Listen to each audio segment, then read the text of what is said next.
Please take your seats. The program is about to begin.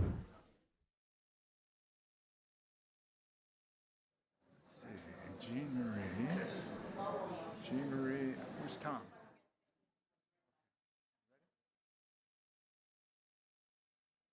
Well, good morning, everybody. If you take your seats, we have a press conference going on in the other room, so there may be people coming in as we get on with the program.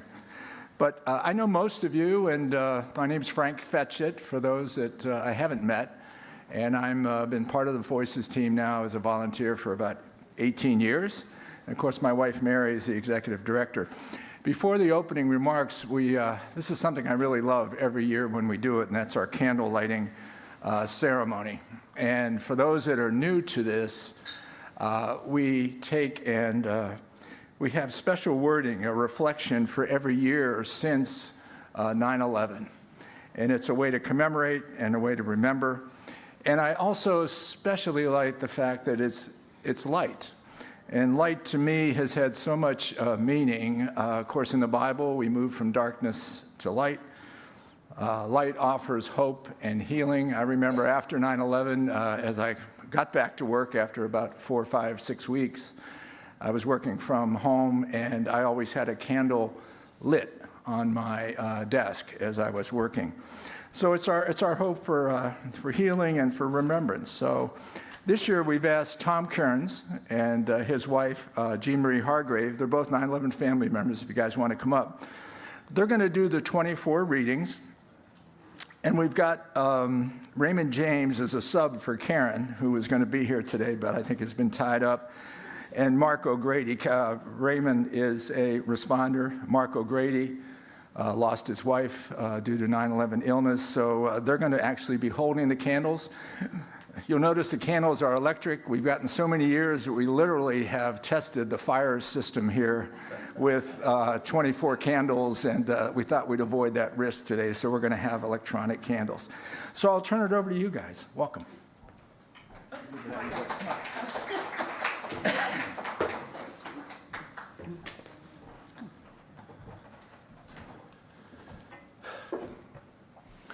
As we gather on this anniversary, we light these candles in recognition of the 24 years since September 11th, 2001, to commemorate the lives of our loved ones and to honor the dignity, courage, resilience, and unwavering spirit of the families, friends, rescue workers, and survivors, and all those who were affected by the tragedy.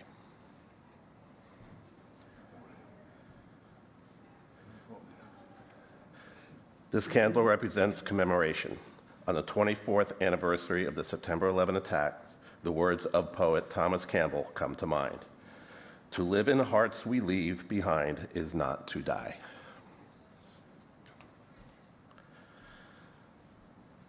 This candle represents faith. We thank those from around the world who pray for our families and our country. We thank our religious leaders for providing spiritual guidance and support. Our faith builds strength and resilience.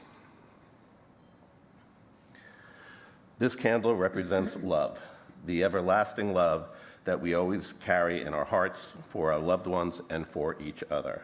Love sustains us and helps us heal, bringing light to the darkest of times.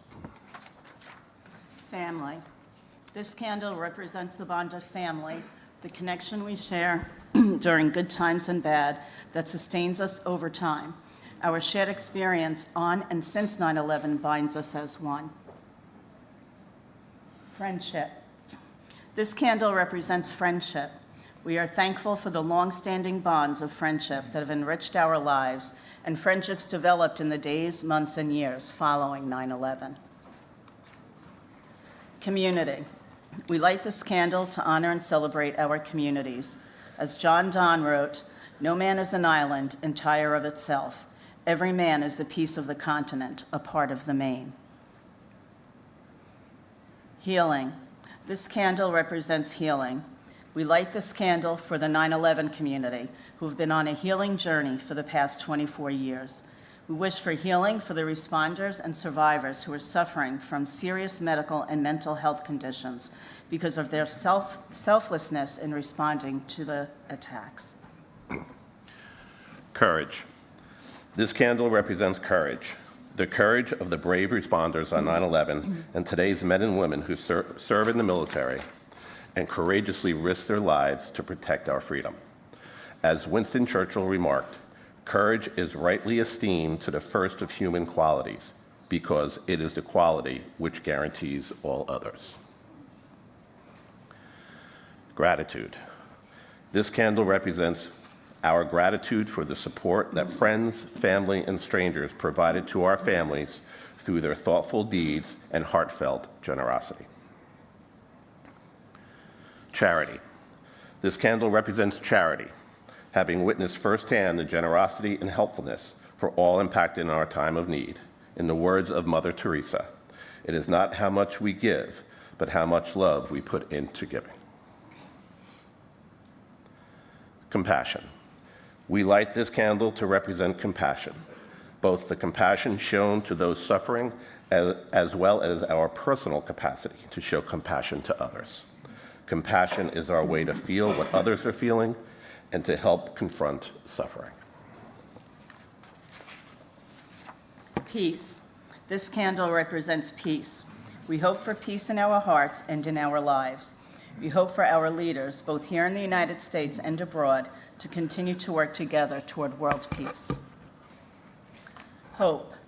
This candle represents hope for the future of our families, our communities, our nation, and our world. To quote Bishop Desmond Tutu, hope is being able to see that there is light despite all the darkness. Advocacy. This candle is for the incredible advocacy work done by those who have worked for health benefits and compensation for those impacted by 9/11.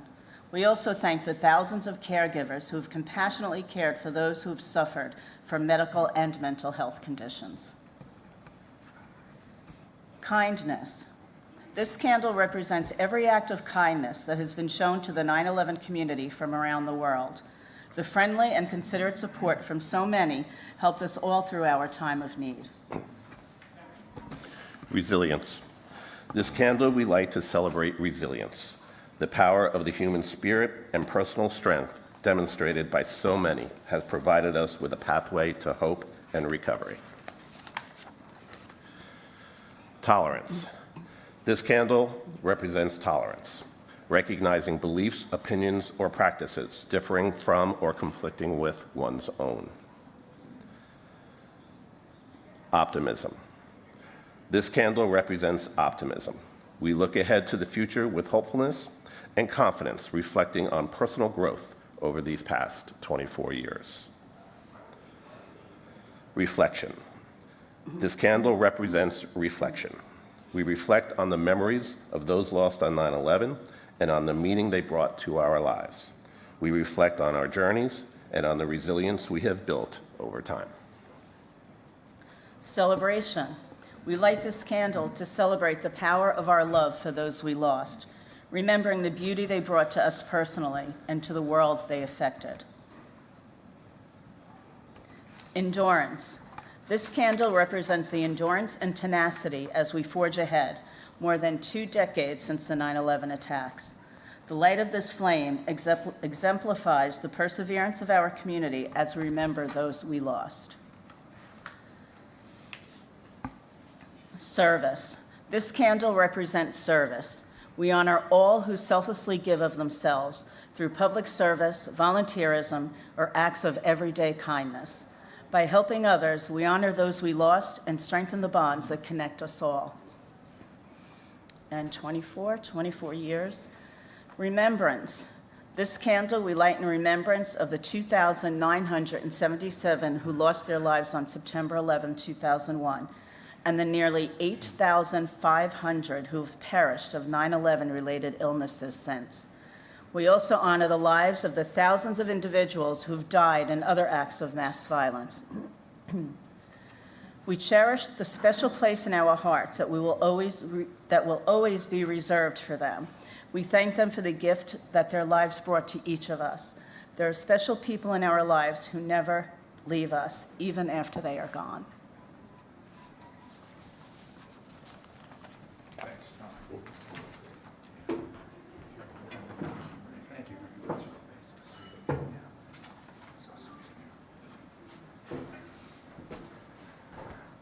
thank you very much, Tom and Jean Marie. You can see, for those that have not been through the candle lighting ceremony, it is very special, and we enjoy doing it. So let me again welcome everybody today. We had a wonderful first day yesterday, and I know we'll continue it on today. Also, I want to be sure to welcome those live streaming in today. We have hundreds of people doing so. Actually, 27 states are represented through this conference.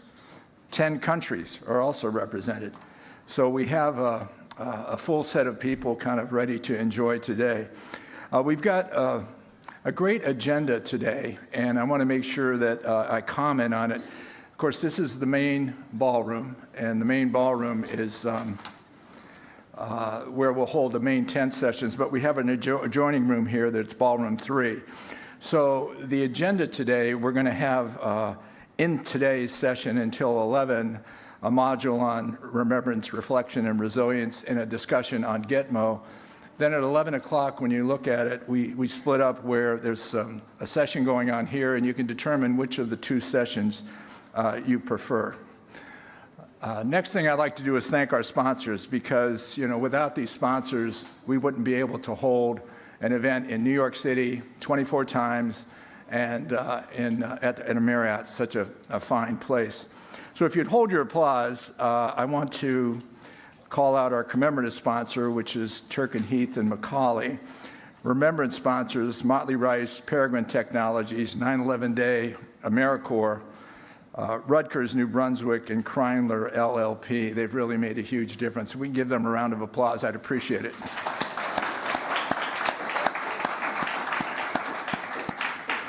And we have other sponsors that are very critical too. Our presenting sponsors, National Debt Relief, Linked, Hexagon, and Niche RMS 365.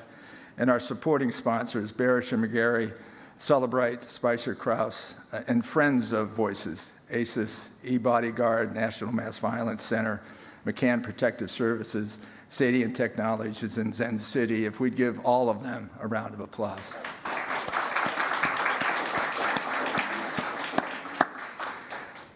Another thing I want to announce is we again this year are partnered with 9/11 Day. And 9/11 Day, I'm sure you've heard of them over the years, they were called Day of Service, but this has grown to be just a monumental exercise of people giving back around 9/11 and doing some good deed. And it was called My Good Deed for a while. Our good friends David Payne and Jay Winnick lead this nonprofit, and they were nice enough to partner with us again this year. I'm going to hold up. This is a backpack bag. We have a room set up across the way.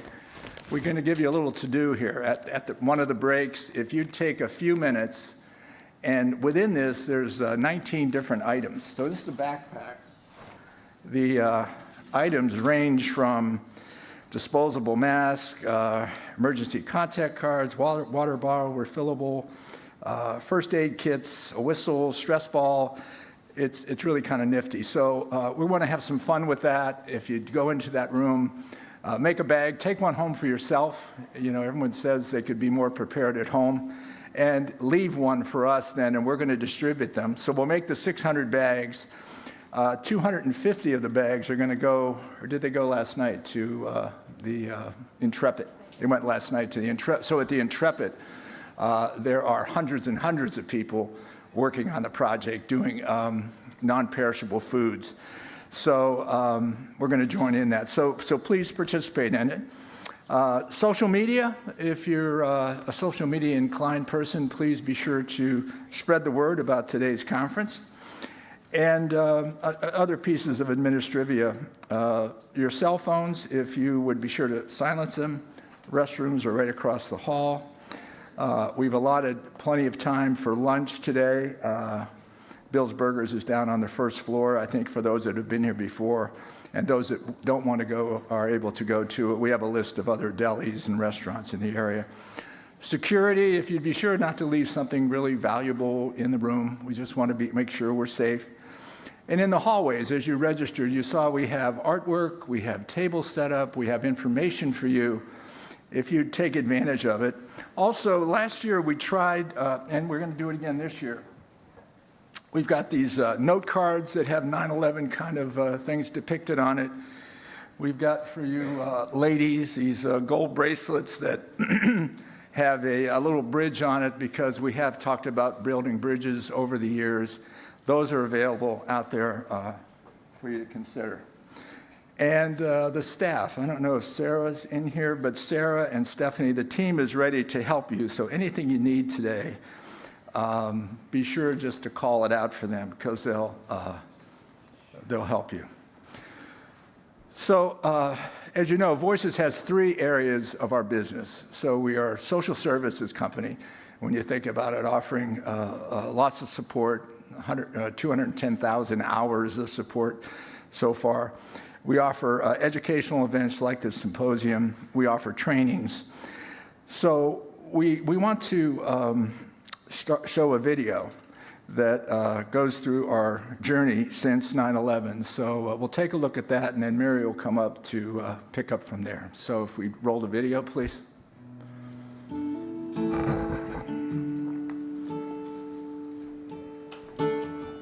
In the face of unspeakable grief, you have kept alive the memory of the loved ones who were taken from you on that horrible day. And through your dedication and your resilience, you have honored their memory and made our country a better and a stronger place, and we truly cannot thank you enough.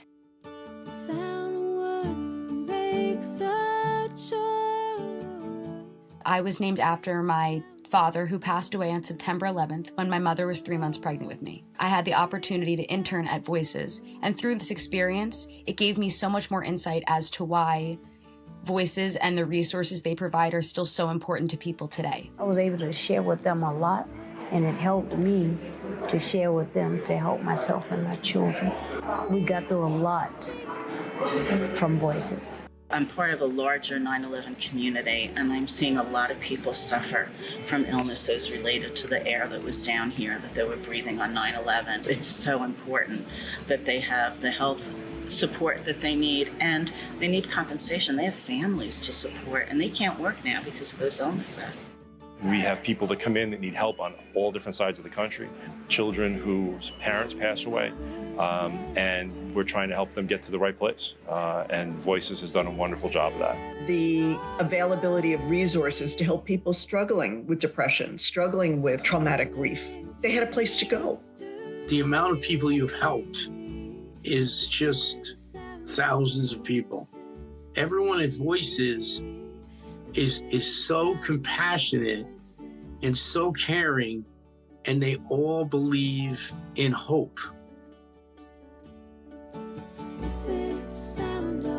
This is really a family, and it is one that has done more than any other network I can think of to bring together different people from different backgrounds around a shared goal of not only public safety, but of really working on healing communities that have been through different traumas. What they are trying to get towards is a seamlessness that counts urgency, exigency, the response that has to happen from law enforcement, rescue, intelligence, government, with victims groups, because it can't happen separately. One of the big themes today is about building community, and that's why it's an honor to be here and having that conversation, because part of a community are the voices of journalists who are members of that community, who are reporting on the events that happen, but who are also living and working in these neighborhoods and these communities as well. A special thanks to Voices Center for Resilience for all the great work that you do. Disasters can strike in many different ways at unexpected times, and my hope is that more people in Connecticut and all around the country will take specific actions to equip themselves for emergencies. Let's hope these safety measures and precautions are never needed, but you'll be prepared, and other Americans should be as well. I don't think there's a better example in American history of a group of citizens taking an event that was so personal and so tragic to them and turning it into a triumph.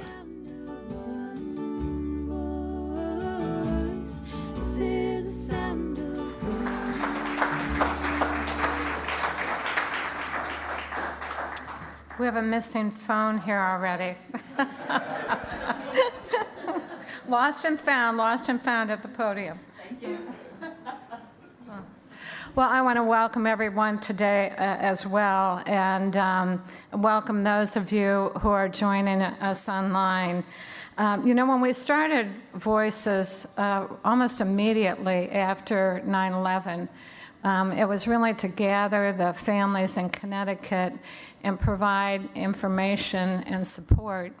Beverly Eckert and I co-founded the organization, and we didn't realize at the time the monumental task that we had, and that it would continue on 24 years later.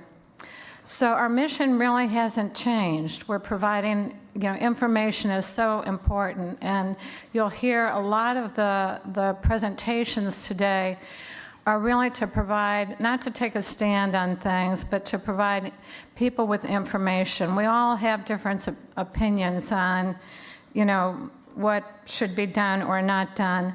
And I think we want you to determine that yourself. So information is really important, and our program is filled with information that you're going to be getting on Guantanamo, on the Saudi lawsuit, on the World Trade Center Health Program, on the Victims' Compensation Fund, and then we have a couple of panels that are focused on mental health and wellness.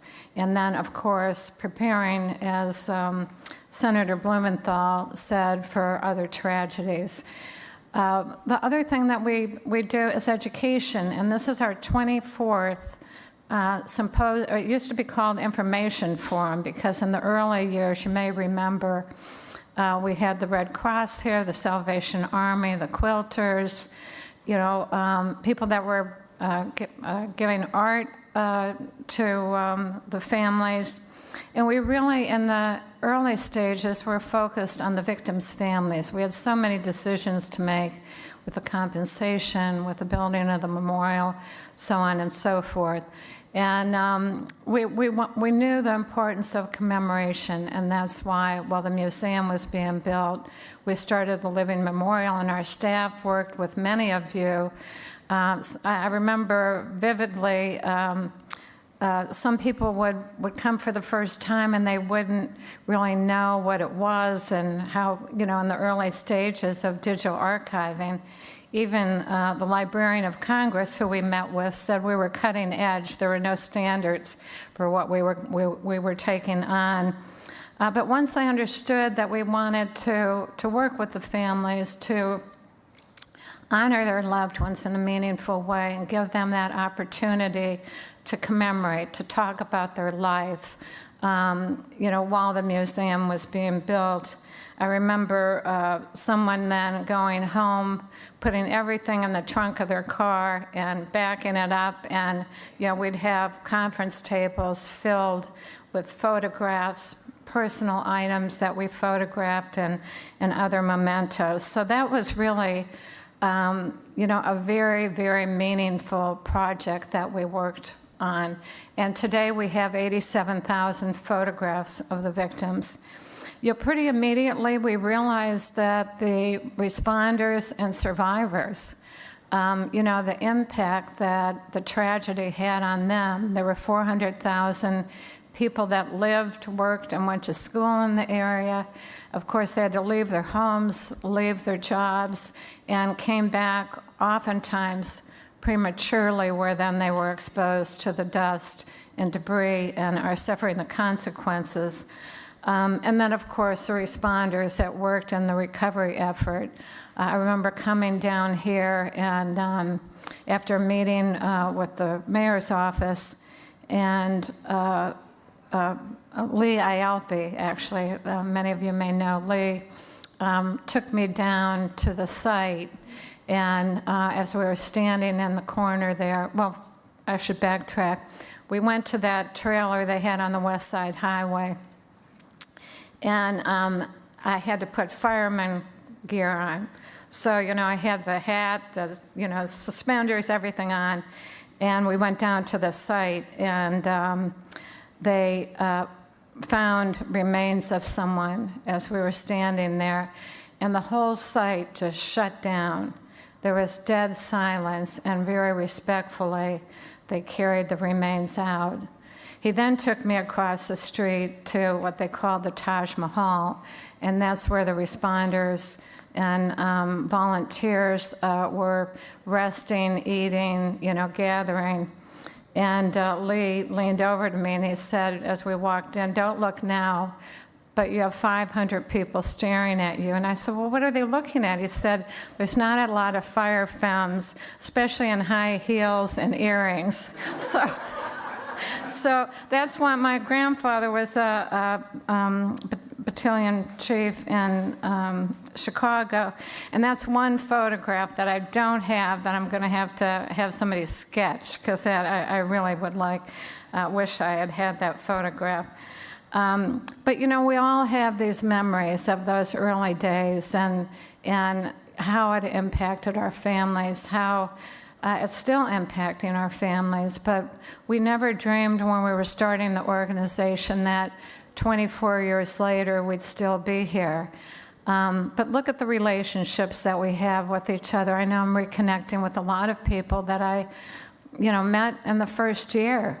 So we do have the support services now that are really expanding with the responder and survivor population, and those support groups have grown just in the last few months. We've had, I think, 35 people come forward, many that we have never heard from before. It's the first time they've talked about 9/11. But there's a value in the continuity that we've been able to provide by maintaining those relationships with the medical examiner, with the World Trade Center Health Program, with the 9/11 Memorial Museum, so that if somebody comes forward the 24th year, we're able to connect them with any resources that they may need or answer any questions, because we have that background. Storytelling is a real important part of 9/11, and there's an importance in telling stories.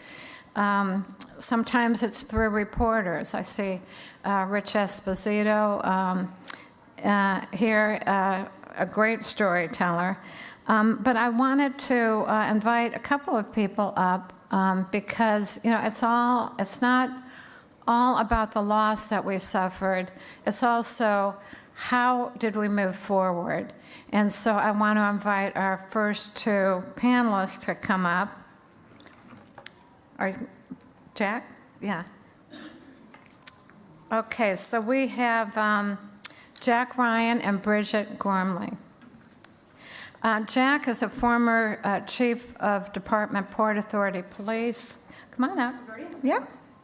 And commander of Joint Terrorism Task Force. Jack dedicated over 4 decades to the Port Authority Police, culminating as chief of department in 2012. He held leadership roles on major federal task forces and commanded the 9/11 rescue and recovery operation, continuing his service through every phase of the World Trade Center rebuilding mission. Bridget Gormley, Sue, maybe you can close that door. Bridget Gormley is a 9/11 advocate and filmmaker. She's a writer, director, and producer. She began producing passion projects soon after receiving her master's degree in human rights, covering social, political, and economic issues. In addition to making films, Bridget also works with Barish and McGarry as an advocate for the 9/11 community in New York. Her latest project, Dust, The Lingering Legacy of 9/11, chronicles the surge of post-9/11 related illnesses and cancers that are turning survivors into victims. So I'm going to sit down with the two of you. It's good to see you, Bridget. Likewise, long time no see. Jack, let's start with you. Okay. You tell us your story, where you were on 9/11, and how that evolved over time.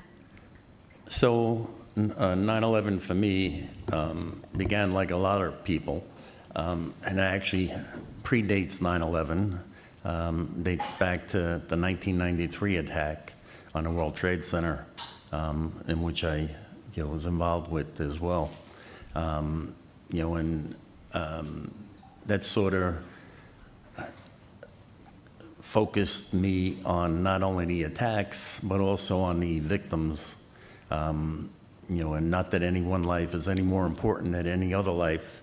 And one of the people I always speak about in regards to the 93 attack there, because I knew them, I know them to this day for the husband, was a woman by the name of Monica Rodriguez Smith.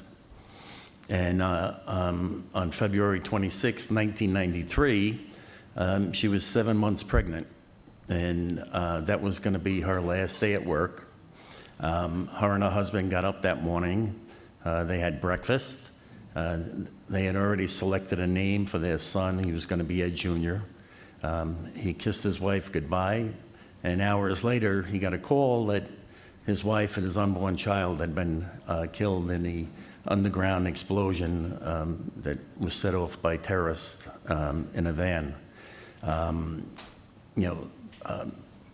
As a city and as a country, because the attack took place underground and a lot of it wasn't visible other than the initial smoke, and effects of it, there was a very quick move on from the attack. Some of the people that were responsible were apprehended very quickly. They were tried and convicted within a short period of time. And then the one that fled, Ramzi Youssef, that fled to Pakistan, was eventually apprehended, during planning stages for other events, and then brought back and also very quickly, prosecuted. So that sort of set the stage, and other events that predate that there, that sort of focused me on the terrorist portion of the world, and in particular, on New York and the World Trade Center site. So a lot of people don't realize, the World Trade Center is a Port Authority owned and operated property, and it's the jurisdiction of the Port Authority Police Department. And it was then in '93 as it is today. So we were there before the attacks. We've been there since the towers have been constructed there and in operation there. And then I spent most of my time up in Times Square, working in the Port Authority and surrounding areas there, supporting the Times Square bid in their efforts to clean up the Times Square area to make it in presentation for the Disney that was moving in. So I remember going to that first meeting and saying there that it may look like Disney, but it won't be, Disney characters. But, through the efforts of a lot of people there, it actually, turned into, the crossroads of the world as it is. And then, we were, sort of relishing in the successes that we had there. We had one lingering problem, and that problem was a gang problem. People that were coming from the surrounding boroughs. There was an institution there called Covenant House that housed runaways there, and the Port Authority bus terminal was a magnet for runaways from all 50 states there. With the ones that were staying at Covenant House that came from the 5 boroughs there, a lot of them had reached back to those communities there, and it attracted people that were gang members. So Covenant House had a 10 o'clock curfew, and once they went in there, the people that had come from the 5 boroughs to visit them would then go and commit crimes in the Times Square area. So to address that one lingering problem there, I had scheduled a meeting with an undercover, and the date that was good for both of us was September 11th. He was going to court. I was going to come in and meet him at 100 Center Street, which is only blocks from here. The location there that, court officers responded here and were lost on 9/11. In doing that there and selecting that day, I didn't realize it was my daughter's first day of preschool. I can never get past that point, but she was attending the afternoon sessions, and it took so long to come up with a common date there that I was dead set on going to the meeting and said that I would get home in time. And then due to family pressure, I finally wound up canceling the meeting. And then the first plane struck, and like everybody there, thought it was a small plane. And then seeing the second plane strike, realizing that we were under attack, I began making my way in. And I got here after both towers had come down, but then Building 7 collapsed into the street. And, at that point there, amongst the chaos and not knowing how many people were lost, realizing that we had to organize, and then I wound up being the day tour commander of the rescue recovery operation here for 9 months, from September 11th through June 8th of 2002, in excess of 3,000 hours within the site, working with our partners from the FDNY and the NYPD. They're looking for the initially what we thought was over 10,000 members of our community there, but the 2,753 people that were lost here at the Trade Center. Well, thank you. Bridget, how about you? What's your story related to 9/11? Mine's a little bit more juvenile than yours, Jack. I was in, can you hear me? I was in the 5th grade in Brooklyn, and, sorry again, can you hear? Maybe put it up. Sound check, mic check. Good, all right. Oh, there you go, all right. Yes, I was in the 5th grade. I was going to school, it was a normal day, but as the day went on, kids were getting pulled out of school. First 1 by 1, then 2 by 2, and then by the end of the day, a class of about maybe 30, 40, was like 6, and I was one of the 6. Then my mom picked me up, and I go, Mom, everybody got picked up. I go, why'd you leave me in school? I go, what's going on? And she goes, there was a terrorist attack, and I was maybe 10, 11. I didn't understand what that meant. I was like, okay. I go, why didn't you pick me up? Kept repeating this to her. And she goes, Bridget, the Trade Center's gone. They hit it, it's gone, it's gone. And she's like, Daddy's okay, though, Daddy's okay. And I was like, what the hell is going on? But I was a kid. I didn't really comprehend anything that was happening. And then where we lived in Brooklyn, it's pretty flat lands, flat bush. You can literally see the city in the distance in certain parts of where I grew up. And on my way home, I looked over, and then there was the plume of smoke. And then towers weren't there this time. And I was like, oh. And then I kind of connected the dots.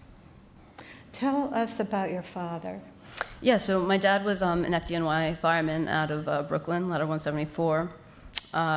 He responded right around the same time sounds like you did, after the second collapse. So he was going over the Brooklyn Bridge after the second tower fell, so the plume was coming out and they were going in. They actually commandeered a city bus to get in because they couldn't get the truck over the bridge. And then he was down here, I think, for maybe solid a week, but then back and forth for the next 3 months because those guys weren't going anywhere until they found who they lost.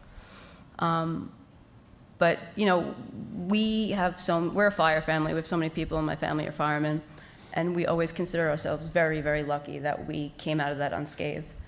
But fast forward to 2017, he gets cancer and he passes away from a 9/11 related cancer. He had bladder cancer that went to his lungs, and then it bit him and got him. So it was always like that dark cloud over his shoulder. And new reality for us was like, oh, we survived that day, but now we have to wait to be picked off one by one as it develops, you know? And there were 343 firefighters that died that day. And then what about since? I think, if anybody knows this number, it changes. It's up to 400, 409. right? 409, yeah. Yeah. So more firefighters have died since 9/11 than died on 9/11. I think that's true with the police department as well. Every department, I'd say, right? So the Port Authority Police Department there, that, you know, unlike the other departments that rotated their people out, kept the same people here.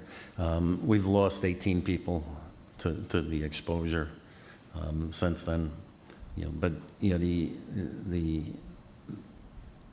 other aspect of that there is that, you know, with the World Trade Center being our community there, you know, a lot of the companies there that were being evacuated, the schools around here, you know, Stuyvesant High School, you know, they've all been affected and have subjected people that have lost or have gotten sick as a result of the attack.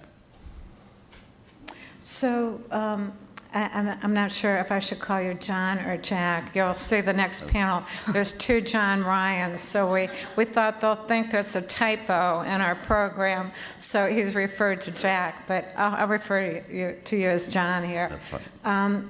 So John, what did you do then? You know, you were down there for a long time, and then how has your life changed since? So you know, when we got here, you know, even being as familiar with the buildings as we were, knowing every little, you know, corner of it there, you had lost all your points of reference, you know, and I think, you know, in some ways to this day there, you know, I still think it's a bad dream, you know, that they can't be there, you know, it's, you would stare at it there, you know, expecting them to appear. But you know, we began, you know, in the effort to find people. You know, our hopes initially were that we were going to find people, you know, alive in voids. You know, and you know, we wound up. There were initially 3 Port Authority police officers. There was two Marines. One had come from Connecticut. That came down to assist, and they were walking through the plaza, and they thought they heard a noise, they heard people, and they came and got us there, and it turned out to be 3 Port Authority police officers initially, Dominic Pizzullo, Will Jimeno, and John McLaughlin, you know, and then there was a subsequent you know, collapse, and Dominic was killed.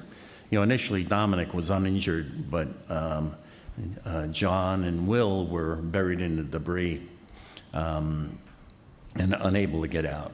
You know, and Dominic wouldn't leave them. There were fires around them, and then, like I said, there was a secondary collapse, and a piece of concrete came down and hit him in the head and killed him. And then, like I said, the 2 Marines, you know, heard them yelling and came and got us. And then a collective group of NYPD issue officers, FDNY rescue personnel, and Port Authority police officers there, you know, accessed the area to try to get them out there. And it was a challenging location there because of the fires that were around them there and the possibility of it collapsing again. Spent time, Will was the first one that got out. You know, he was less injured there, but he had a very severe leg injury there.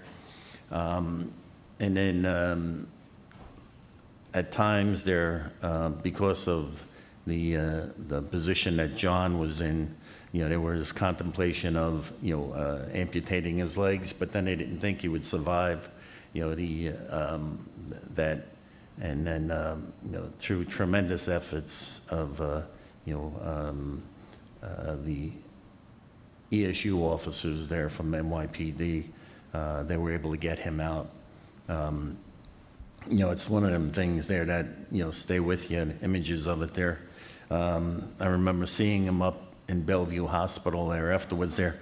And from the compression injuries there, they had to relieve the pressure there because his muscles were actually, he'd been in that position for so long that his muscles were actually breaking down and affecting his organs. So to relieve that there, they had to cut his legs there, and it looked like a bloodbath. But again, they contemplated amputating his legs, but they didn't think he would survive. And then over the course of the next few days there, they sensed a pulse in his ankle, and they opted not to. And then after 70+ operations there a few years ago, he was able to walk his youngest son for graduation. So when you think about that, over 3,000 kids lost parents on 9/11 there, the fact that, he was able to achieve that there, and do so, under his own strength was a good thing, an uplifting thing. And, one thing I wanted to say at the start there, but, is that, your selection of the word voices, as your title, is a very, very good thing. Because one thing there that, I've learned dealing with all of these disasters, 9 plane crashes and, 9/11 and 93 is, it comes down to communication, and, everybody in this room, has the ability to be here, and listen and, express their views there, but, their voices.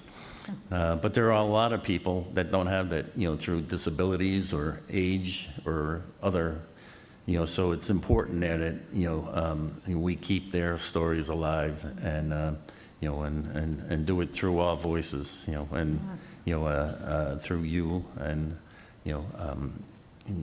Sue and Frank. It's an important thing. Well, and that's why we're so fortunate to be able to broadcast to 24 states. And how many countries, Frank? Yeah, I think the furthest is maybe Iceland. We have somebody from Australia. Oh, we have someone here from Australia. And she was recognized yesterday for coming the furthest to be with us here in person.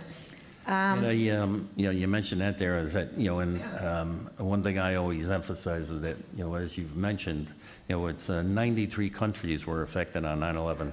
It wasn't just, New York or the United States. So 93 countries suffered losses. And I know a lot of times there when I bring people, foreign partners through the 9/11 Museum and Memorial, in the beginning, there's a little bit of distance between myself and them. But once I bring them into the family room and, I identify people that were from their country, you see, that connection, begin to form. So. Yeah. Well, thank you, John. Bridget, I'm going to turn it over to you because, you had a very different experience.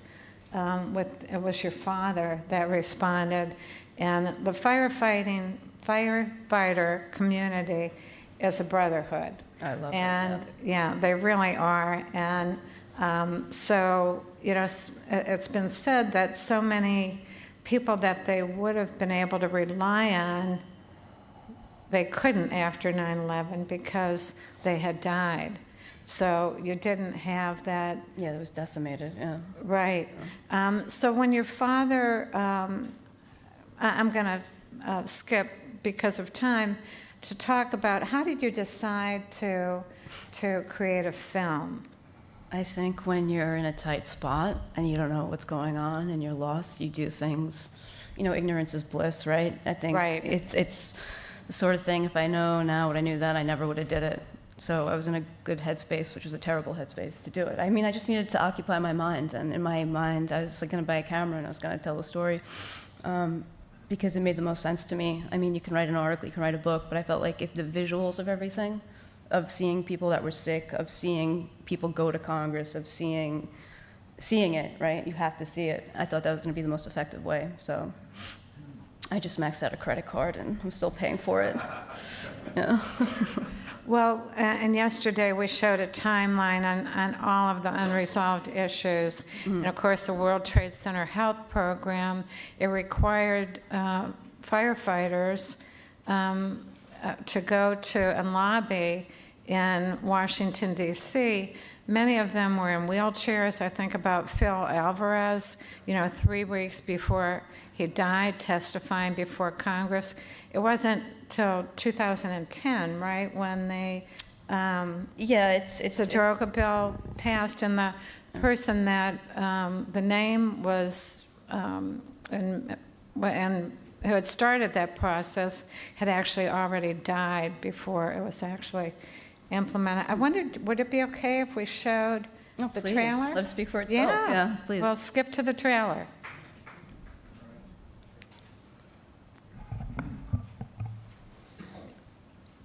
How many people don't know, have no idea that right now we're at the point where guys who have died after 9/11 almost equal the guys who died on 9/11? In the years since 9/11, thousands of people have become ill or died from causes related to the attacks. 9/11 was my first response. At one point, I got one of those painter's masks. Eventually, I got a bloody nose, so I had to take it off. This event started a fire in your nose, in your lungs.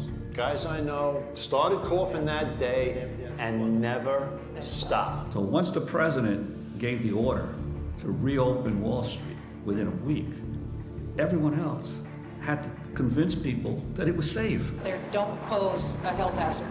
We're going to make sure everybody's safe. Why are you putting them back into a danger zone where a few more weeks they could have cleaned up the whole area? You knew the consequences. Exactly. People that didn't know what they were getting into, that were told To go home. Oh, it's fine. Go ahead.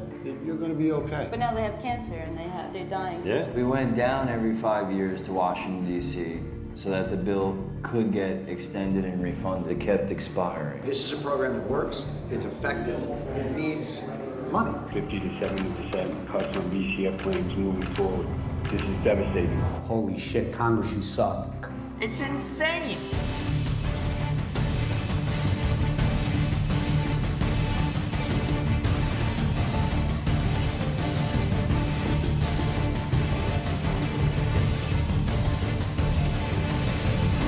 They did their jobs. 18 years later, do yours.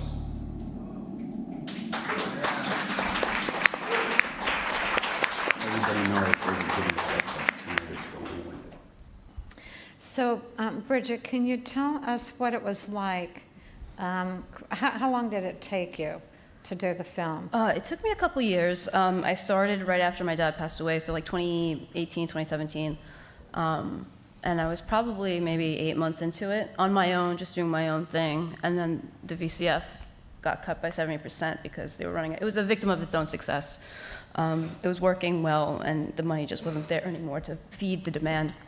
So that's when it kind of grew its own, excuse me, it grew its own legs, and it turned into a political story. So it was, a personal, emotional brotherhood, right, fire department, and then it just took a whole new avenue of storytelling. So that added about another year onto it. We finished it in 2021, which wasn't the best time to finish anything because it was, remember COVID, guys? Remember that? Yeah. But it just recently got put on Amazon, so now it's living, breathing, and there for the masses. Well, and you had a showing at the memorial as well. Yeah, we showed it a couple weeks ago at the memorial.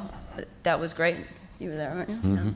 Yeah. And then we showed it a couple years ago at the memorial, which is the perfect space for it because it really is where I want it to be. How can people in the audience, or either here or online, watch the film? Oh yeah, so if anybody has an Amazon Prime membership, it's up on Amazon Prime for rent or purchase. Hour, 20 minutes? Yeah, it's not too bad. So what was that like to go through? I mean, you just lost your father. Right. I mean, I can associate, and so many in the audience can associate with suffering a loss and then being required to fight for something that should have been provided. Yeah, you can immediately relate, after. right? I would imagine. A lot of this people in this room could probably relate to that. It's a pain in the ass. I mean, it's, you know, it's frustrating because it's, for me personally, the biggest frustration going to DC and seeing how things were done was dealing, you know, when you're lobbying, you go to all these different Congress people's offices and talking to their staffer who's probably like 20 years old and an intern, and you got to explain 9/11 to them first because they were born in like 2005 or whatever it is, and then getting the message across. And I would say when we did speak to actual representatives from other states, they would always be, it's a New York issue. This is a New York problem. New York will pay for this. And we're like, right, but you have, 83 people in the program. Did you know that? Did you know that Task Force 1 out of Houston and Dallas and Texas came here? Did you know that Miami-Dade Fire Department came here? And these people came from all over the world. We actually, we had people come to New York from, I believe, Mexico. Japan, that dealt with earthquakes. And they know how to navigate the rubble. It was it was the largest and the only time that all 27 task forces, FEMA task forces, had been activated. So it's a national issue. But the biggest thing that was the most frustrating part about that was that these are the same people that put never forget 9/11 every 9/11 and waved the flag, and you're doing this on our backs, So Well, they stood on the stairs of Congress. Right, in the early days. Yeah. I remember, with all the controversy over Christie Whitman's statement there that the errors, and right around that time they had given us these personal carbon monoxide readers that actually pinned onto our uniforms. And finally, I had to give it back because it was constantly going off. It had a reset button. You'd hit the reset button, and it go right back to it there. And while we were focused on finding remains, you're doing so there. There's always that question about the masks. When we went from dust masks to 2 filter masks, but even the 2 filter masks were not meant to be worn for 12 hours, and they had no mic, so to communicate, you had to take the mask off. So if you had followed the protocol, anytime you remove the masks, you're supposed to do so in a sterile environment, and clean it, and, but, people were doing what they were doing, to try to find their friends, loved ones, neighbors, and you'd be doing that there, and right next to you would be an iron worker, cutting steel with a very elaborate, mask system on. Or you'd be in another section there that was believed to have asbestos, and people are in Tyvek suits, and, because of the possibility of remains being in that area, you'd have spotters there, that were standing there with the dust masks or the 2 filtered masks, right next to the person, in the Tyvek suit and a very elaborate, protection system. Well, we have just 39 seconds left. So, and 2 sentences or less. Tell us what's giving you the strength to continue on, because I think both of you have had extraordinary experiences and you've been able to move forward. What's helped you, John? Well, I take a lot of strength from people like Bridget, that keep the story alive, and took the time to create that film. But, as you've seen in the media, just recently there, 3 more people had been identified. But, of the 2,753 people that were lost here at the Trade Center, to this day, 1,100 have not been identified. The other part of it there that we'll get into later, is the fact that the people that are the planners of the attack, still have not been brought to justice. But it really comes down to, the victims, the victim families, that drive me, because, if we don't learn from the past, we're bound to repeat the mistakes again. So, And then Bridget, how about you? What has given you the strength? Well, I mean, I believe the figure. I'm seeing all my museum people in the back, so tell me if I'm right. 100 million people have been born since 9/11, right? Yeah, nods, yeah. About 100 million people have been born since 9/11. I mean, for them, this is going to be something that's taught to them. So I think if you want something done right, you do it yourself. So you have to teach the next generation about what's going on, because we're still living with the consequences today, and will be for a while. Well, as a family member, I think I speak on behalf of all the families here that we are so, I mean, we never imagined that people that were down there looking for our loved ones would be sick and dying today. And I know how grateful we all are to your father, John, to you, and everyone else that worked in the recovery effort. As you said, John, there's still 1,100 families, 1,100 victims that have not been identified.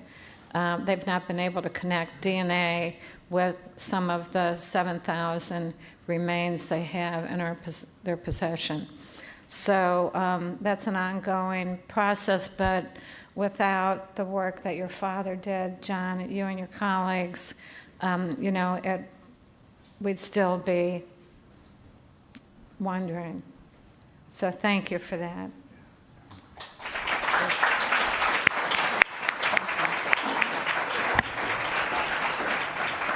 Okay, we're going to move to the next panel.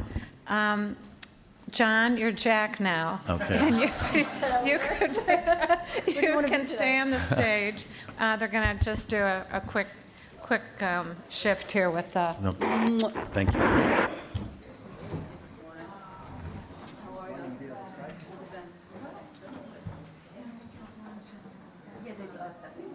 I'll see you then.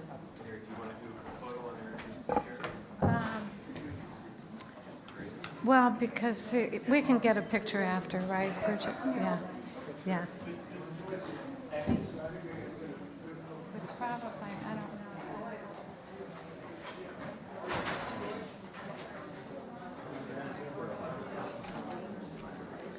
I don't know. Probably. Roughly about 10 minutes. Let me ask you.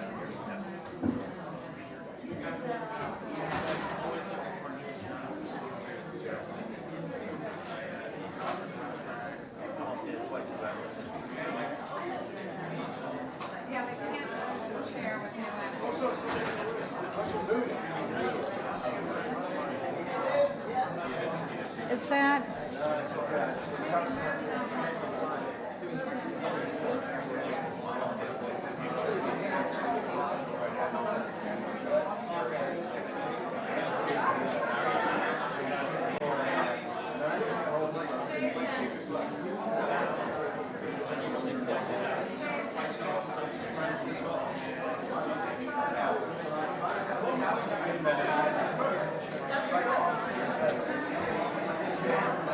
I'm going to move this over just a tad. Yeah.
Okay, let's get started again. If everybody could take a seat.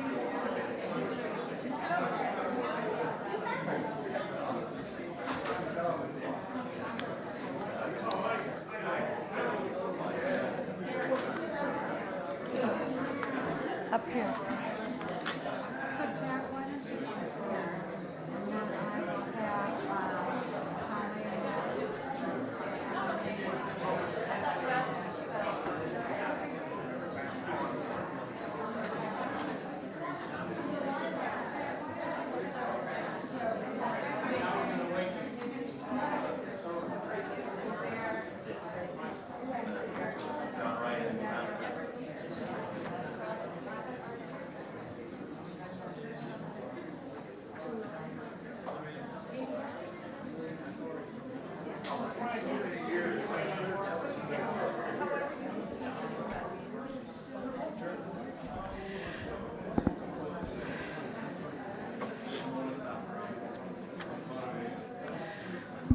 Okay, let's get started.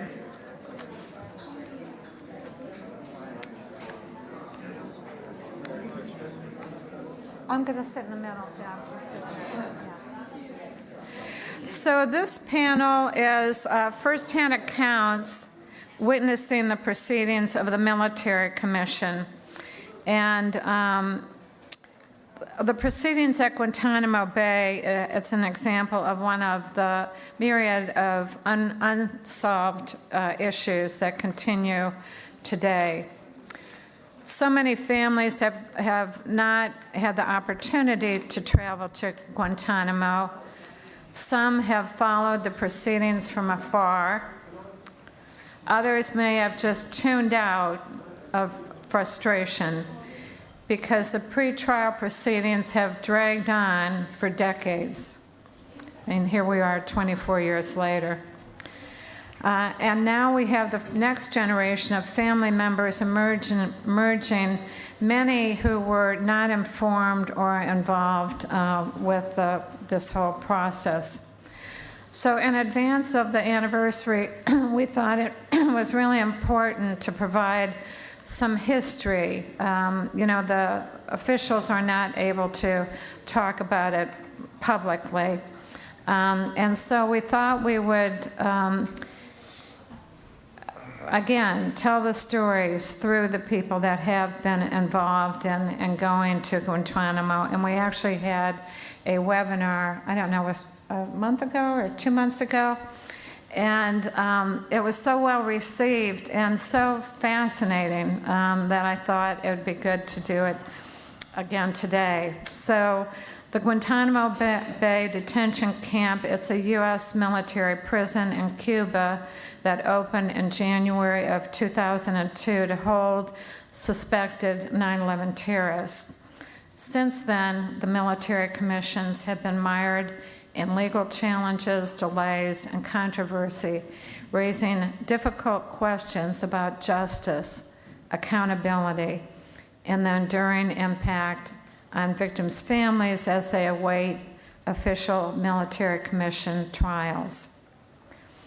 So we have today with us, again, I'll start at the other end. Now he's not John, now he's Jack Ryan. And you heard about Jack earlier, a former chief of department of the Port Authority Police and commander of the Joint Terrorism Task Force. And then we have, next to Jack is Colleen Kelly, and Colleen is a co-founder of September 11th Families for Peaceful Tomorrows. Colleen's brother, Bill Kelly Jr. was killed on 9/11 at the age of 30 at the World Trade Center. And then we have Deborah Garcia. Deborah also is a family member. Her husband, David, was killed on 9/11, leaving behind two sons who were 8 and 4 years old at the time. And Deborah is a justice advocate for victims of terrorism and is currently writing a memoir.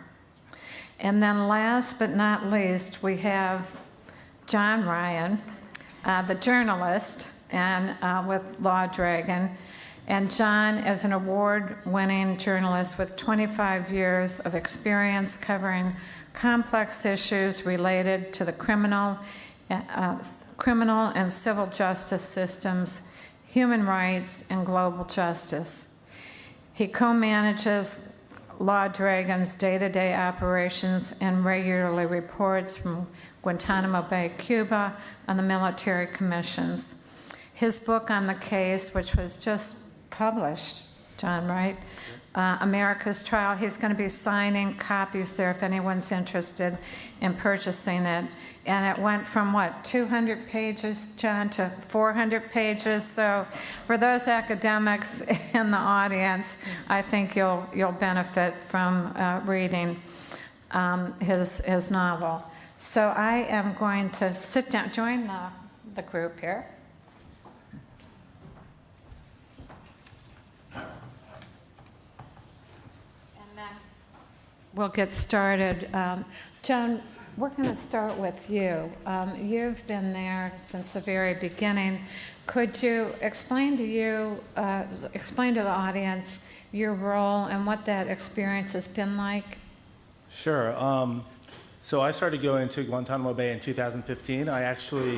My company, Law Dragon, one of the things we do is we profile prominent lawyers, and so I went to just do a profile of one of the lawyers, actually the lead lawyer for Khalid Sheikh Mohammed, who was accused of planning 9/11. And when I went there were so few journalists that I decided to at least cover that hearing and write some stories about the hearing. And then I went to the next hearing later in 2015, and again, so few journalists that I just kept decided that I should keep covering the case. And so I've now been to every hearing in the case since 2015, and I've done close to 60 reporting trips. And probably I've spent about a third of my life on the base over the past decade, not including the year and a half of the pandemic when the base mostly shut down. But yeah, and so recently I decided to, well, not recently, but recently my book was published, and I was lucky to find a publisher who agreed that the story was not, hey, let's wait for the trial, because there are such complications in getting to the trial, that I wanted to document what's happened in the past decade, which is sort of why it hasn't really worked out so well, getting what was expected to be the trial of the century going. In fact, there's still not a trial date on the calendar. And so going to Guantanamo is not that difficult for journalists. The Pentagon puts out an advisory explaining that a hearing is coming up, and then you can apply to go. And then generally you'll get approved. They probably do some type of background check. And for journalists, the flights are $800 flying out of Joint Base Andrews. We all take the same flight to get there. And then the hearings generally last for 2 to 4 weeks. There's a lot of reasons why there's not a trial date scheduled, or why a trial hasn't happened yet. I think it was a new court system. It's had a lot of sort of wrinkles to iron out. But from my point of view, and what really the book is about, is the complication posed by the fact that the defendants, the 5 Guantanamo detainees who are accused of planning 9/11, were previously held by the CIA before they were sent to Guantanamo Bay. And there they went through what the many critics call torture techniques in order to extract intelligence. And then they were sent to Gitmo, and then the criminal case eventually started. And so really a lot of the pretrial proceedings has focused on whether, when they got to Guantanamo Bay and confessed to their roles in 9/11, whether that's a valid confession because they had been tortured and held in isolation for the years prior. And that's probably most of what has happened in the pretrial case. There's lots of other issues. There's been hundreds of pretrial motions, but dealing with how the defendants were treated prior to getting to Gitmo by the CIA has been the dominant issue. And as that fight was playing out, as some of you probably know, 3 of the defendants, including Khalid Sheikh Mohammed, attempted to plead guilty. That was about 14 months ago. So it looked like the case might be getting to some type of conclusion, but the Secretary of Defense at the time, Lloyd Austin, withdrew from those agreements, and the civilian appellate court that oversees the commissions recently signed off on that, on Austin's ability to do so. So those plea deals are now off, and the 9/11 case is sort of in a new period of uncertainty where 3 of the defendants still want to plead guilty, and they're going to pursue that to higher appellate courts, possibly the Supreme Court, and then 2 other defendants are sort of on separate tracks. So I think about a year ago, when the publisher and I were hoping to, get the book out about now, there was a chance that the case would really be mostly resolved with at some point a sentencing trial for the people who were pleading guilty. Now, all of that is sort of off the table for the time being. So, and with all these issues still pending, the government team, the prosecution, believes that the case can move forward and start dealing with other pretrial issues to move the case along. But the defense teams believe that while these matters are under appeal, nothing can happen. So I wish we were in a different state for sort of getting what still is the biggest case in U.S. history and will only probably get bigger, kind of getting it going, but it's really in a period where we don't exactly know what the course will be. Well, and the journalists are playing a key role in really reporting out what's going on there. So many of the testimonies, have to go through all of these approvals process, so there's still things missing from the site. And Jack, you talked before too, John, you talked before about how the trial sort of makes progress and then goes back 3 steps because, they're going back to another issue from time to time. Can you talk a little bit about that? And I think that's why the case is so difficult to follow. I think from the observers who have attempted to follow it, even journalists, it's really difficult because everything sort of happens out of order, right? I mean, we travel to Gitmo for 2 to 4 weeks, and then you might have witnesses that testify in that hearing, and then you might have to wait for the next hearing for another witness to testify, and then maybe at some point later, they'll have final oral arguments on the issue, and then maybe 12 months after that even, the judge might rule. So nothing in the case has really happened in an understandable sequence, and because it's taken so long, I think now, after this little kind of period of turmoil with the plea deals being on and then off, there's now a 5th judge on the case. The 5th judge to preside over hearings will start his tenure of the case in December.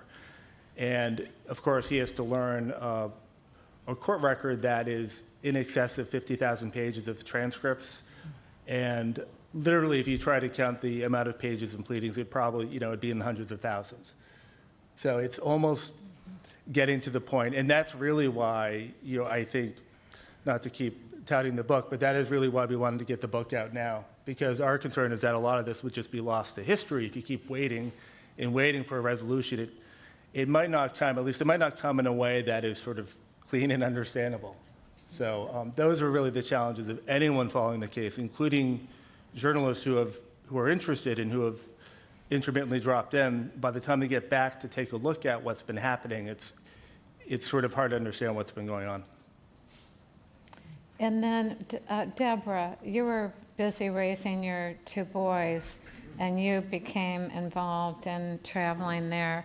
How did you decide, more recently, how did you decide to get involved in that process?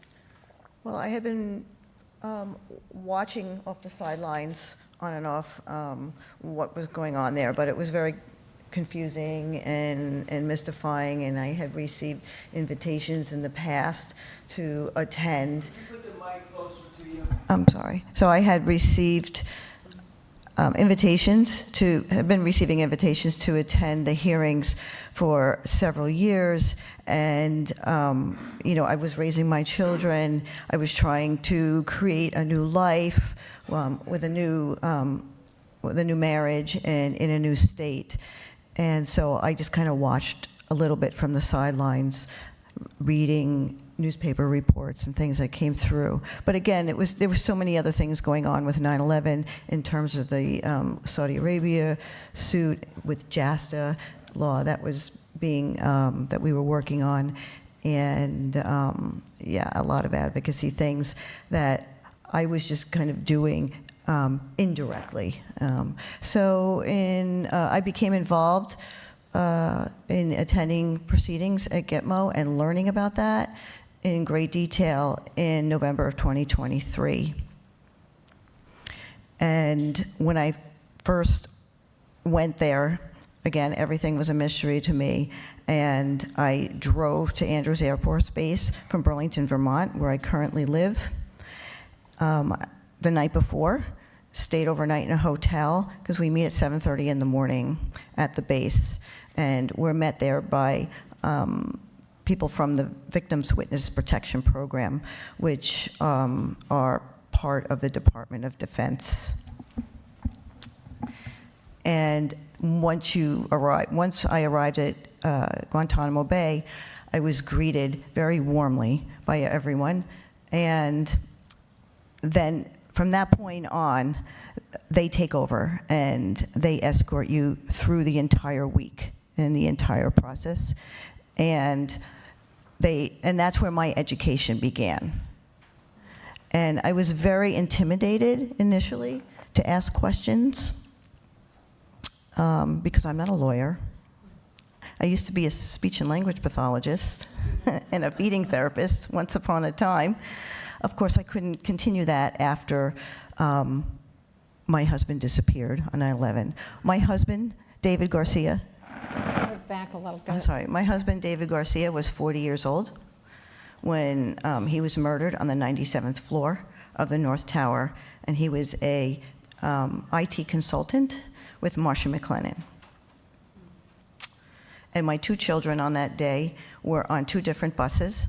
One was on a bus to his school, which was near Kennedy Airport, and the other one, my 4-year-old, was on a bus going in the opposite direction to a local school for his first day of pre-kindergarten.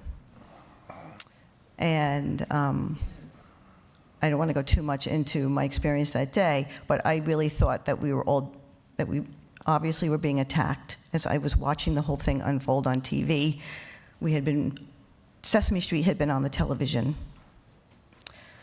before I took my son to the bus stop. And when I came back in, it was about a little bit after 8:30 a.m., and I was sipping some coffee, getting ready for my day, and I noticed that the screen had gone quiet, and Big Bird had been replaced by the North Tower, the smoke coming out of the North Tower. And at that point, the reports were that there was some kind of explosion. And then I watched, a few minutes later, I watched the second plane hit the tower. And at that point, I really started to believe that we were being attacked and we were all going to die together, but separately, because we were all scattered about. And then in 2020, I lost our son to prolonged grief disorder. And my second marriage had also fallen apart. So I was like mad. I was overcome with grief. And I just felt like I had to get out. I had to not stay in this awful space, and I had to be a voice actively for my husband and now my son, and my other son as well, my surviving son. And so when I was introduced to the people from the Victims Witness Assistance Program and all of these good people here, I really felt like I had joined another family, another fraternity. And I'm involved in so many of these fraternities.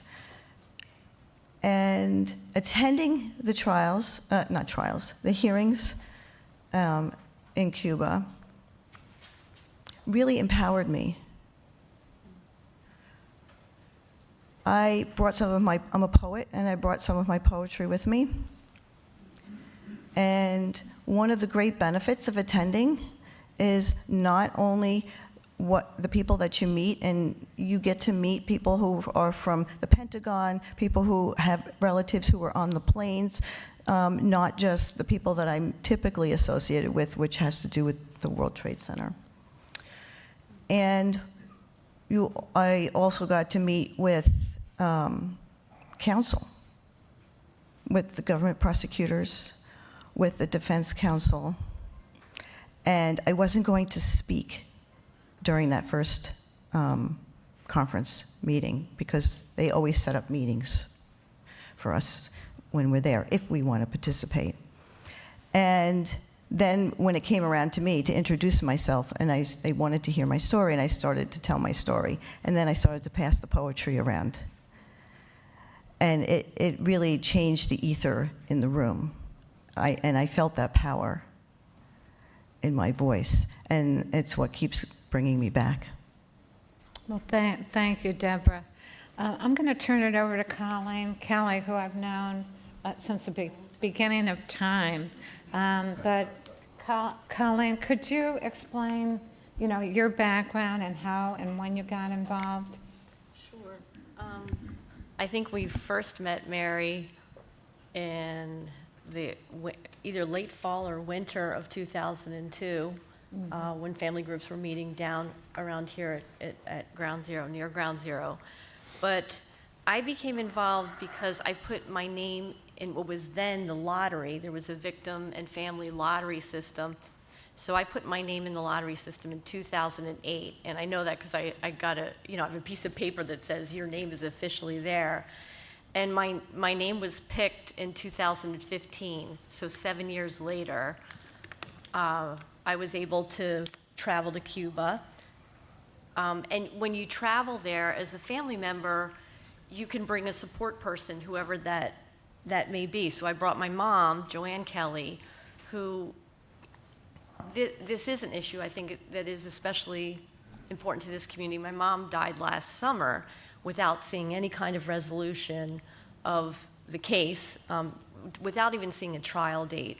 So part of this as time goes on, and how much it's just really to amplify how long we've been waiting for movement in this case. But I actually we figured this out now, John and I, Ryan, we were together, our first trips were at the same time. Mm-hmm. So I became really interested, and with the organization that I'm with, we decided to send, I traveled as a family member, but the organization that I work with, Peaceful Tomorrows, we decided to apply for non-governmental organization observer status, and that was in late 2015.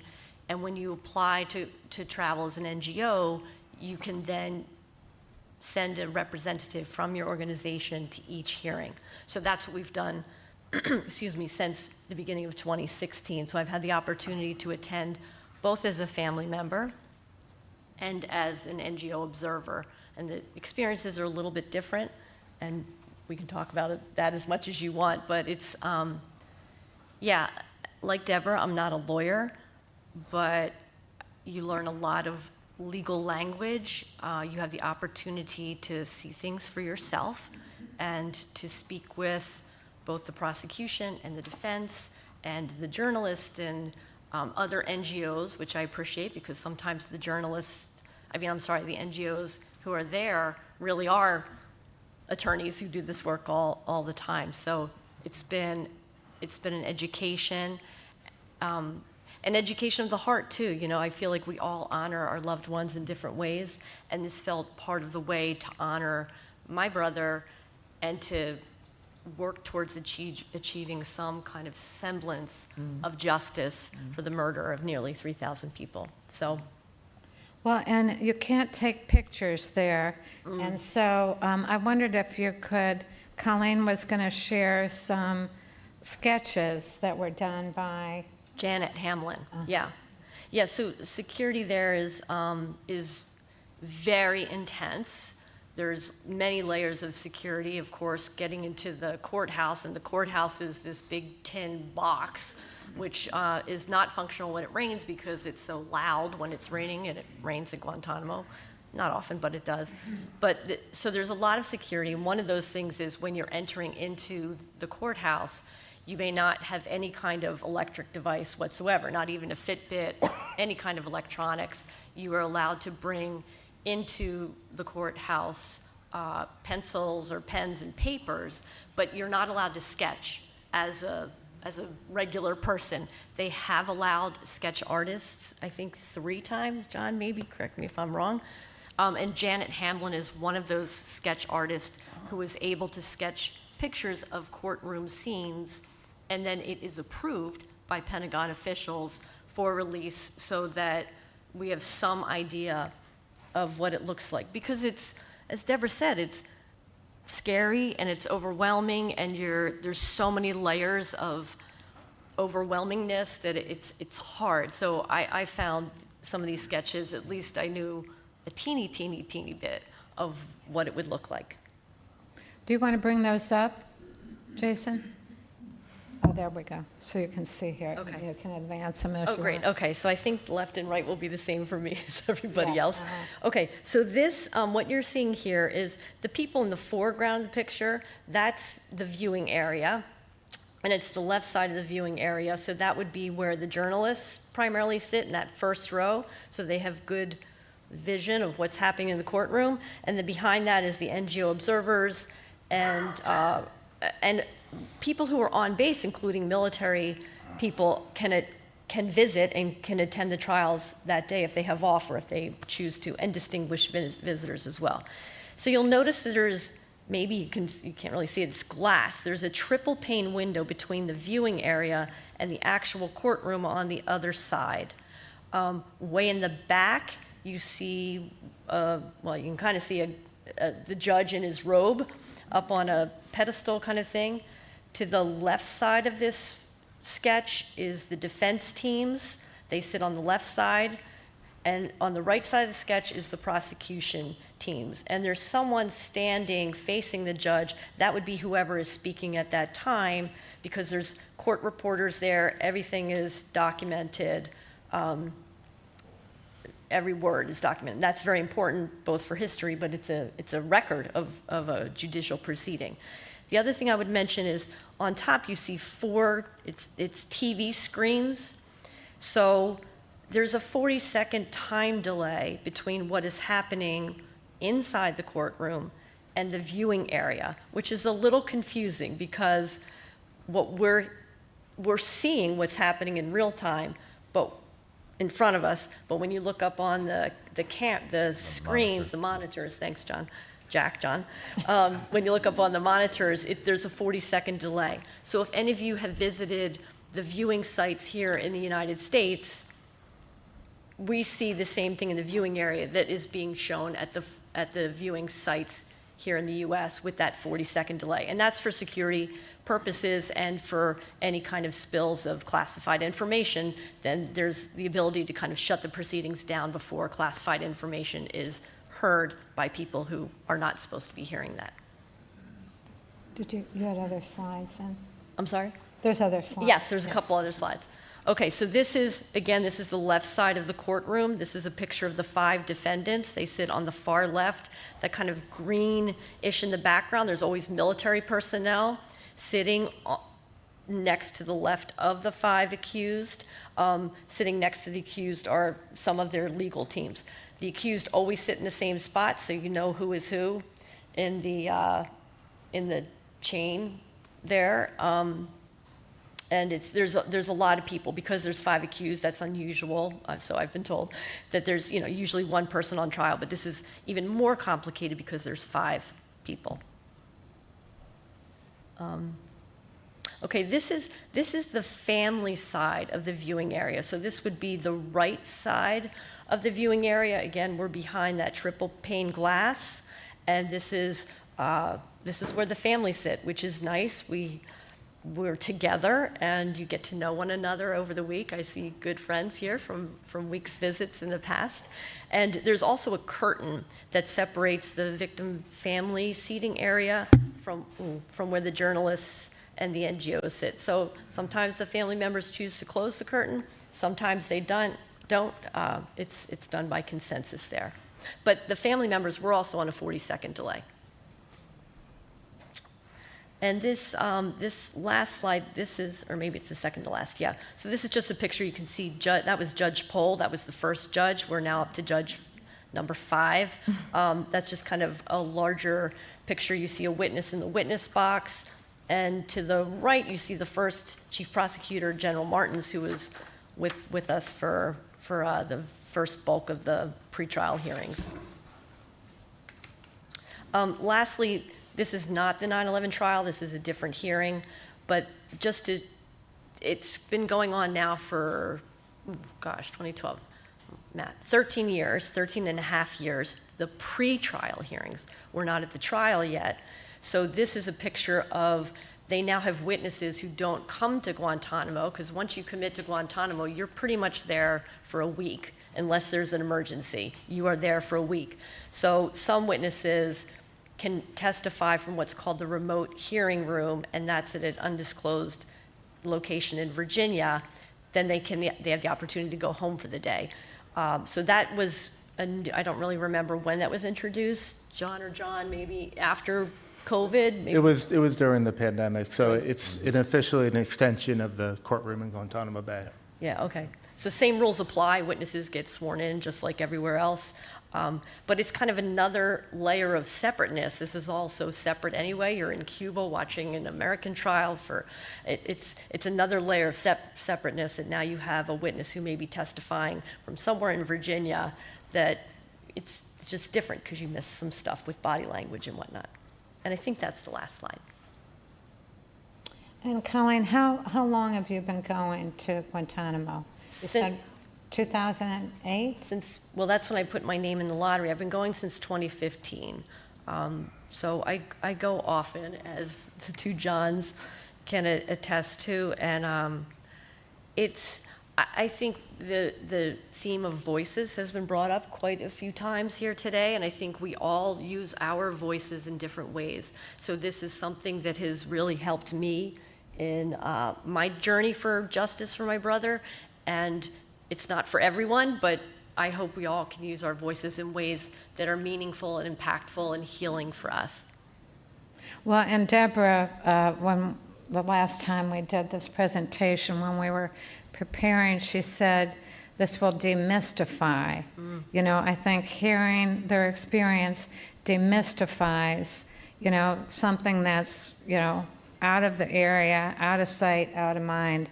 And so, I really appreciate them sharing their experience. Now, John, how about you? Because you have, you're coming from a different perspective.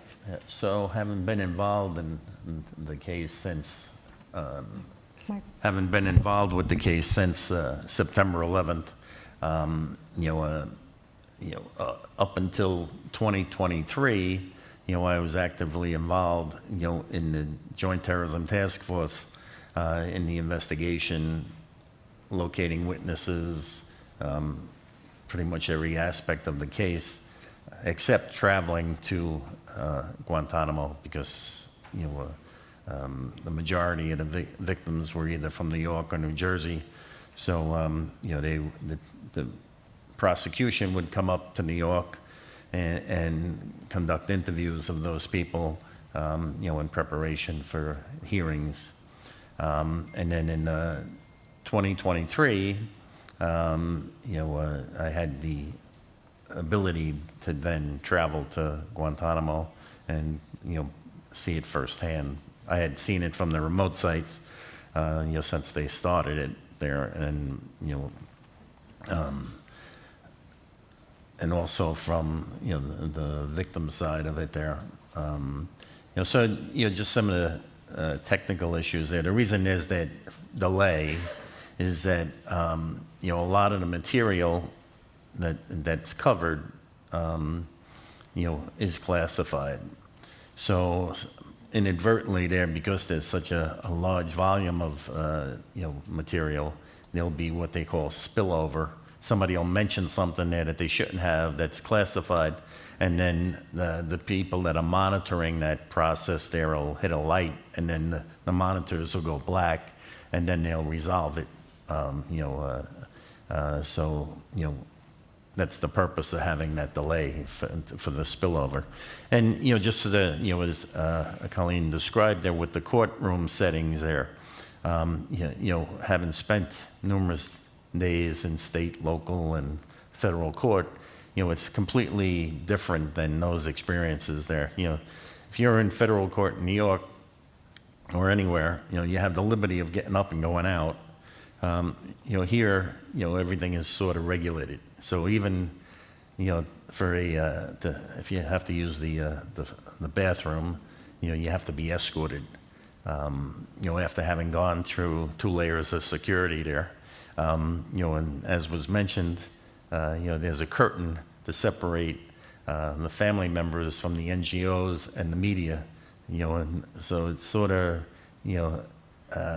presented somewhat of an adversarial way, and it's left up to the families whether or not, they want the curtain to be closed or not. It's kind of, ridiculous in my point, because, to get to the media and the NGO side, you have to walk past the family members. So it's almost like, but, it's very regulated. I mean, to go there, for all of us there, because it's a Navy base, they have to issue you orders. That's part of the process, so, and you have to have a passport to travel there. You can't, without a passport, you can't travel there. So, the whole process itself, is very different than a court that would be here in the United States.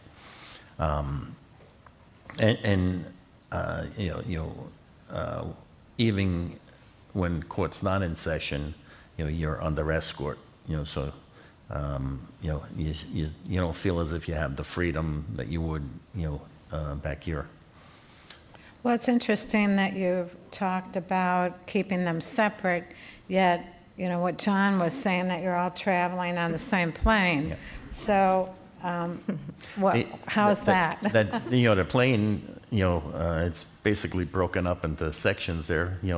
Victim family members are given, what would be the equivalent of first class, but right across from you is the judiciary, along with the judge, but you're not allowed to have any communication. And then the back of the plane is for the NGOs, the media, so, it's, and for a while, it's a charter plane. Some of the conditions of the charter plane weren't exactly, prior to them getting a different contract, the charter plane we were flying on still had ashtrays. So that gives you some idea of the age of the plane, and you did hear some rattling noises at times, but but it's a very unique experience there.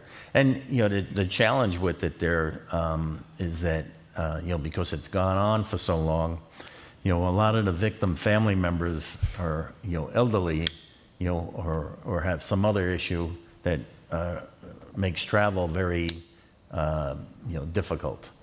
There was one trip, probably 5 trips back there, that I accompanied 2 of our 84 families that suffered losses on 9/11 there, and the Tejans, they were 84 and 82, but they, in pursuit of justice, they wanted to travel there, and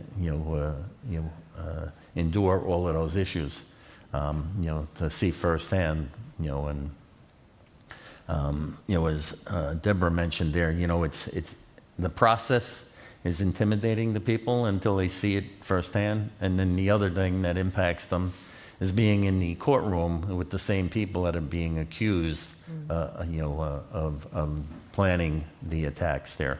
Especially, and not to single any one of them out there, but when you're in the courtroom and you see Khalid Sheikh Mohammed there with his bright orange-red beard, and the thing that always impacts me is that, knowing, what a lot of the victims went through on 9/11, none of them look any worse for wear,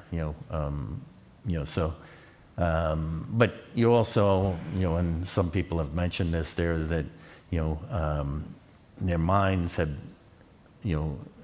convinced them that they're this big evil presence. But when they see them in person there, that diminishes there. They see them for, what they are, Yeah. Yeah, they're not very tall. And that was one of my great anxieties. I had taken a couple of beta blockers before I went to court for the first time. And they don't always show up also in the courtroom. But the first week I went, Khalid Sheikh Mohammed was in the courtroom, and then the next day, I think Benatosh was there, and the day after that. So by the end of the week, all 4 of the detainees who are currently part of the proceedings had come to the courtroom. And I had built up this anxiety, this angst over making eye contact or even just putting my eyes on these I struggle to say people, these monsters. And I didn't know how I was going to react to that. But they again, they're small. Khalid Sheikh Mohammed has a Kool-Aid colored beard, and they just look like cartoon characters to me. It's sort of surreal, but it broke that that barrier that I had created in my own mind. Is there any interaction with the detainees? No. Because I had heard a story from one family member that was there, and they had taken a paper and made it into a plane and thrown it toward. Is that a true story, or? Yeah, I think that was not the 9/11 case where that happened, the Okay. paper airplane. But there's generally no interaction between the courtroom and the viewing gallery. It's actually prohibited by the courtroom rules. So even attorneys who you might have spoken to outside, if they're walking by the glass, they're not supposed to wave to you, and if they do, you're not supposed to acknowledge them. So. Well, and John, you've been there for so many years. I wondered if you could speak a little bit about the changes that you've seen over time. You talked, during our webinar about, how they enter in, what their permissions are. Can you speak to that? Yeah, I think overall it's probably become, as the detainees have aged a little bit, and I think when they were in plea negotiations with the government, I think things seem to ease up a little bit, where they used to have guards walking on either side of them and escorting them kind of by touch to their table. They now kind of walk in on their own with a guard trailing behind. They generally live, as we understand it, pretty communally in the detention camp, so I think that was one of the issues with the plea deals. I think the plea deals would have prevented the government from seeking the death penalty. The government would agree not to seek the death penalty if they pled guilty, and then sort of how they were living in the detention camp was important to the defense teams. We haven't seen that the plea deals are still mostly sealed, but I think it's important for the defendants to maintain kind of like what they have now, which is clearly better than when they first arrived in 2006. So the base itself hasn't changed too much since I've been going. It's a very, very quiet place. I describe it as a small Caribbean beach town. There's not a lot going on. There's a few bars, a few restaurants. There's some beaches that people go to, but it's really pretty quiet. Living in Brooklyn, it's a big difference. But I think for a while we thought, well, gee, is it going to change because President Trump decided to send migrants there? That hasn't really become a big thing, as you probably have heard. It's been used mainly as kind of a temporary staging ground. So the base from when I've been this year hasn't changed much at all. It's about probably 4,000 to 5,000 people, and it is true. It's an interesting mix, as Jack said. It's a very secure place, but it's also pretty quiet and relaxing at the same time. How many people go on the plane? I mean, you talked about the. Yeah, so the Pentagon pays for all the lawyers. So in addition to the prosecution, every defense team is funded by the Pentagon, sort of as you would in, I guess, a federal death penalty case where if the defendant wasn't paying for his own lawyer, which is a lot of the time, they would get a very highly qualified lawyer. So that's how the case works. And the defense teams have 20 to 25 people on them, including sometimes 5 to 7 lawyers. So it's a huge, huge muscle movement, as the military calls it. And one of the defendants is no longer part of the case because he's been declared mentally incompetent. That's why it went from 5 to 4. But it's still a huge operation. And having the remote facility that Colleen talked about has lessened that. Now lawyers can watch and practice from and argue from and question witnesses from the remote site in the National Capital Region. But still, it's a huge, it's 100 people will go for a 9/11 case. I think that's one of the things that also impacts family members there is that because it's a capital case, they're entitled to what is called a learned attorney. That's a civilian attorney that has handled a capital case before. But in addition to that, because it's a military tribunal, they're also assigned a JAG, or a lawyer from the military, and in some cases, multiple lawyers, depending upon their time and grade. So when you're sitting there, on a defense side, you'll see as many as 40 to 50 people, and then you look on the prosecution side, and you'll see maybe 6 or 8. So, again, from a victim's family standpoint there, that hasn't always been well received to see that much support, for the people responsible for the attacks versus the prosecution. Well, and that limits then the number of families that can go over. So the other thing there is that from a family visitor standpoint, they're pretty much capped at 10. But the other thing that impacts that is that there are other cases there that haven't been resolved. The USS Cole and the Bali bombing. So if they have hearings that are going on at the same time, as is a case coming up there during 1 week in which currently there are sessions scheduled, is that so there'll be 5 spots for 9/11 and there's 5 spots for the USS Cole. So, and the USS Cole, like the 9/11 case, dates back to 2000. That hasn't been resolved yet. So, the 17 sailors that were killed, along with the number that were injured, are still also waiting for justice. Is there anything, Deborah, from your experience that stands out? You talked about, how you feel, more comfortable now than you did when you were initially going. I mean, speak to the family members and, about, your thoughts on if they're considering going. Yeah, well, what stands out for me is that it's an experience that not only engages you and educates. I've received an education in what's going on, but on the other hand, it is about the camaraderie with not only other family members, but even with counsel and with the Victims Witness Assistance Program. They're really there for us. And when court is not in session with the Victims Witness Assistance and the other family members, we're all dining together. You don't have to go out to eat if you don't want to. But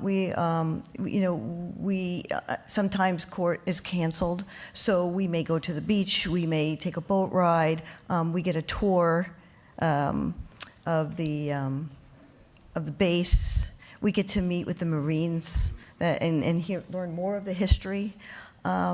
So it's the experience is beyond what goes on in the courtroom. It's beyond what goes in the boardrooms. And to give you an example, in January, my son, Dylan, who is now 28, came along for the first time. And he was extremely nervous. And he was asking lots of questions. And everyone, including counsel, are just so gentle and very good at breaking it down for wherever you are on that spectrum of understanding. And one day we did take a boat ride, and we went to a beach that had a place where they could climb up. And when you're there at Gitmo, we get Army reservists who are assigned to us, like a concierge, and they drive us everywhere. They drive us to the NEX, which is like the grocery store. If we're at court and we don't feel well, they drive us back to the hotel. There's a family room there, so they'll take you to the family room. Whatever you need, they're there for you. And so they had come along on the boat ride, and they're about the same age as Dylan. And they all climbed up to this rock or whatever. And I have a photograph of them on this beautiful blue day with it looks like crystals kind of dancing in Guantanamo Bay. And they are diving off together into the water. And so... What a contrast to what's going on there, a contrast to what's going on. But it really allows you to relax in that atmosphere. And they also, Victims Witness Assistance Program also sends a counselor to come along as well. And it's war court. It's not something I would have chosen to do 20 years ago. But it's also fellowship. One thing I started doing over the last, I guess, like 5 trips there, and again, to take that break down that barrier, is that, I've met with the defense attorneys, with family members. So again, just like viewing the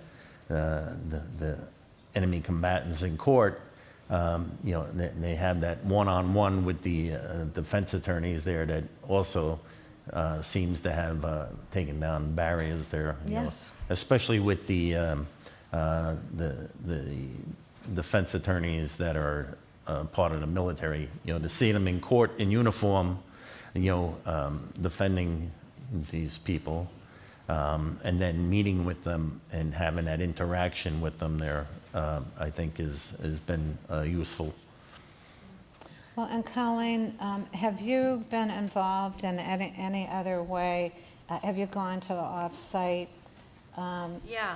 thanks for bringing that up, locations? because I originally went for the first time at the arraignment, which was in May of 2012, and I went to Fort Hamilton here in Brooklyn.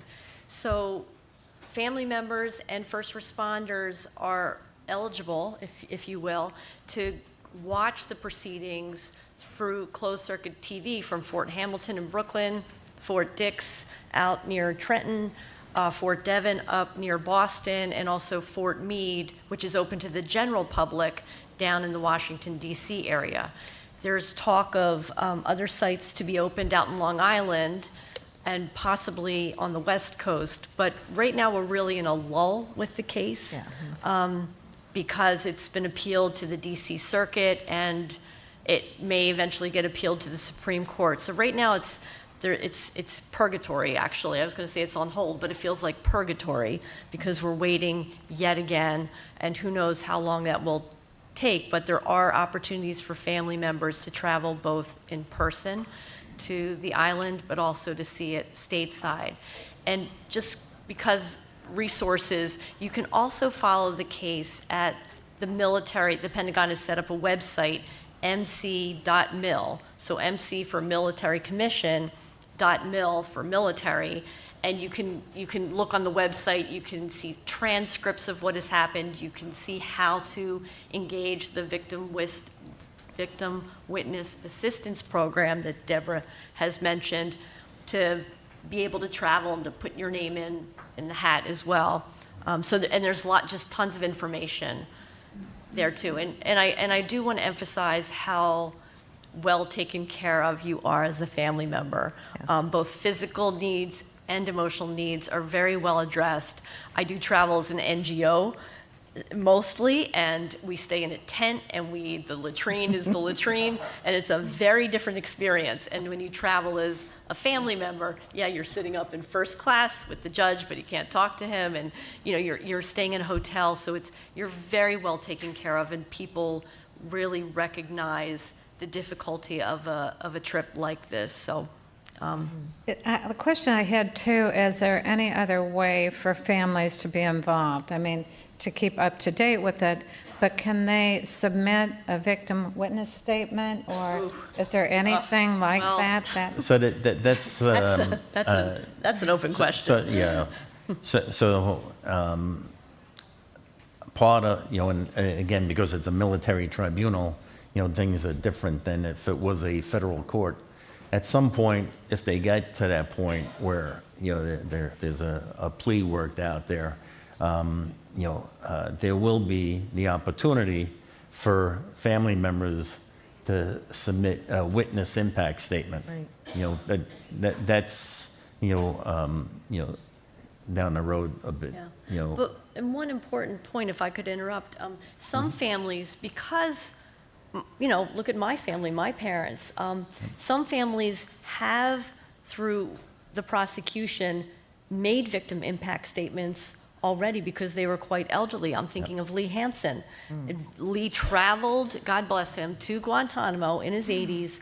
It was closed court. Lee gave a statement. That was years ago, and unfortunately, Lee has now passed as well. So for family members who knows how long this is going to take, you can reach out to the prosecution and arrange to have a statement, because we don't know how long. Well, we're out of time, and we could probably go on for a while here, but the way that you can learn more is to meet with John and purchase one of his books, and he probably will run out of them today. How else can they get a book if you run out of supply here? Yeah, thank you for saying that. It's just on Amazon and bookshop.org, and most other independent sites or bookstore websites will have it for purchase. So. Can you tell us the name of it again? Yeah, it's America's Trial. Yeah, that's it. America's Trial. So let's give everyone a round of applause.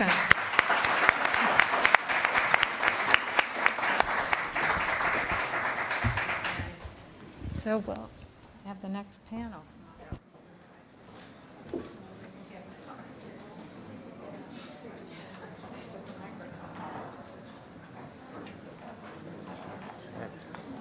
forward to reading your book. Thank you. I appreciate it. Congratulations. Thank you very much. Good meeting you. Good job.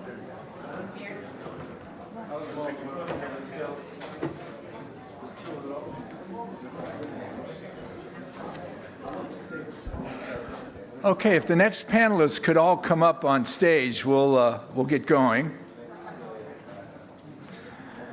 Now, as I said at the beginning, we have concurrent sessions going on here. So in the room next door, we've got psychosocial and community resilience in times of crisis.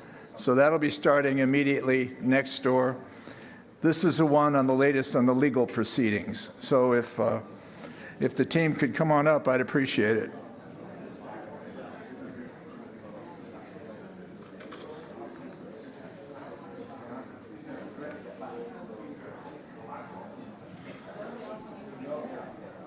Hey, Matt.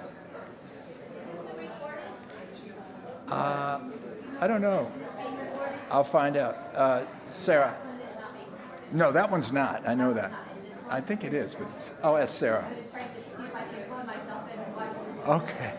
Is this one being recorded? Okay. Sarah, do we have the attorneys here? Are they? Yeah.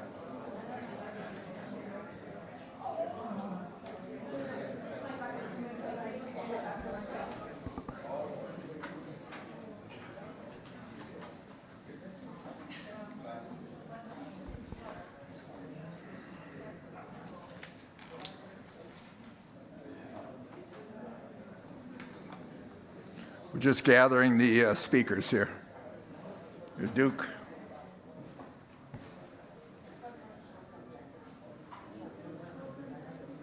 You got your other. Good to see you. Thanks for joining us as always. Of course. Okay to call you Duke. Absolutely. Okay. Now we're missing a few here. Robert.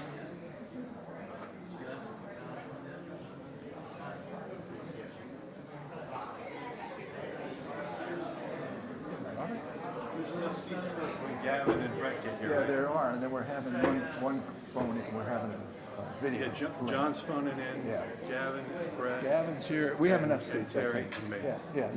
Terry and Brett. Yeah. Brett. Yeah. Yep. And this. Hafley, yeah. I should know after all these years.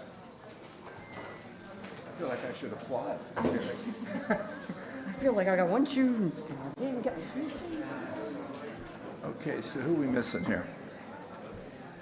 We need Gavin, huh? They're going to come in afterwards. They're at the Symposium. Oh, they are. So do we have? What about Brett? He's there with them. But they're on their way. They're going to come over, but I can handle them all. Okay, and you're going to be a host.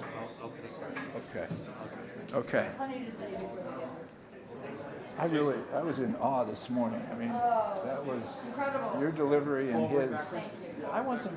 So much going on. I wasn't aware that was going to happen this morning. It happened so much. I've been so busy with everything else.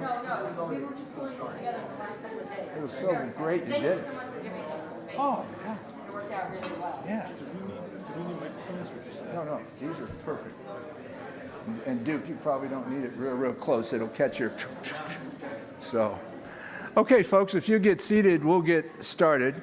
My pleasure to introduce the next panel on the latest on the legal proceedings. And just like every other module you'll see, the A-team is involved with this. So we really have the experts that have been kind of living this whole legal proceedings over the years. We have a couple of folks, you see the empty chairs, that are actually in a concurrent session that will be joining us in progress. So we may be interrupted for that, but we'll see. So Robert Hafley is going to be the moderator of this panel. And joining him, we've got Duke is with us, Duke Maloney from Kreindler. And we have Terry Strada, who I think a lot of us have seen on TV lately, Terry, with 9/11 Families United. And I feel, when I kicked off the session, I mentioned there was a press conference going on in the other room. Well, Terry was one of the folks speaking with the press, and the attorneys were in the room, and also Brett Eagleson, who will be joining us. He's a family member and also the president of 9/11 Justice. But boy, oh boy, Terry, congratulations on they laid out, connecting the dots, absolutely fact after fact after fact between what happened on 9/11 and Saudi Arabia. And it was just so impressive, and I was proud to kind of be part of watching that play out. So Robert, let me turn it over to you, and I think this will be a real interesting and informative session. So let's welcome him.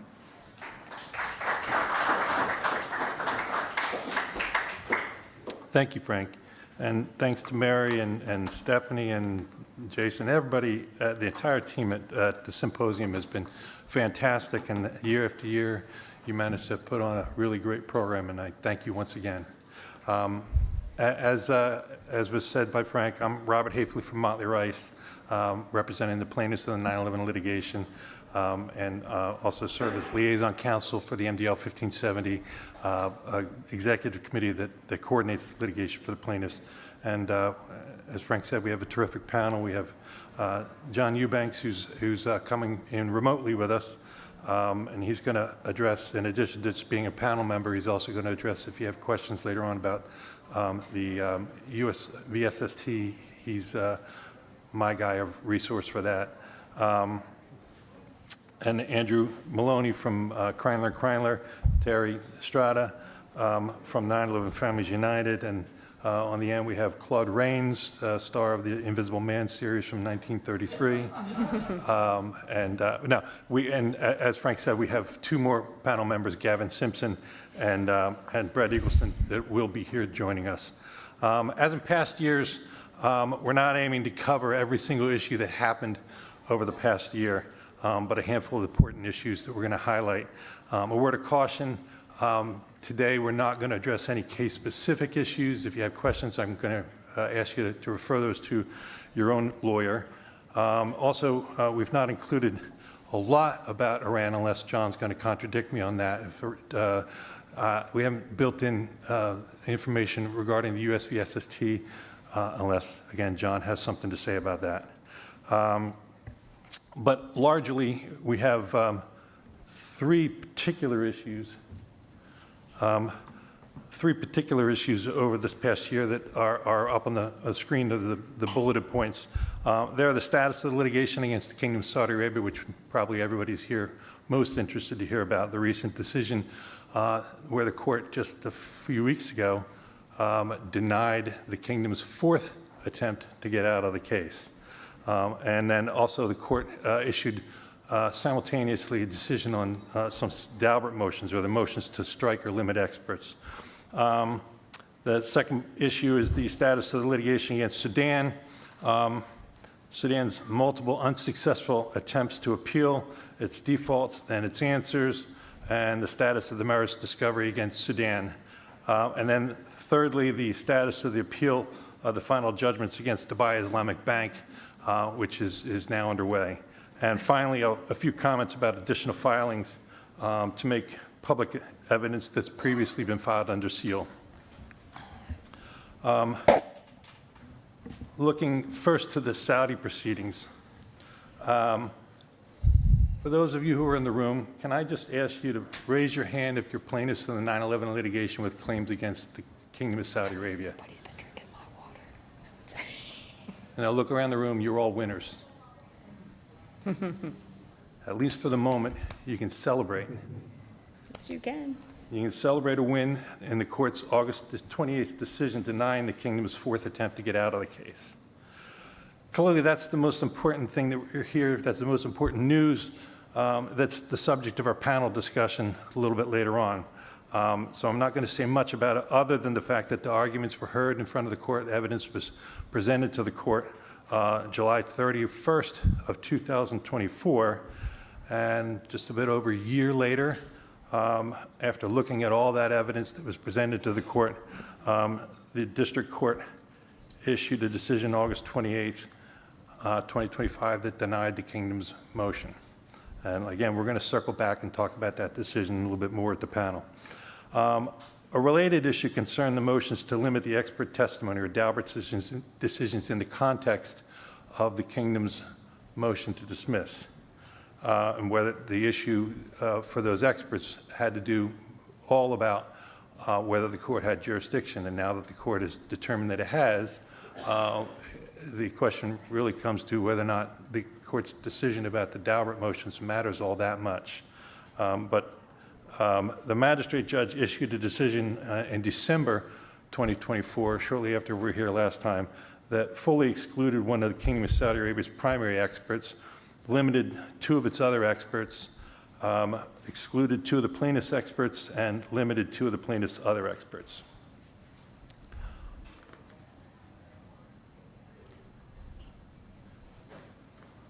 On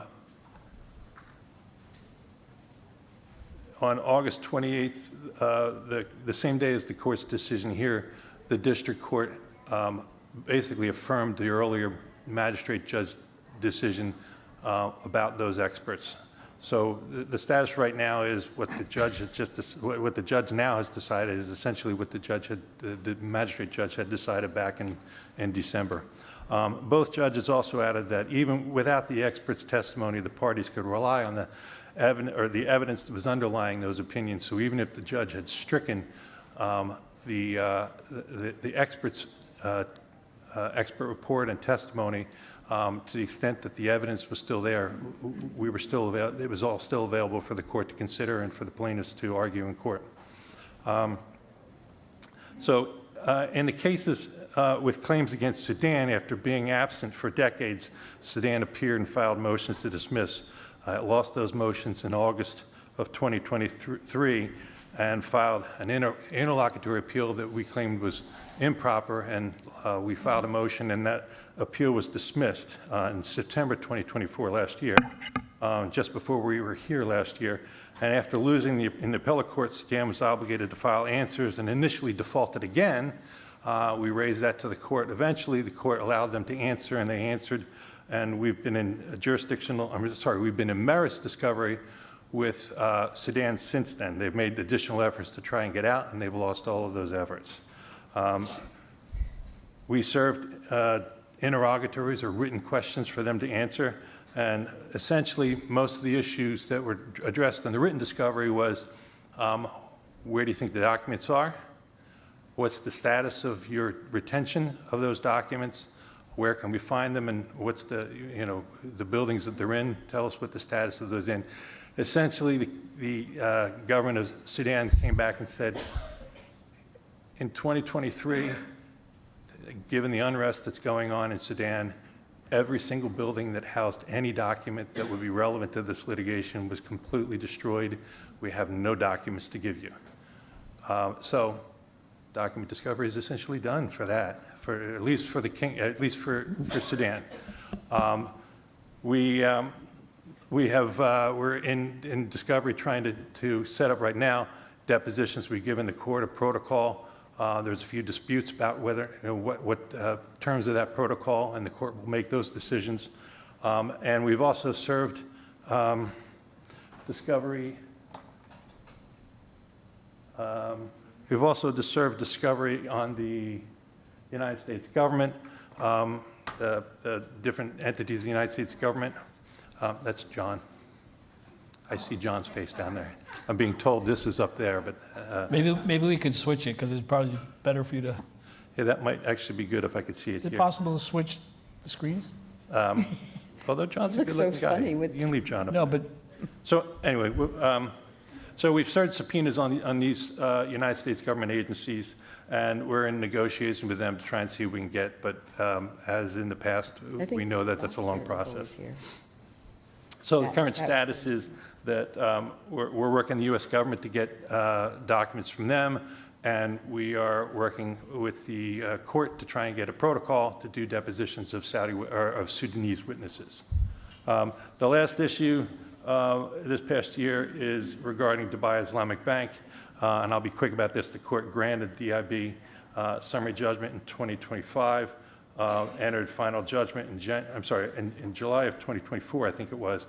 Entered final judgment in January 2025. Entered a final judgment that's necessary to appeal. And in early 2025, all the plaintiffs who had claims against DIB filed a notice of appeal, and opening briefs were filed in July, and Dubai Islamic Bank's briefs are due next month in October. So the last issue before we turn to what everybody came here for, I wanted to add a word about what was done this year to work towards public access to information. As we've mentioned here before, throughout this litigation, much of the litigation has happened through documents that have been filed under seal. In December 2025, we filed on the public docket all the papers that were part of the DIB motion for summary judgment issues, and so those documents are now available on the public docket. And similarly, in February 2025, we submitted 11 DVDs and filed on the public docket multiple filings that sought to make public as much as possible what we could in the back and forth on the Kingdom of Saudi Arabia's motion to dismiss. So most of those documents that had been filed under seal are now available for public download. Finally, in May and June, we gave the court a 1 terabyte hard drive and another DVD with additional data that we received in 2025 from the United Kingdom's Metropolitan Police, which is more material that the MPS turned over to us responsive to our request for them in the litigation. So I'm going to blow through a few slides quickly to get to the discussion. One point I wanted to make mostly as a reminder is about one of the men who plays prominently in the court's decision. And I showed you this document last year, but this is a reminder that in 2017, the FBI report, in an FBI report, they assessed that Omar al-Bayoumi was a Saudi spy working for the Saudi GIP, or their intelligence people, and who was reporting to then Saudi Ambassador Prince Bandar. And as we progress through the slides in our presentation, in our discussion, we're going to see a few items of evidence that we now know the UK authorities seized in a raid of Bayoumi's home in the days after 9/11. The UK authorities, at the United States government's instigation, raided Bayoumi's home, seized evidence, detained Bayoumi for questioning. 3 items that were turned over to us in discovery from the MPS, not by the FBI, but by the MPS, are, and these are things that we're going to talk about in the discussion, a welcoming party video of a party Bayoumi threw for 2 of the hijackers, a capital casing video showing Bayoumi in 1999 conducting what experts say is a casing of the U.S. Capitol, and on the same video there's 2 images showing Bayoumi with 2 other Saudi government officials. Incidentally, one of the officials who's in the video expressed in his deposition about 24 times that he didn't know Bayoumi. And finally, an airplane sketch that the court agrees suggests Bayoumi had some witting involvement in 9/11. And we're going to discuss each of these. So at this point, we're going to switch gears and engage our esteemed panel members. And hopefully we can have the 2 additional ones who will join us shortly. What I want to do, I'm going to skip through a few slides here. Terry, I'm going to start with a few questions for you. And just to be clear, let's flip back because it's not actually about the pictures that are up there. First, thanks, Terry, for joining us. I want to turn to you first to actually address a few quick questions before we launch into some of the other areas that may take more time. In years past, Terry, you've advocated for the Justice Against Sponsored Terrorism Act, or JASTA, which Congress enacted in September 2016. So happy almost 9th birthday for JASTA. Mm-hmm. And it played prominently in the court's decision recently. More recently, you were here the last 2 years, and I think it was, and you spoke about what I'd term a technical fix bill called the Ensuring Justice for Victims of Terrorism Act, or EJVTA. And we can talk more on the back end if people have questions about what EJVTA is. But what I want to know is, can you tell us, Terry, what's the status of the EJVTA currently? Yes, so we did not get out of committee in the last Congress, but we were able to bring Tom Cotton to the floor and explain his reasons for being against the EJVTA, which was good for us. So we now know his position publicly. We will bring the bill back, hopefully this Congress, and it will have the same support it had in the past, and we will let everybody know when that happens and what we might need from you next. Thanks, Terry. And this one's for you, too. Just this past weekend, an article came out in the Sunday Times in London that quotes you a central part of that article uncovers that the London authorities had Bayoumi in custody for 7 days. They thought that he should be extradited to the United States, but ultimately they released him because the U.S. authorities didn't give the UK authorities incriminating evidence about Bayoumi that we know that the FBI had, because the U.S. authorities told their UK counterparts to release Bayoumi. And first off, is that sort of encapsulate the summary of that? Oh, article? absolutely, yes, yes. And with the recent news about the court's decision and the evidence presented in court in July 2024, and perhaps even more because of the London Times article this past weekend, do you have in mind steps that might be taken to foster better cooperation from our own government and maybe more specifically transparency? Yes, so I am currently drafting a petition to the FBI for full transparency on September 11th and all of the evidence that they've had and that they've kept from us. A big problem with the FBI is that they have not cooperated. So I will draft the petition, and some way, somehow, we will get it out to all of the families. And I encourage everyone to, when you open it up, to sign on as fast as you can. We will collect the signatures, and I will personally take it to FBI headquarters and hand it in on all of our behalves. So bottom of the line is we should stay tuned to hear more about that. Yes. All right. Now, in UK's Parliament on Monday, members of Parliament engaged in what I'd say is a spirited discussion about Bayoumi's involvement with Saudi intelligence services and his links to the hijackers and the Saudi government's role in the lead up to the attacks. During the comments, one member of the Parliament asked for a full investigation by the UK's Intelligence and Security Committee. And another one asked a whole series of questions that probed into the issues around that. My first question of three here, I'm going to ask you. Do you have any view about the fact that members of Parliament are now asking serious questions about Bayoumi's and Saudi's role in the 9/11, and how does that compare to questions being asked in the public dialogue by our own government? What public dialogue from our own government? We have heard nothing. And like Bob is saying, the UK Parliament held an emergency session to address these issues as soon as it became public a week ago or last Sunday. God, it hasn't even been a week. And our government has been silent. Are there questions analogous to what are being asked in the UK that you'd like to see our public officials raising? Absolutely. What happened to the evidence? Who was in control of it? Where did it go? We want to know everything we can about it. Okay. Given that the U.S. government has already conducted an inquiry into 9/11 through its 9/11 Commission, and given that much of the key evidence now being considered was not disclosed until it was uncovered through this litigation that we're here about today, the MDL 1570 litigation, the civil litigation in federal court in New York, isn't there something to be said about encouraging the civil litigation to reach answers versus only pushing for some additional investigation by political policymakers? Absolutely. The civil litigation is the only reason we have the evidence that we do have now, that everyone's going to be talking about, that is so intensely important. We didn't get it any other way. We didn't get it from a commission before. I have no faith we would get it from any other commission set up like that.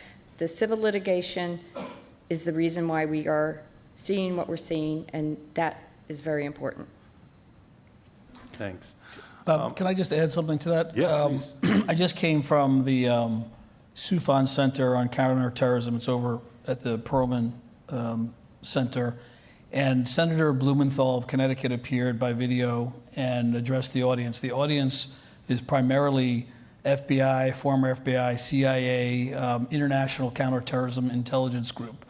And they all had different presentations, but Senator Blumenthal appeared asking the exact same questions that Terry just addressed and that the UK MPs were addressing. And he is working with John Cornyn, a Republican from Texas, to ask those same questions. What happened to this evidence? Why wasn't it disclosed earlier? He wants to have a congressional inquiry on this, and he's calling for just that and in a bipartisan way. So that was just this morning.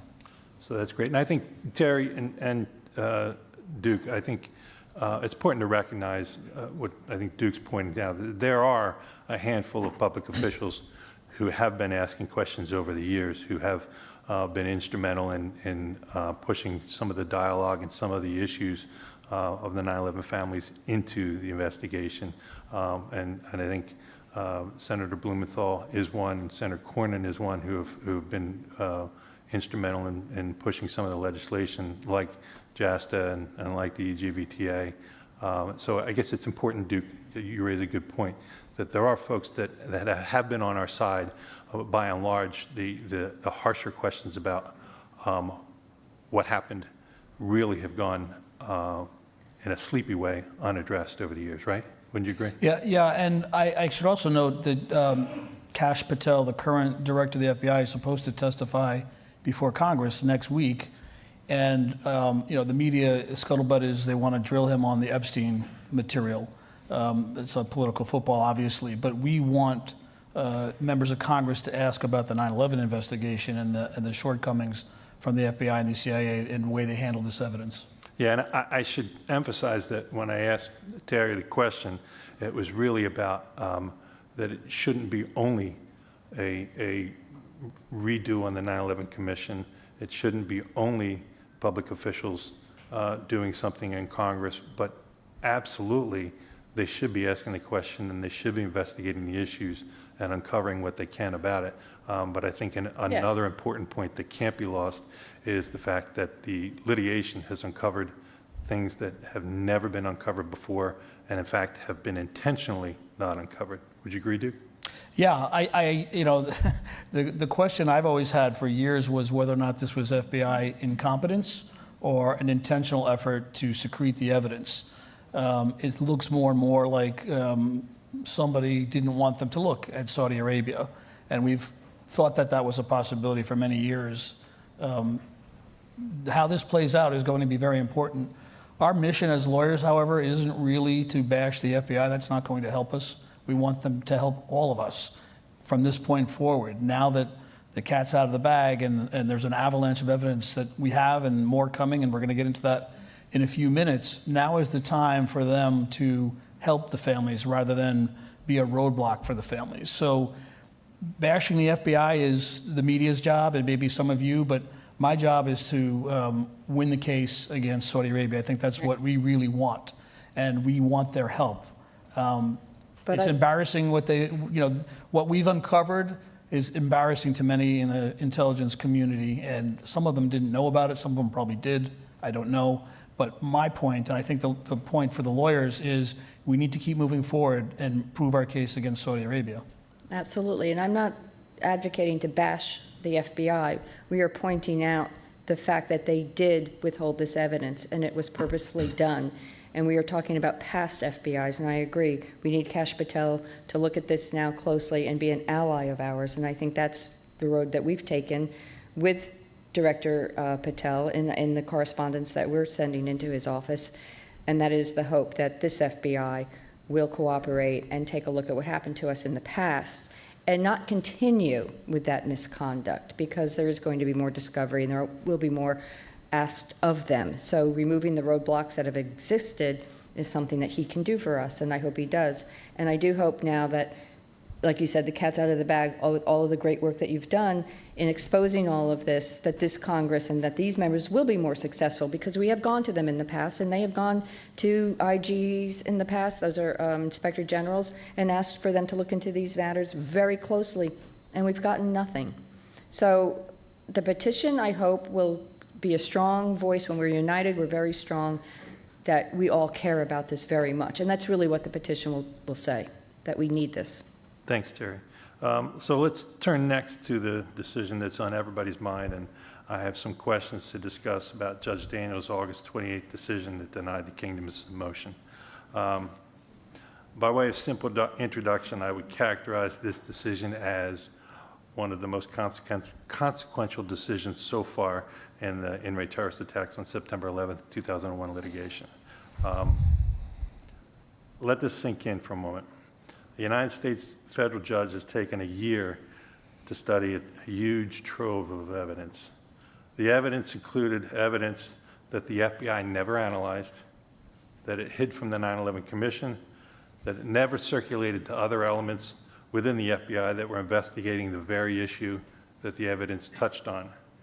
And that it was discovered only in this litigation. After taking years to study that evidence, the U.S. federal judge held that the plaintiffs in the case deserved to have their day in court against Saudi Arabia because, and this is very important, there is credible evidence that the Saudi government was complicit. They had a direct role in 9/11, and the Saudi government's attempts to explain away that evidence were contradictory and not credible. That needs to sink in. The federal court made that finding. Now, on the screen are images of two of the central actors identified as Saudi agents that are discussed in the court's decision, and they're on the left, Fahad al-Thamari, and on the right, Omar Bayoumi, who we have heard some about already.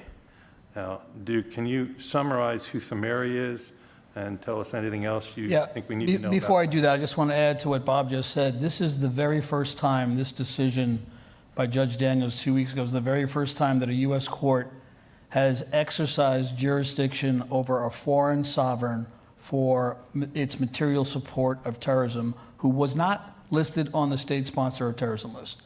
Up until 2016, you could only sue countries that were listed in the U.S. State Department's list of state sponsors of terrorism. Saudi Arabia was not on that list, has never been on that list. JASTA was a game changer because it allowed us to bring the suit directly against Saudi Arabia, even though they weren't on any terror list. And the decision last week was the very first time that a court has said, I'm going to exercise jurisdiction over Saudi Arabia, or over any country. Previously, Saudi Arabia had been successful in getting litigation dismissed, not just in this case, but in the Pensacola shooting and some others, and other countries as well. So this is a pretty significant, historic, landmark decision. The Saudis have already filed a notice of appeal, as we expected that they would do, and they'll probably ask for a stay of the litigation, which we're going to object to, but it's a significant holding. And the holding, which basically says we're exercising jurisdiction here in the United States and that the plaintiffs get a right to a trial, is just the tip of the iceberg. The decision said so much more. We're going to cover some of that in the slides that I prepared for you to see. I guess my first question is, how many of you were able to attend the oral argument last July in the Southern District? So you know firsthand, having seen some of what we showed, some of this will be familiar to you. How many in the room have actually read Judge Daniels' decision that came out 2 weeks ago? Most of it. So the first 32 pages are kind of complex legal issues that the court had to deal with that are very important to the case, and I'll cover some of that. But starting at around page 33, for those of you who haven't read it, I would just start at page 33 to the end. It's a 45-page decision. It goes through the evidence. And Judge Daniels makes some very specific findings that we were very, very happy to see. So this isn't just a win on defeating a motion to dismiss. You may have seen some media coverage. There's been very, very few quotes from the Kellogg firm. They're the lawyers for Saudi Arabia. And they keep just saying either no comment or this is only a finding on jurisdiction. It's not a finding that we did it. I beg to differ because some of the language that the judge used in his decision, I think, spell the writing on the wall for Saudi Arabia. I'm going to go through some of that now. Bob asked me to discuss these two guys. I think they're somewhat familiar to you. They were both identified early on in the investigation. The 9/11 Commission wrote about these two in the book, and there's substantial information about them even before we started this case. But we uncovered a lot more during our civil discovery. So Fahad Thamari came to the United States in the mid-1990s, a Saudi imam. He had diplomatic credentials. He had a visa saying that he was working in the Saudi embassy or consulate. And after 9/11, he was interviewed, and he told the FBI that in fact he worked at the consulate and that's why he had diplomatic credentials. He lied. It was later discovered in our litigation that he was never an employee, he was never employed at the Saudi consulate in LA or the Saudi embassy. They gave him diplomatic cover so he could carry on his propagation of the virulent version of Wahhabi Islam at the King Fahd Mosque in Los Angeles. That mosque was fully funded by Saudi Arabia, and he was the imam there preaching to other Saudi citizens and, in fact, Saudi jihadists. So he's a central focus early on in the investigation of 9/11. He denied knowing Bayoumi, he denied knowing Awlaki, he denied knowing anybody, basically playing dumb. When we took his deposition, I don't know how many times he said, "I don't recall." But it was clear that he lied to the investigators early on. And one important point is no matter how you slice what his lies were, no matter what hat he was wearing, in all the circumstances, he was somebody who was working for the Kingdom of Saudi Arabia. Yeah, he was on the Saudi payroll. He was getting compensated by the government of Saudi Arabia. We found correspondence where he was actually employed by the Ministry of Islamic Affairs. That's where most of the bad guys are, the Ministry of Islamic Affairs. Sometimes you see that MOIA, the acronym for that ministry. That's part of the government. There is no separation of church and state in Saudi Arabia. They are a key part of the Saudi government. So that ministry is the one that employed people, not just in Saudi Arabia, but around the world. They had offices at every embassy, including the United States, and consulate. Fahd Thumeiri his mission was to work for the Ministry of Islamic Affairs to propagate Islam, Wahhabi Islam. We recovered correspondence where the ministry appointed him to be the supervisor of all the propagators in the state of California during this time period in the late 1990s. That's pretty significant because he's now a supervisor and in a managerial role, and he is somebody who's in constant contact with religious propagators from Saudi Arabia in California. So in the court's decision, the court had a bit to say about both Bayoumi and Thumeiri, and some of it is summarized in some selections that you provided to me to go through, and they're up on the screen now. And can you explain to us or summarize the key points? Yeah, before we do that, you saw the picture of Omar al-Bayoumi. I'm sure that's a name familiar to most of you. His lawyers, the Kellogg firm, denied that he was employed by Saudi Arabia. So one of the things that we sought to investigate and prove was that he was actually being paid by and employed by the state of Saudi Arabia. So that was there was no dispute that Thumeiri was employed by Saudi Arabia, but Kellogg disputed Bayoumi was an employee of Saudi Arabia, and we uncovered lots of facts to prove that he was in fact employed by Saudi Arabia starting in 1994 when he arrived in the United States through the 9/11 attacks. I think interestingly, even the company that the Kingdom of Saudi Arabia said was actually his employee came into court and said, no, he was an employee of the Kingdom of Saudi Arabia, not ours. Yeah, they used a cutout. The Saudis used a cutout, an aviation company, to give his paychecks to Bayoumi on a regular basis for many, many, many years while he was living in San Diego. He was here ostensibly pretending to be a student pursuing degrees. He was in his mid-30s by then. But as the FBI indicated, he wasn't going to class, he wasn't going to work. What he was doing was setting up a reception committee, a cell of jihad supporters for Al-Qaeda. So getting back to, you give me some quotes from the decision that you wanted to talk about related to Bayoumi and Thumeiri.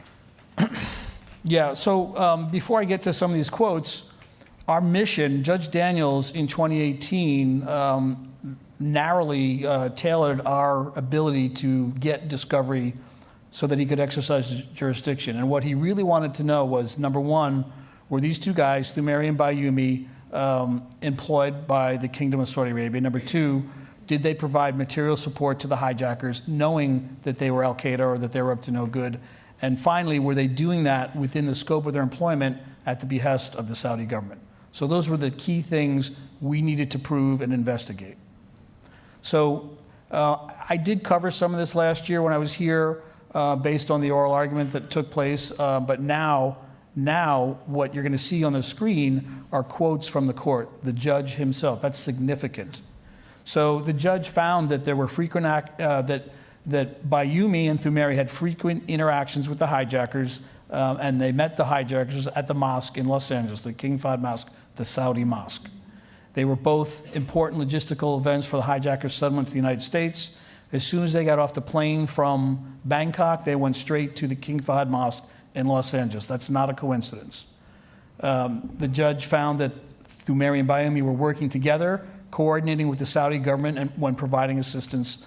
The basis for that were the phone calls between the two of them. Even though Thumairy denied knowing Bayoumi, there were, I think, something like 40 phone calls. We had phone records.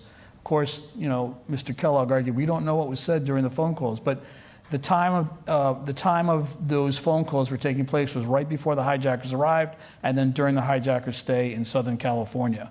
And it also contradicted Thumairy, who said he didn't know Bayoumi. And Bayoumi, when he was deposed, said, oh yeah, I know Thumairy, and I've been to that mosque in LA many times. So there was a lot of contradictory testimony between the two of them. They couldn't get their story straight. The issue of whether there was a support network for the two early arriving hijackers, Hazmi and Midar, was a subject of discussion at the July 31st hearing. It was pretty hotly contested, and the phrase support network appears at least 14 times in the arguments discussed by the lawyers for both sides. And the lawyers representing Saudi Arabia pointed to plaintiff's evidence and argued that there was no evidence that Bayoumi and Thumairy were responsible for orchestrating the support network for the two early arriving hijackers in Southern California. In the August 28th decision, what did the court have to say about the assertion and what evidence did the court point to? And I would underscore that it seems that the court necessarily, it doesn't appear to have used the phrase support network in the decision, but nonetheless does underscore the fact that there was a lot of support from a variety of people that were underneath Bayoumi and Thumairy's. Yeah, so even as far back as the 9/11 Commission in 2004, and every intelligence agent and counterterrorism agent would tell you that typically you don't send your operatives into a foreign country where they don't speak English without a support network, a soft landing to greet them and take care of them while they were there. So the 9/11 Commission suspected that there was a support network in Southern California, but that's as far as they went. They identified Thumairy and Bayoumi as potential suspects, but they never really pursued that investigation to the end like we have done. So I don't think anybody's ever disputed that a support network in Southern California and other parts of the country likely existed. But of course, Mr. Kellogg and Saudi Arabia denied that these two guys were part of that support network. We've uncovered a lot of evidence to show that they were actually the focus of that support network and supervising that support network. And so there were facts that were undisputed, and the court commented on those in his decision. And there were some facts that were disputed, but the evidence was in our favor because the dispute by Saudi Arabia really didn't carry any water. And I'm going to go through some of that in a moment. But the judge looked at both undisputed facts and disputed facts where there was very good evidence on our side and no good explanation on Saudi Arabia's side. So if you go back to that slide. Yeah. So there were some general statements made by the court that Bayoumi was a connecting point between the hijackers, and the court identified only some of the evidence that we presented. There was a lot of evidence that's not discussed in Judge Daniels' decision. There's just so much of it. He only needed to really focus on some of the stuff that was either undisputed, or if it was disputed, that we have the overwhelming explanation for it. And that's important because when the Saudis try to appeal this case, the Court of Appeals will take a look at what the judge considered, what he didn't consider, what he was neutral on, what he rejected. And he took 13 months to write a very careful decision, knowing it was going to be going up on an immediate appeal. And we think he did a very good job of doing that. So he pointed out, the judge pointed out some examples. Bayoumi knew Thumairy personally and frequented the mosque where the hijackers first arrived. I discuss that in a minute. You can see the quote. That's from the court. That's not from me. Bayoumi in San Diego knew Anwar al-Awlaki, an Al-Qaeda recruiter who moved from Southern California with the hijackers to Virginia to meet the additional incoming hijackers. That's not a coincidence. And eventually, after 9/11, there was an arrest warrant for him. He fled the country. He was an Al-Qaeda recruiter online, very effective recruiter. And he went back to his ancestral homeland. He was born in the United States. And he was in Yemen, and the Obama administration targeted him and took him out in a drone strike. So he's a significant player, and Judge Daniels knew all about Alaki and thought that that was a significant contact point for Bayoumi, and he mentioned that in his decision, and that also Alaki visited the Parkwood Apartments where Bayoumi lived and where Bayoumi got an apartment for the hijackers. So I mentioned earlier that there was a video of a welcoming party that Bayoumi threw for two of the hijackers, Hazmi and Midar. In this slide here, is Yeah. this a picture from that? Yeah, so some of you may have seen this before. Some of this has been on television. We played this at the oral argument last year. Some of this video was available to the 9/11 Commission from the FBI, but it's unclear to us if the version that they saw was a complete version, because when it was eventually produced to us from the FBI several years ago, they only gave us a very condensed version, a highly edited version, which we thought was unusual. We were able to file with the court a request for judicial assistance from the MPS, Scotland Yard in the UK. Gavin Simpson from our firm went over there. He's a Scottish lawyer and former prosecutor from The Hague, and he had some connections there and was able to convince them to reveal a trove of documents to us, one of which was the full video. We call this the welcome video for the hijackers. And it is discussed briefly in the 9/11 Commission report from 2004, but the 9/11 Commission either didn't evaluate it extensively or didn't have a version that we were able to get. In fact, they said that the two hijackers don't really appear on the video. They were secreted in the back bedroom and not part of this party at all. Nothing could be further from the truth.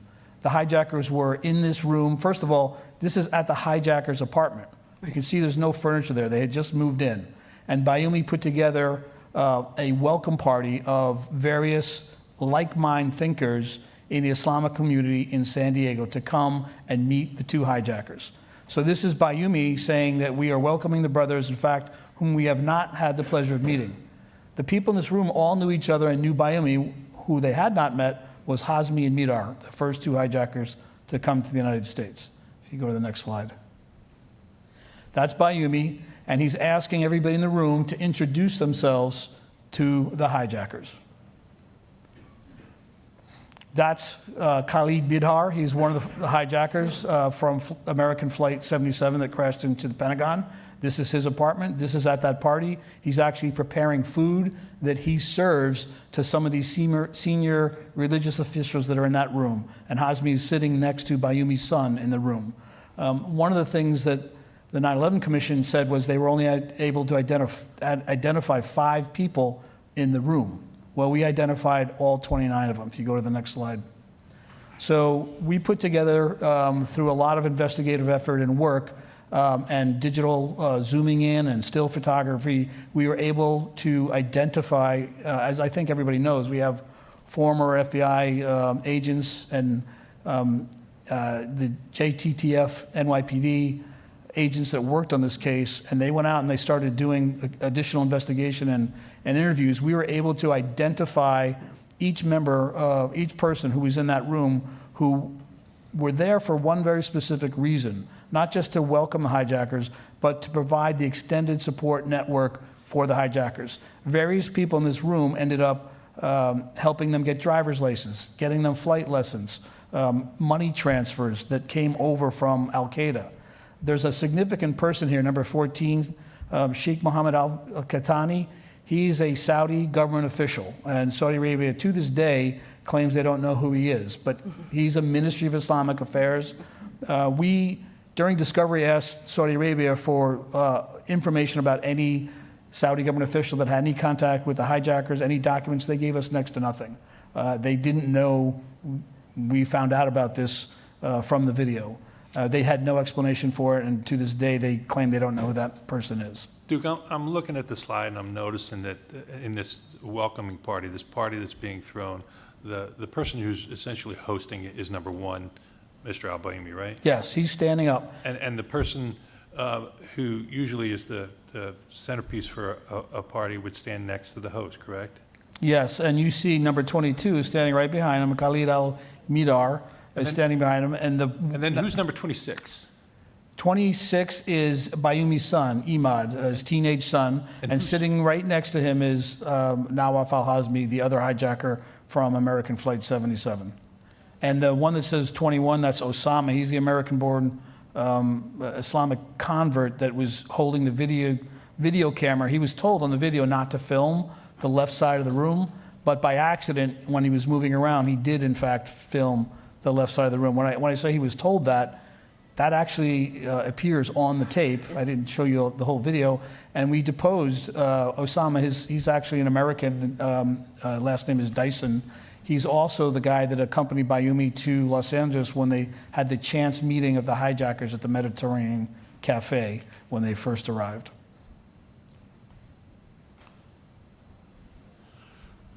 So there's two other guys. It's not limited just to these two guys, but these two other guys, Sadan and Suderi, were also Saudi employees.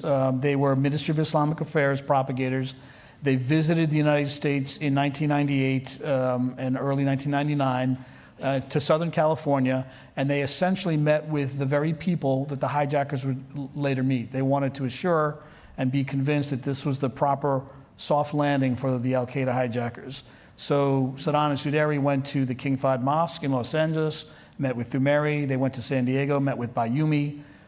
Interestingly, Bayoumi and Thumeri claimed they barely knew those two guys, that they only met them the one time. They were here for Ramadan. But Sadan and Suderi have known contacts with al-Qaeda. They eventually left the United States and came back as diplomatic officials for Saudi Arabia, and they were supposed to be assigned to the Saudi embassy in Washington, D.C. Neither of them actually worked there. In fact, they left Washington and went to the Midwest, where some of the hijackers would later attempt to take flight lessons, and where some of the hijackers, when they were driving cross country from Southern California and Arizona, would stop along the way to make sure that the plan was in effect. So Sadan and Suderi are what we would call managerial officials for Saudi Arabia. They had diplomatic credentials. There's no doubt that they were employed and paid by the Kingdom of Saudi Arabia. They met with Thumeri. They met with Bayoumi. We don't have direct evidence they met with the hijackers, but there's a lot of good circumstantial evidence that they did meet with them while they were driving cross country. And one of the items that was seized from Bayoumi's home was a video that had this trip showing Bayoumi and Thumeri, showing Bayoumi together with Sadan and Suderi touring Washington, D.C., right? Yeah, despite Bayoumi's denials at his deposition of not knowing Sadan Suderi, we later got from Scott. And by the way, their denials of not knowing him well or not knowing him at all in their depositions. Sadan Suderi. Yes. Yeah, they all claim not to know each other. Maybe met him once at a mosque. That's basically what their story was. We then later, after those depositions, were able to get from Scotland Yard the Bayoumi video, and we're going to go through some of that. But I'm not playing the entire video. There's a couple of slides from the video that I think are important. But one of them that I didn't put up here that maybe I should have was the video at the beginning shows Bayoumi, who loves to film everything, shows Sadan and Suderi were in Washington, D.C. with Bayoumi while he was taking this video. They're on the video. So there's no question that they spent several days together in Washington, D.C. And this is in the summer of 1999, right about the time that al-Qaeda was identifying targets in the United States that would be hit about 18 months later. So there's like 8 slides of clips from the video. We can maybe clip through each of them, and you can tell us what the point is. Yeah, before I do that, the Saudi lawyers, Michael Kellogg and company, said this is just a tourist video. They wanted to try to explain yet another piece of substantial evidence. And this is anything but a tourist video, and you'll see why. And one of the things that Kellogg and his team ignored was the things that Bayoumi was actually saying while he was narrating the video. So it wasn't just him walking around Washington, D.C. filming things. You know, normally if you took a tourist video, you would probably want to show it to your wife and kids or your friends or somebody like that. That's what people do sometimes if they're on vacation. That's not what this video is, and you'll see that in a moment. So here's one of a few slides I chose to display, and this is Bayoumi walking towards the U.S. Capitol. He notes that's where the American Congress sits. Go to the next one. So he says here, I will get over and I will report in detail what is there. Report? Who's he supposed to be reporting to?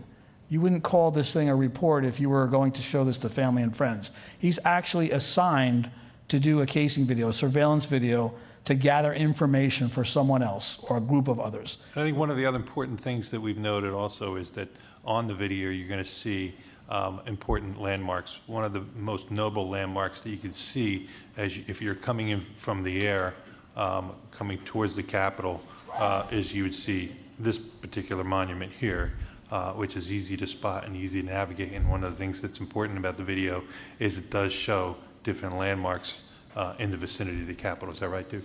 Yeah, so he notes that the airport's over there, a plane flies over in the video, and what he's doing is basically, I think, trying to display where the Capitol is in relation to the Washington Mall. Most of you have probably been there. You see it's a long, essentially approach path for an airplane. It's easy to find the Capitol once you find other items like the Washington Monument and the Washington Mall.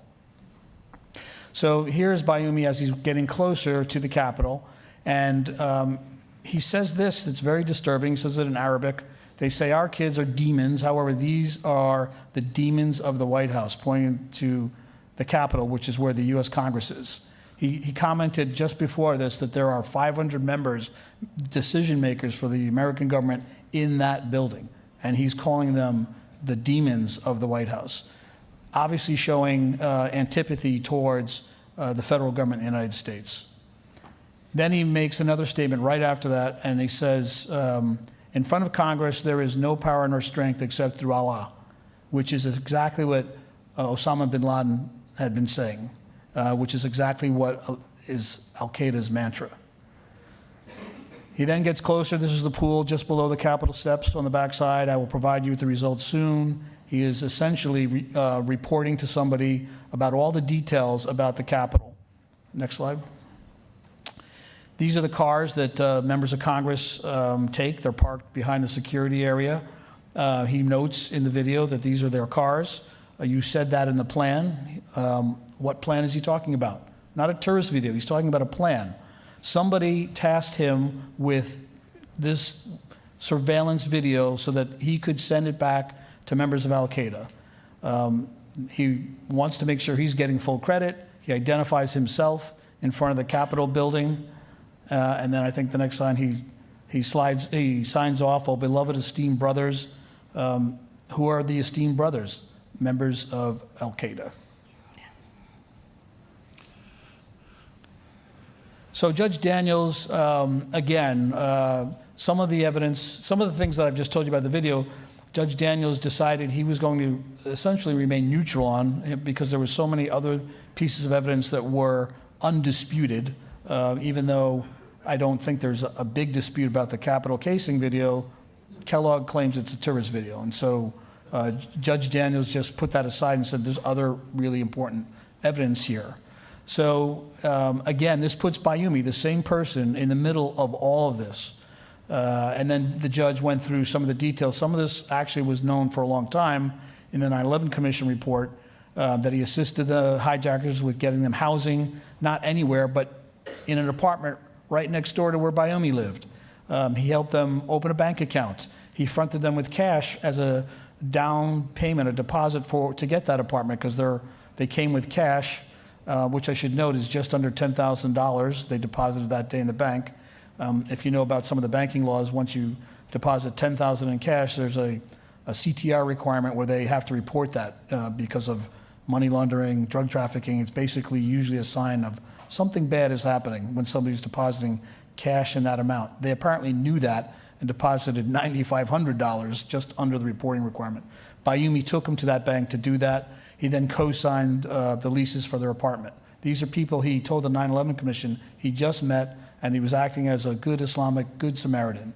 But when asked about who else he might have helped in this fashion, he couldn't come up with a single example of anybody else that he ever helped like this, either before or after Hazmi and Mirar.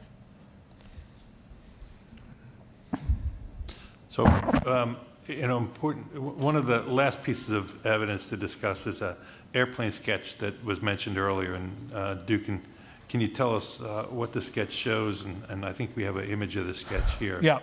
So the judge, this is one of the pieces of evidence the judge was really disturbed by. I think we all were when we first saw it.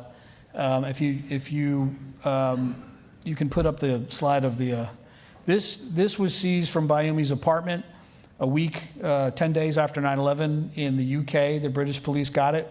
They turned it over to the FBI. The FBI did not give us this for many, many years. They only gave it to us when they found out we were going to get it from the British. Can you tell us where it was found? It was found in Bayoumi's apartment. It was in his storage. This is Bayoumi's handwriting. We did have this when we took his deposition remotely. He was in Saudi Arabia, and he admitted this was his handwriting. And he was asked, why did you write this? What does it mean? He couldn't explain it. He says, I don't know. It's just a formula. I was just doing it for fun. But he drew an airplane here. It says the height of the plane from the Earth in miles, and the graph down below shows distance of the plane from an horizon. And he does some calculations. And we showed this to some pilot experts. And this is a very rudimentary way that you can navigate visually to find targets on the ground by knowing your height, how far you could see to the horizon, which would be the ground where buildings were. So this was really alarming. Unfortunately, the FBI either intentionally or accidentally secreted this. They had it by October of 2001. There's no reports about it anywhere. It was never given to the 9/11 Commission. The Commission didn't know about it. We found out about it in our litigation when it was uncovered. So when Bayoumi was asked in his deposition, you did say that he didn't have an answer for it, but the Saudi lawyers came up with an answer that it was maybe something that had helped his son with in homework. Do you know where that came up? That was a creation out of thin air by the Kellogg firm. The lawyers, in their brief and in the oral argument, they actually tried to come up with an excuse. So maybe Bayoumi's son needed some help with algebra. Bayoumi's son was living in San Diego, and Bayoumi was over in Birmingham, England. And the judge asked the Kellogg lawyers, well, did he say that at his deposition? No. Well, so it was obviously attorney argument that they struggled to come up with some kind of explanation. They were also asked, what did Bayoumi mean by demons of the White House and in Congress? And their lawyers could only say that was just an unfortunate turn of phrase. They couldn't explain that either. There were so many things they couldn't explain. I'm being told to hurry up because we're running short on time, but what do we got here? So at the end of the day, the court denied the kingdom's attempt to get out of the case. And I want you to tell us what you saw in the decision on the point of them trying to get out of the case. So technically, in the conclusion for the court, all the court had to do is find enough evidence to deny the motion and to say we've convinced the court that there's a reasonable basis to believe that Thumairy and Bayoumi were employed by the Saudi government to help the hijackers to pull off the 9/11 attacks. But as you just saw from some of the evidence and some of the quotes from George Daniels, he went much further than that. And keep in mind, we do not get a jury trial in this case. You don't get a jury trial when the defendant is a state sovereign. So Saudi Arabia is entitled to a bench trial, and the finder of fact at a bench trial is the judge. And who is the judge, at least for now? George Daniels. And what did he say about the evidence that he's seen so far? Pretty compelling, powerful stuff. That's why I thought it was important for you to see some of the quotes that the judge actually used to describe the evidence that we presented in this case so far. There's also one additional one on page 43 where the judge says multiple pieces of circumstantial evidence create the reasonable inference that Bayoumi and Thumari were coordinating with the Saudi government when providing assistance to the hijackers. I think that's... Yeah, so there's direct and indirect and circumstantial evidence. I should tell you that circumstantial evidence is often just as powerful as direct evidence and can put somebody in prison. So a lot of people on TV say, oh, it's a circumstantial case. Well, if there's enough circumstantial evidence, that alone can be enough to convict. So circumstantial evidence is basically drawing inferences, reasonable conclusions from the evidence that you see in front of it. So that's what the judge is saying. The important word in the phrase is evidence. Absolutely. So, and then this is, I think, the last slide that we have. Yeah, so I think as we were discussing the evidence, I told you a little bit about what some of the Saudi lawyers have been saying. They tried to explain away time after time, coincidence, or that's innocent, or you don't know what they said on the phone calls, all the typical stuff that a criminal defense lawyer might tell the jury. It's we don't know, or it's circumstantial, but each time they tried to do that, they were contradicted by the actual evidence, the undisputed evidence, and at times where it was disputed, they really had no good explanation, and that's what the court found. Some of the testimony and the documents contradicted their own employees when they testified at depositions. So I think the final say here from the court is that the plaintiffs are allowed to prove their case at trial. We now have the opportunity to number one, take a victory lap first, and then roll up our sleeves because we still need to prove the case at trial. Yeah, the victory lap's going to be short-lived. The Saudis have already filed a notice of appeal yesterday. I think tomorrow they're planning on asking the court to stay any further discovery because we are now entitled to get more discovery. We call it merits discovery, so we can move into additional areas.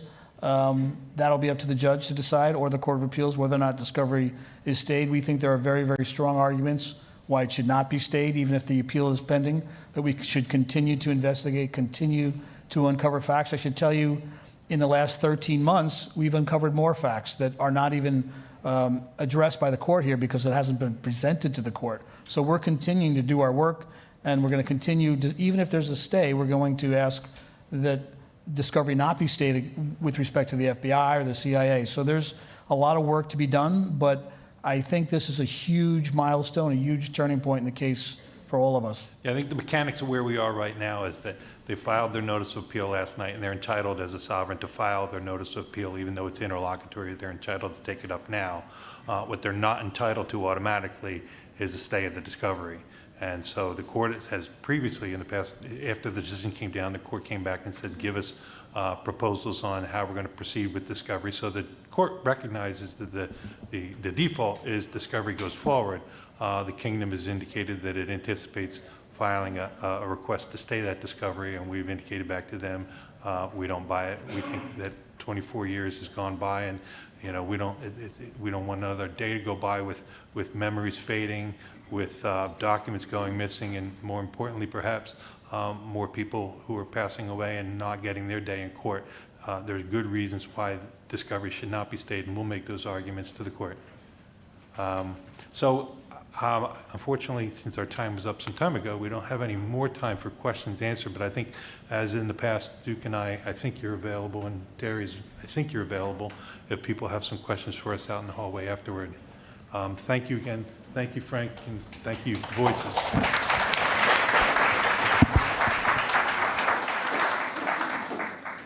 Well, thank you, Robert, Duke, Terry, and John. I'll tell you, I'm really proud of these folks and what they've laid out. I'm not an attorney, but I kept thinking, if it walks like a duck, talks like a duck, and they've laid out facts and not just opinions. So we really appreciate all your hard work. I've got just a few announcements as we break for lunch. New news that the medical examiner team has set up a table outside, so if there's some discussions you want to have, feel free during the break. During the break, John Ryan has his book. He'll be signing it. Don't forget the preparedness kits. Please make one. It'll take just a few minutes. Take one home and let us distribute one. I want to thank our sponsors again. We do have QR codes if anybody's motivated to offer a donation our way. And I want to remind you that as we come back together, we're going to be in concurrent sessions again. So main ballroom is VCF, Victim Compensation Fund, ripple effect for the community support next door. Speakers and sponsors for lunch, you go to the Treasury Room, which is across the way. All others have Bill burgers and other options available. Be back at 1:15. Thanks, folks.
I know many of you, but for those I haven't met, I'm Frank Fetchett.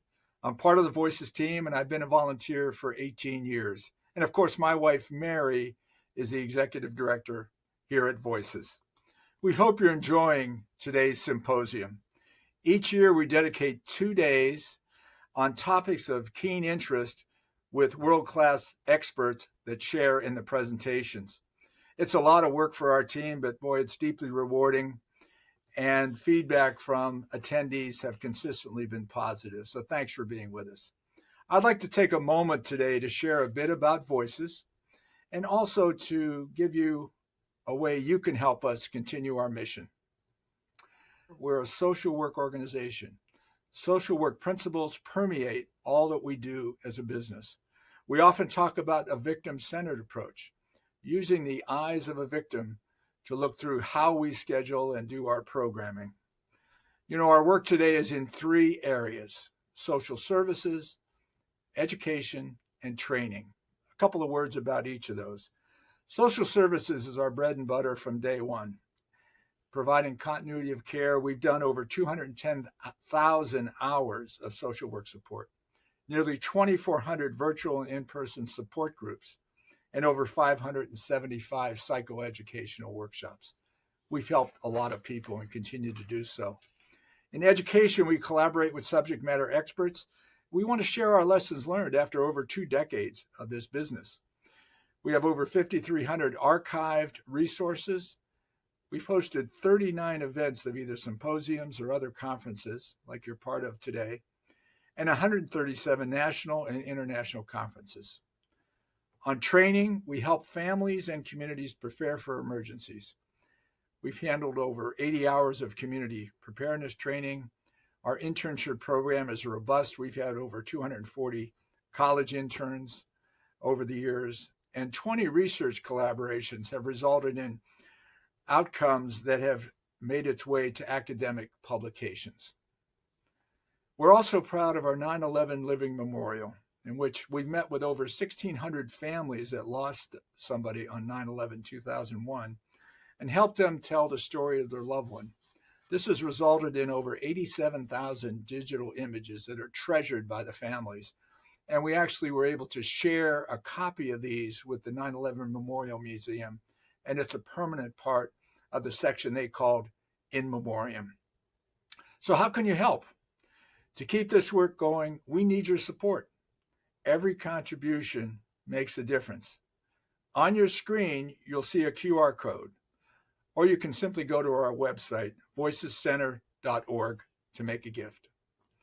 As we look ahead to the 25th anniversary in 2026, our workload is already increasing and will continue to do so. Your generosity ensures we can continue providing support, education, and resources to families and communities who need them most. So thanks again for joining with us today, and also thanks for consideration of a contribution to Voices. Have a good day.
want to take that?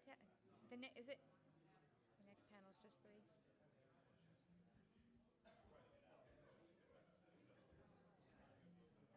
Oh my. You okay? Is there a memorial in Westchester like there is at Johns Park in Long Island?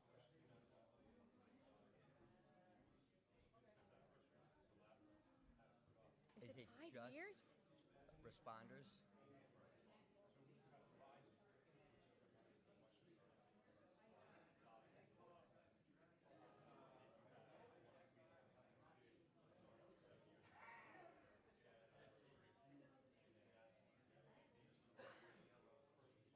How many Westchester residents died on 9/11? Because it's 500 in Jersey. Oh, sorry. Yes.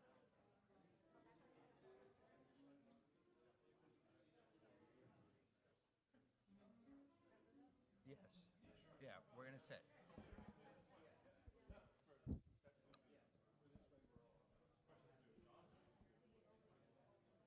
No, oh, by the way, no questions. We're not taking questions. Okay? No, that's why we're going to delay and stop and keep it short. I am going to give you some softball questions that are going to be just like. That's fine. And we'll have a conversation. And you'll have conversation. I would kind of like to fit only 5 minutes. Huge crowd.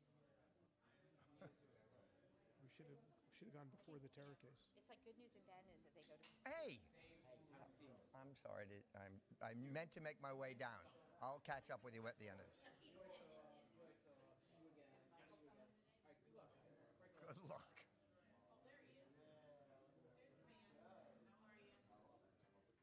I wouldn't say the man, I'd say a man. He's a man. Who's that woman?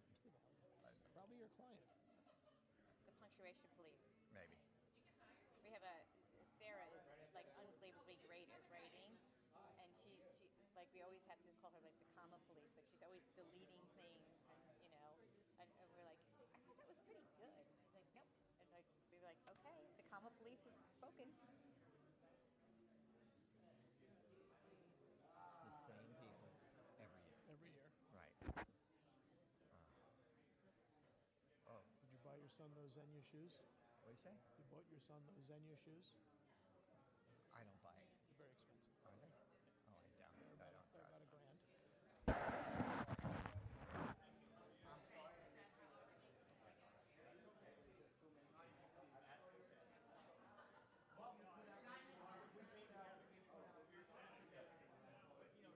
I'm sorry.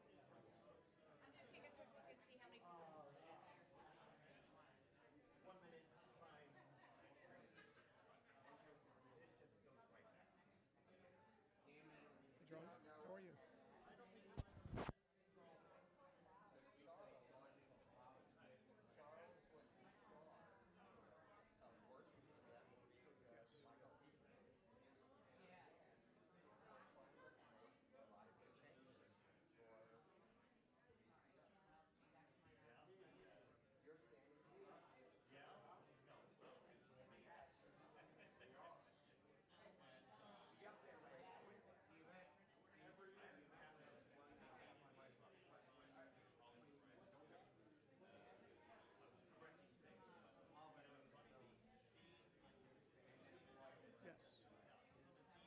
Please take your seats. The program is about to begin.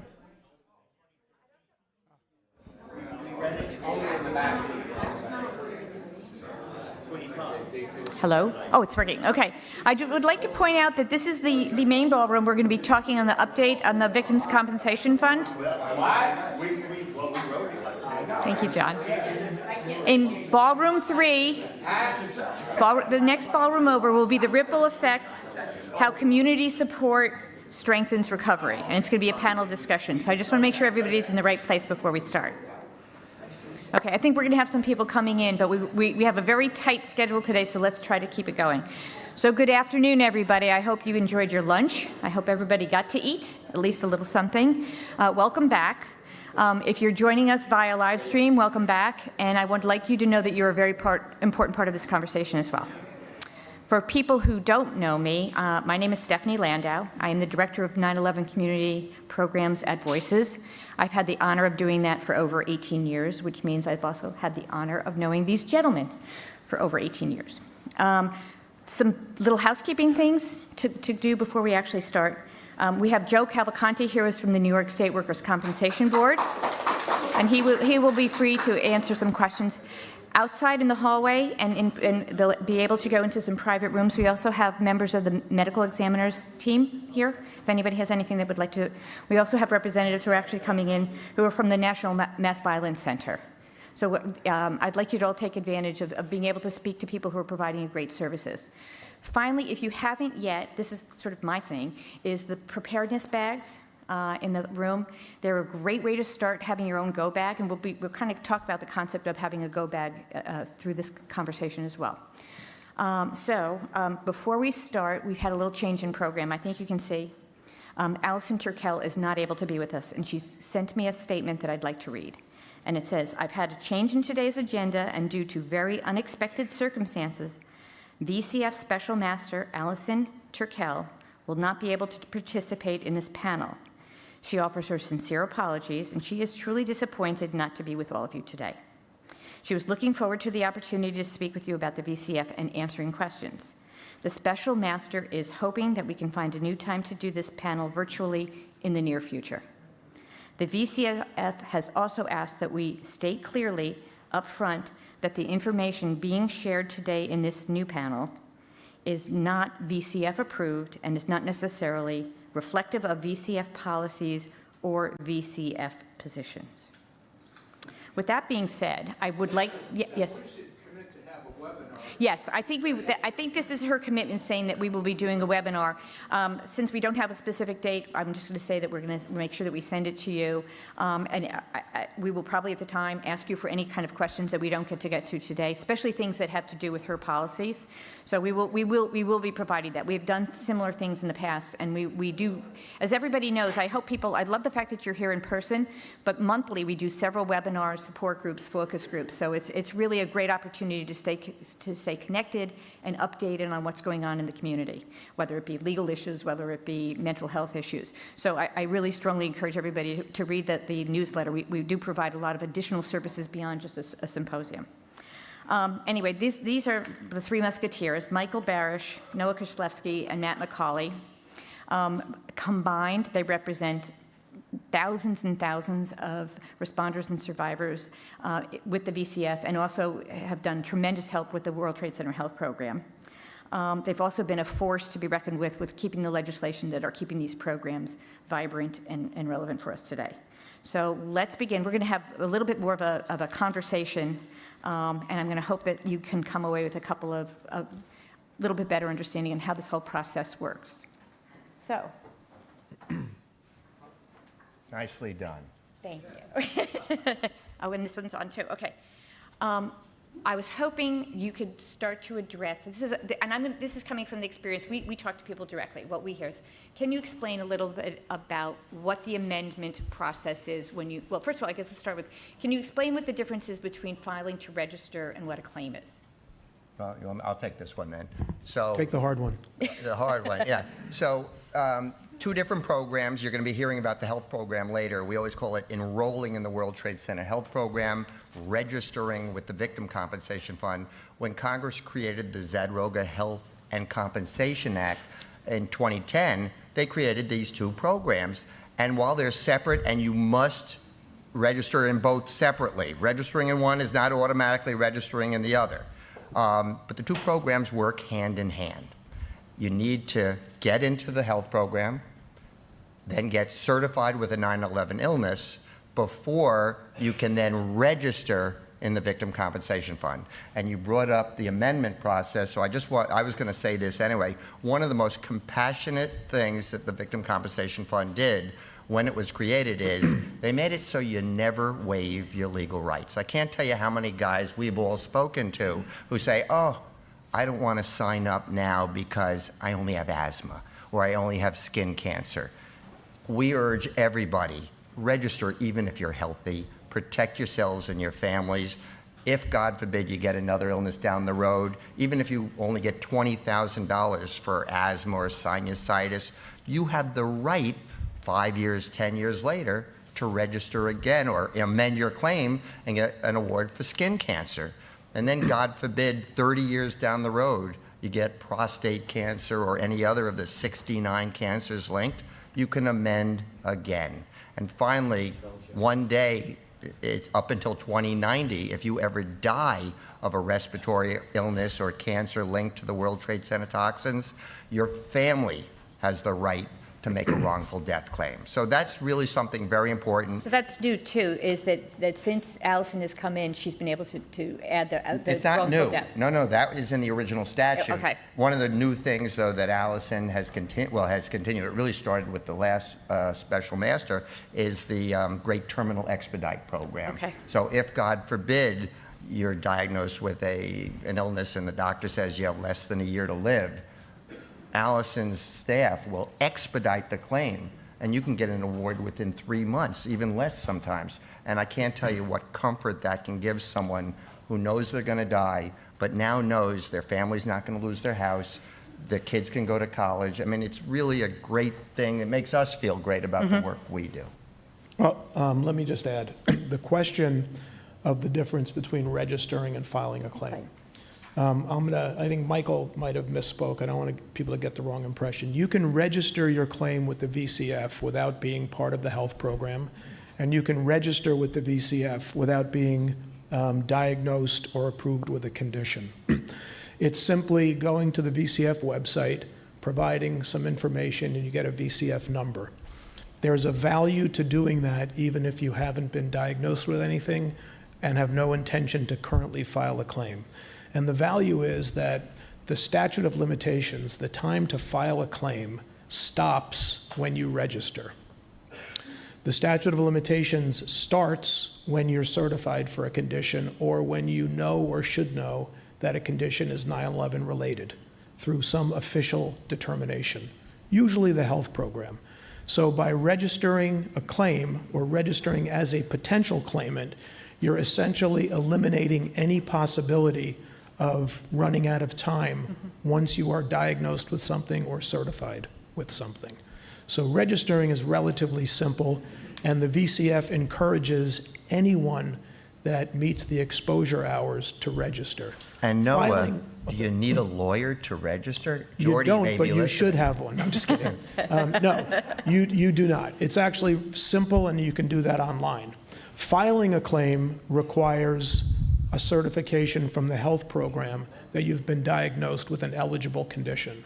So that's the distinction is anyone can register. Right. Somebody with an approved certified condition can file. So what to add happens one more if- thing to that, VCF.gov, if you go there, it'll take you longer to create the login than it'll create a registration. There's a lot of questions that you have to fill out, but once you have a login, you just do your registration, that's it. It ends right there, as Noah was saying. There's a group of all of us, I was a responder, you have everybody who worked down there as well, who also people don't have, they're philosophically opposed, let's say, to, collecting money, but they'll go for health insurance.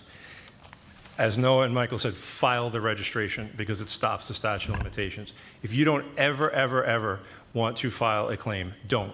You don't have to.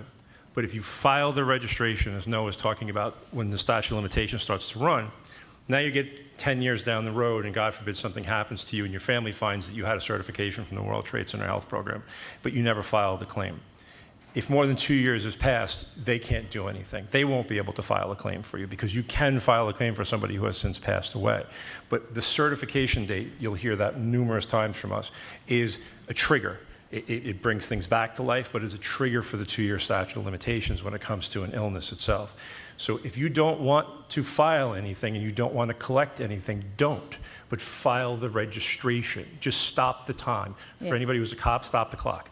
So you literally just stop it at that moment. If it's in the future, if it's 10 years from now, Michael covered something incredibly important. You're not waiving anything by filing a registration. You're not giving up any rights in the future to anything else. Or taking But it from anybody. please. Anybody who's Yeah. in here, if you think that even if you think you may be eligible, file it. There's nothing. nobody's contacting you. There's no downside to it whatsoever, and it stops you and protects you. So that's the lawyer side of it. Right. Is it stops the statute of limitations 30 years from now. So Matt, I'm just curious, what's the most common reason you hear from your clients why they didn't register earlier? The same thing. Either they're philosophically opposed to it initially. They thought the money was only for responders. They didn't think that they were strong enough responder in a sense that they did security, but they weren't working on the pile. Quite honestly, they worked in an office building and never knew that the program was for them. They thought it was just for the responders. Everything that we've dealt with, for 2 decades now, going through this. Yeah, and a lot of people say they don't want to take away from somebody who really needs it. Right. And so one has nothing to do with the other. So if you register it, you're not taking away from anyone. It's the same thing with the health program. I would like to go back to, we mentioned at the beginning, the idea of a go bag. This is sort of like your health go bag, in the sense is you're making a preparation for something you never want to have to use to escape from. So now you've got sort of like a little something in your bag for the future. My next question is, what happens, and we get this a lot, is somebody has died without their family knowing that they were eligible to either be in the health program or and never filed, or filed before, or died before the VCF was established. Can they go back, like with medical records, and make a claim?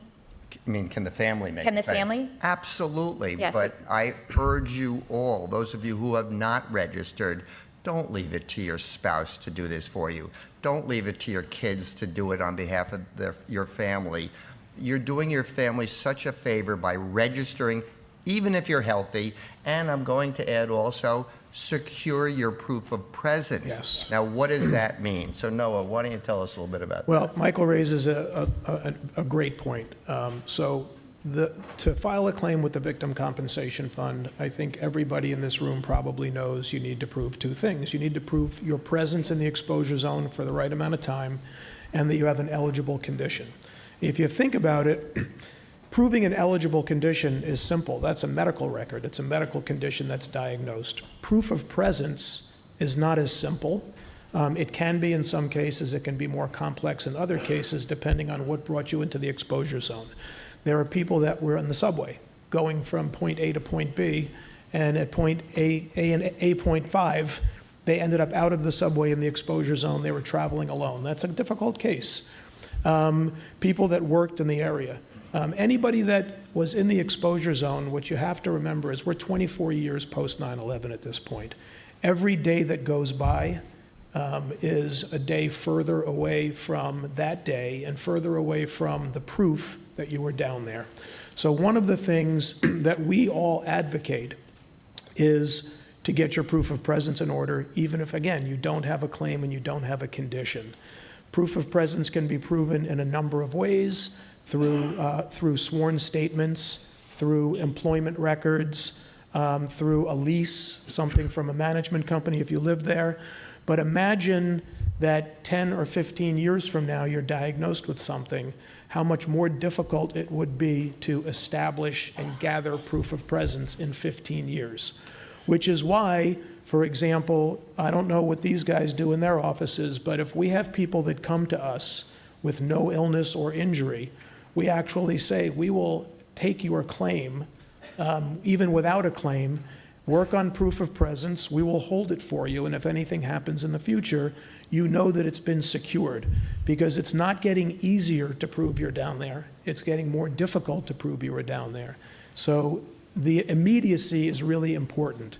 If anybody was in the exposure zone, doesn't have a claim, but has people that can attest that they were down there, you can go on the VCF website, print out the attestations that a person has to fill out, have them swear to it and sign it, and you can put that in a file, and in 10 or 15 years, I mean, that's the greatest challenge that we have as advocates for our clients, is proof of presence. And Matt, can you talk a little bit about the arrangements that the Victim Compensation Fund is making with private companies? So there's various arrangements, but to hit something on what Noah was saying, and then Stephanie used a great word before when she said go bag. The concept of a go bag, as everybody knows here, is to have something you're prepared for that, God willing, you'll never need it. Well, that's the same concept as Michael and Noah are going over, the importance of presence documents or other supportive documents. You know, I would imagine, how many people in here have a folder if something happens to them in general, you know, what they have, if it's a will, if it's a lease, if it's the deed to their house, everything's in one place. Anybody and everybody that's in here or watching this that's in the 9/11 community needs to have another folder that the rest of the world doesn't have. It needs to say 9/11 on it. And you need to have that folder. And in that folder, whether Michael has things, I have things, the VCF has things, you think NYPD has things, FDNY has things, it doesn't matter. You need to have those documents in your possession for the rest of your life. They can then be handed off to somebody else if, God forbid, something happens. You're running marathons all the time? Great, no problem. Can you get the proof of presence, and can you please have it in the folder, because businesses change. You know, Michael was deeply involved in the Notice Act. The Notice Act is only as good as the Notice Act is, and it doesn't force people to do things. It's only as good as the execution, as John is laughing. Should I say pound? Inside joke from yesterday. But at the same time, have that folder. And the reason for it is people go out of business. They don't exist anymore. Write your own personal statement. We're 24 years later. We've all done cases with no evidence. All of us have done successful cases with no evidence whatsoever than the person raising their right hand and giving an account of exactly what happened and taking them through it. So that some people exclude themselves because I don't have any proof. Were you there? Yeah, I was there. Tell me your story. And then the whole story goes. Okay, we're 24 years older. Write your story down. If you remember things about it, write it down. Start there. If you have something, if you were a lawyer and you got off the train in front of 60 Center Street and the towers came down and you never made it to court and then you left, okay, so where's your proof? You don't have any of anybody seeing you, but you have all of these peripheral things. Get as much as possible, put it in a folder, email it to yourself. Use technology for good so you know it's someplace.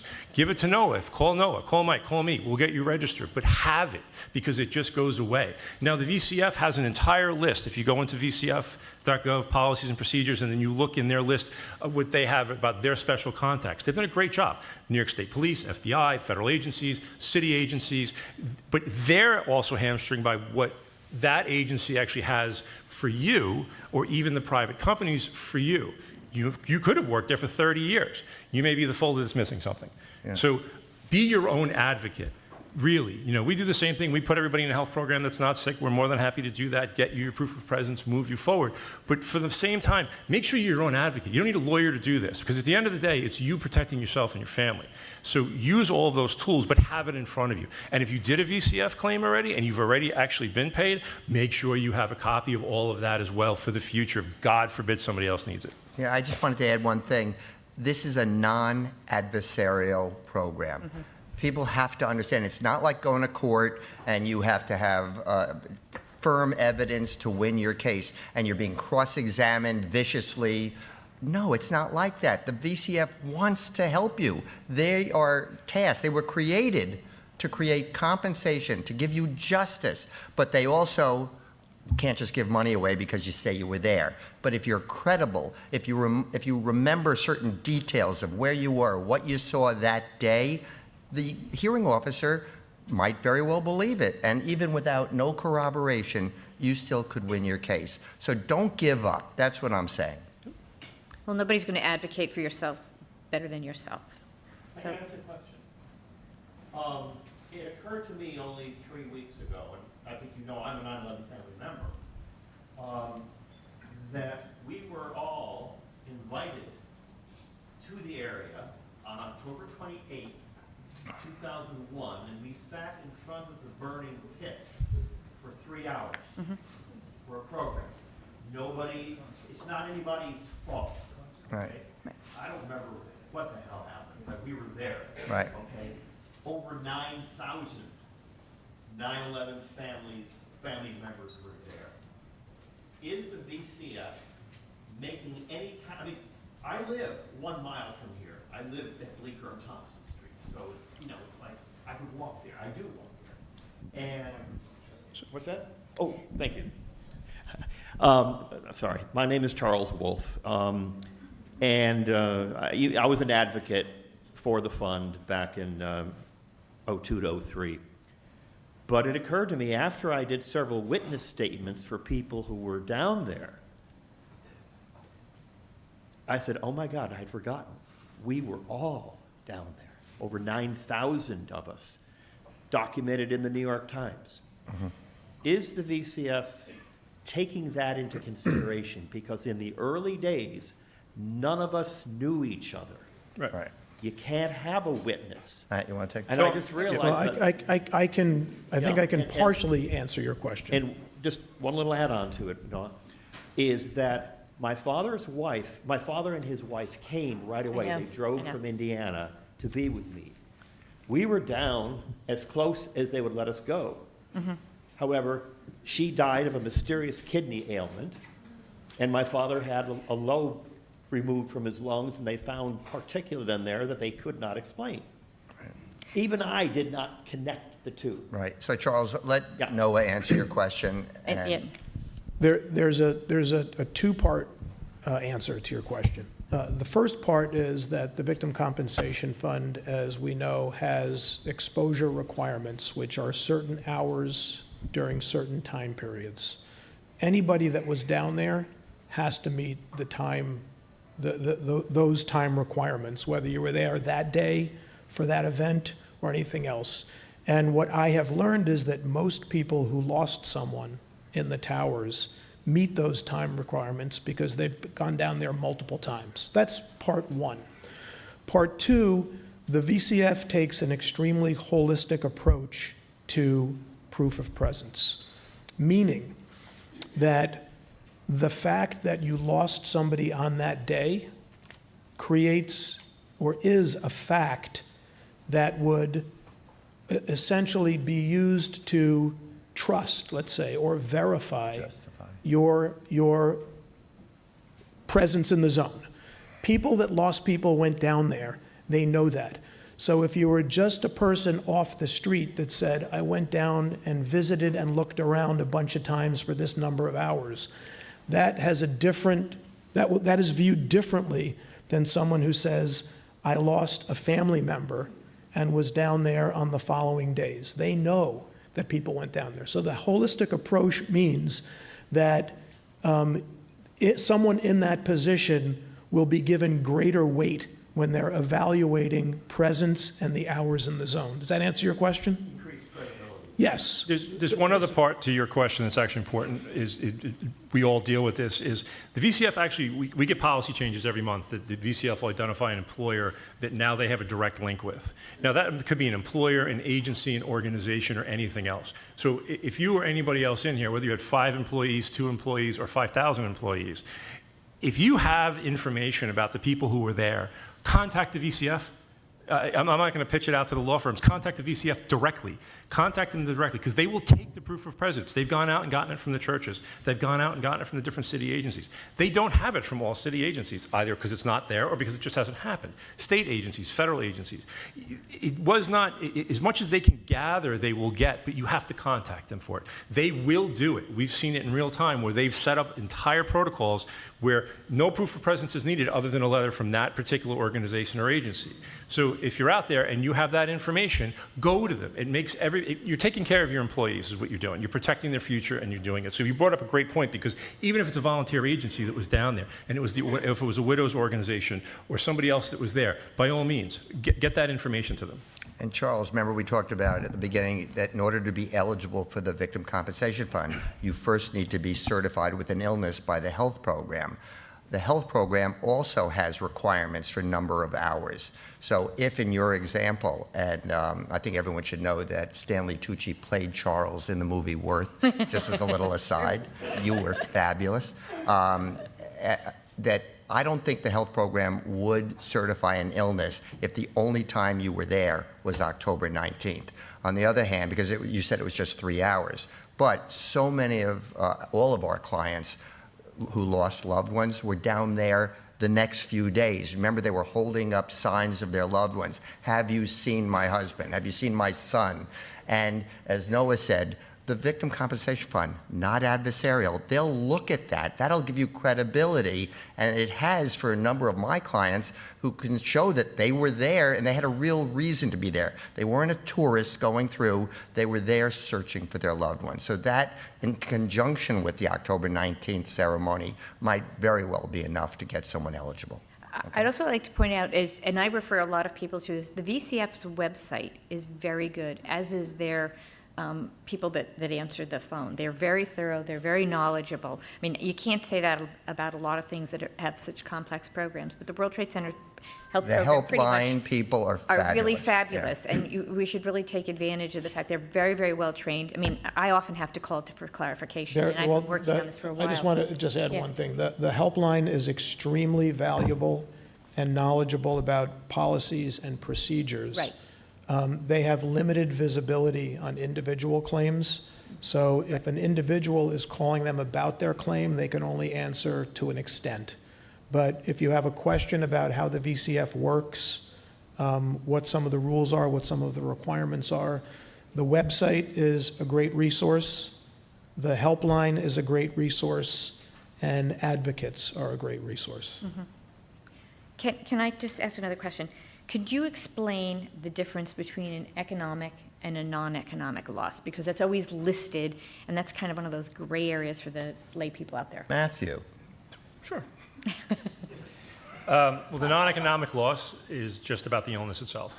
Now, the economic and non-economics also fall into when you get into amendments and other aspects of this. But think of a non-economic loss as purely for a personal injury case is the illness itself, from GERD all the way through cancer, multiple cancers. The VCF has its policy on what they have for their statutory maximums for both.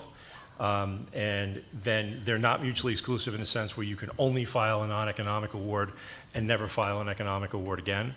The economic award itself comes down to if you've lost the ability to earn. It's most often tied to either a disability, permanent, or a temporary disability. So the VCF can also we can also file claims for people who are out of work, say for a year. You have a stem cell transplant, you're out of work for a year, because I think Social Security automatically finds you disabled for a year in a stem cell transplant.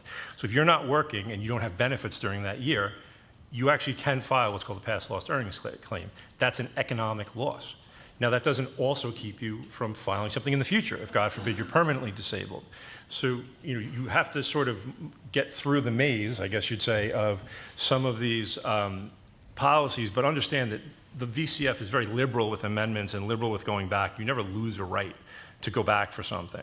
And for the economic loss, it's just as important as the non-economic loss, because if you have GERD and then you are given an award and you develop a sinus condition, maybe you'll get something more, maybe sleep apnea. If you develop skin cancer, if God forbid you end up with a solid tumor cancer or something worse. And for the people in here, that may sound like foreign, but for Michael and Noah and I, it's a daily experience of having the clients who come back that unfortunately have multiple issues that go on and then eventually become disabled 10 years later. And then you can go and file for an economic loss. It is based on your determination of disability. That's a long conversation that we don't have the time for as far as how that starts or when that starts, but it's based on something that determines you to be disabled.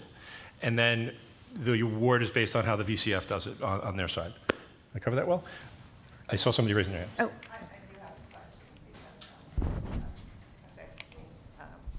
Great deal.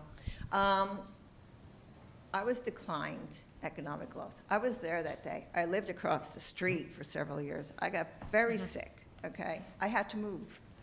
And I was turned down for victim compensation because I did not have a disability claim. Now, I did not have a diagnosis at the time. I had a rarely diagnosed sinus infection, so it is a covered condition. Sphenoid sinus, it presses up against the brain, it affects the whole body, causes loss of vision, you could have a stroke, it could cause a heart attack, infertility. There's any number of secondary conditions caused by this type of sinus infection, which is rarely diagnosed. So I went until my brain was pulsating to many, many different doctors until someone finally ordered an MRI, and it was there, still not diagnosed as the cause of everything I experienced, okay? So I didn't have a disability claim, although I lost my work. I had to move. I incurred incredible expense doing all of this. And I found the victim compensation process to be very adversarial. They challenged me on every single item I told them. even about this sinus, I did extensive research, presented the facts, presented my condition. They still turned me down. So I think the question is what do you do when you've been turned down? What do you do if you don't to make have sure a disability claim? I'm self-employed, so I don't have a union or, human resources to go to bat for me. And I was very sick. I couldn't go through it. And without a diagnosis, you don't qualify for disability. So what happens? Michael, you want to take that? Yeah, thanks. So first of all, as Matt was saying, you haven't waived your right. Who's your attorney? I'm self-represented. Well, Nobody would take me on because I don't have cancer. okay, that's simply not true, with all That due is respect. true, even 'cause- at your office. I'm sorry, but that is what happened. Okay, so let me try to help. You have not waived your rights. It isn't too late to try to make this claim. But what the Victim Fund is going to look for is, first of all, were you certified with an illness that is considered a 9/11 illness by the health program? Secondly, were you found disabled by Social Security, a private disability insurance policy, or I don't know if you were a cop or a firefighter, you said you had your own business. But they're looking for some determination. The Victim Compensation Fund by itself does not determine whether someone is disabled. Sometimes there are exceptions, but that's the kind of evidence they're looking for. And having represented tens of thousands of people among the three of us, I can most assuredly tell you that the fund wants to help everybody. It really isn't adversarial like a court of law, like suing in a car accident can be. If you'd like to talk to us afterwards, we'd be happy to do, but we try not to take personal stuff when everybody else is here. But I'm happy to talk to you. I really It might affect am. a lot of people because this sphenoid sinusitis Yes, is not. I'm going to sure. have to stop you at this moment because we have a lot of stuff to do in a very short amount of time, and there's a lot of people with very, very important questions. I'm just saying, a lot of I people may understand. have claims No, that just don't absolutely, know. I and, understand. and we would love to address this, and we will make ourselves available. But I think in the interest of time, I have a question on, could you explain the fast track or expedited process? What would that do? Because a lot of people, when they get a diagnosis and it's a severe diagnosis, we've alluded to the impact that it has on the families, and that's what we hear about. And so knowing that there's this process is extremely helpful. If you could explain what that means. There's two different types of claims that can be eligible for an expedited treatment by the VCF, which can result in an award in really under a month. One of them is if somebody is has a medical condition that is urgent and is going to be fatal. They will push a claim through in an expedited fashion in order to get them an award so that they know, as Michael said before, give them the peace of mind to know that they're eligible, that their family will be taken care of, and that ultimately their family will have a claim after they pass. The other type of expedited claim is somebody that's under severe financial distress. The VCF is a little bit more exacting in what they require when you're claiming financial distress. There are people that we have attempted to file those claims when they have collection agencies calling them and they're behind on their rent. And the VCF in those cases really requires that you be almost imminently homeless and thrown out of your house. An eviction notice, for instance. Really an eviction notice. But with respect to somebody that is really sick and is going to pass, they are extremely receptive to getting claims resolved quickly. They'll even go through the appeals process within weeks of filing a claim. Yeah. It really is an amazing program. It really is, and you guys are amazing, and I'd like to thank everybody for being so nice and quiet so we could get through a lot of this. We have run out of time. Thank you, We have Steph. another terrific. They have 4 minutes. They have. Well, I have to get you up on here, and we know that it takes. I'll reserve my time. Anyway, well, I guess I with my 4 minutes, I'll say, do you have any closing? I mean, I would like to thank you all for coming. I thank you for your honesty, your questions. I think I mentioned at the beginning that Allison has said that she would be willing to do an online program for us. So we keep tuned for when we're going to be doing that. We also provide an awful lot of information on our website about the VCF and about the World Trade Center Health Program, so you can always feel free to call us about some general questions. And do you have any closing thoughts? I have one closing thought. Yeah, okay. I want to address, I don't know your name, Ben Shavat. No. The woman that was speaking before. The way the process is supposed to work is that if you have an eligible condition, which would be sinusitis, that should be certified. Whether the VCF will accept that condition creates is so extraordinary that it creates a disability can be addressed, and sometimes can be addressed without a formal disability finding for someone who does not have the ability to get a disability finding by virtue of the fact that they're not eligible for Social Security disability, don't have private disability. So it's not an impossibility. It requires certain exceptions to be implemented by the VCF, extraordinary circumstances. The VCF is receptive to addressing individual claims individually. It may very well be that at first blush, and depending on how your claim was filed and how it was viewed, that they said, well, A plus B doesn't equal C. But with the right advocacy, I'm not saying that your claim would be successful, but you have a much better chance at success if the claim is presented in a certain way.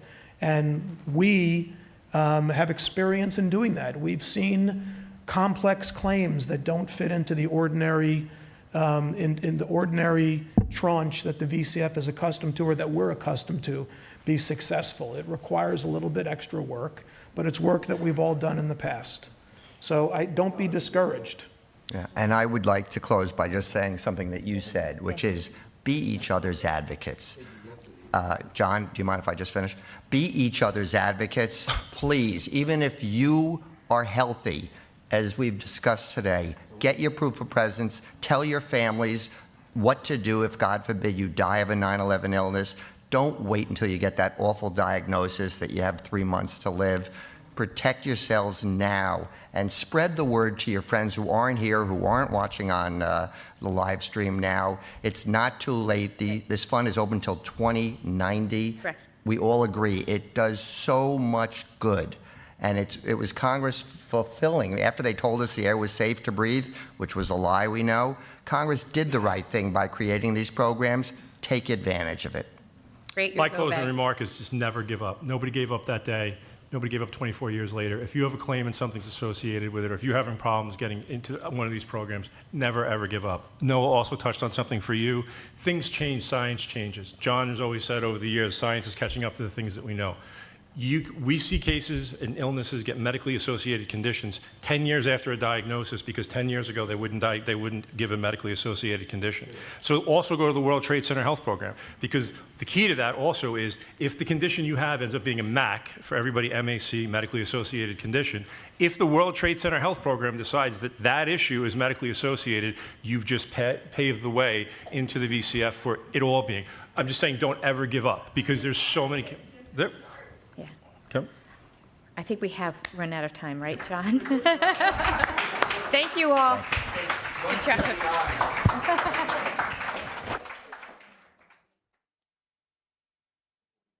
We did. We could probably go forever. We could have kept going. I know we could have.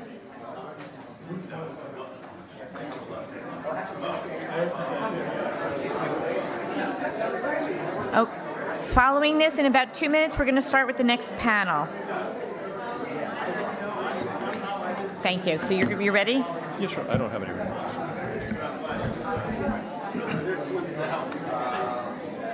Me and John, you're the moderator.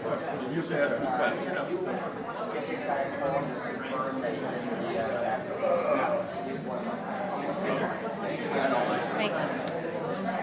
That's what has happened.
Please take your seats. The program is about to begin.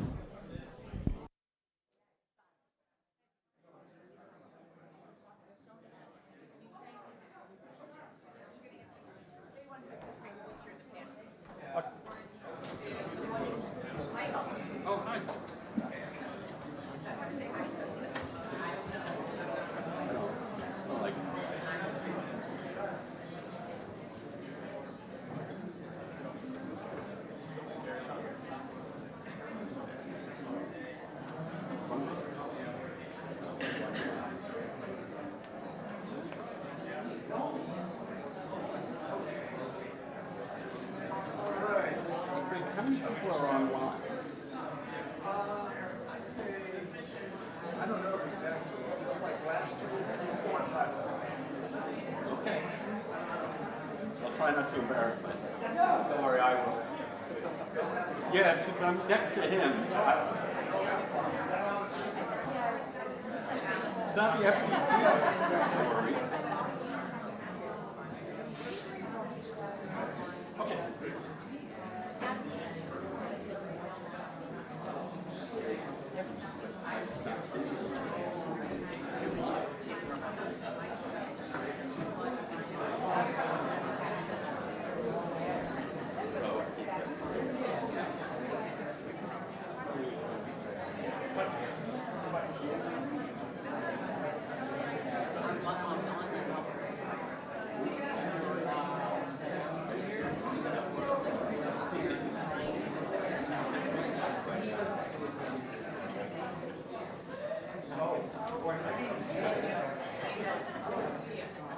Do you want to?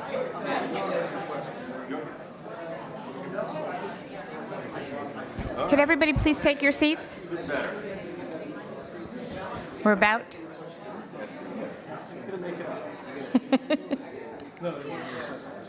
I think I'm saying this a lot today, but please take your seats. And these gentlemen obviously need no introduction. We have Matt McCauley, Ben Shavat, and John Field, and they are going to be giving us an update on the World Trade Center Health Program's funding legislation.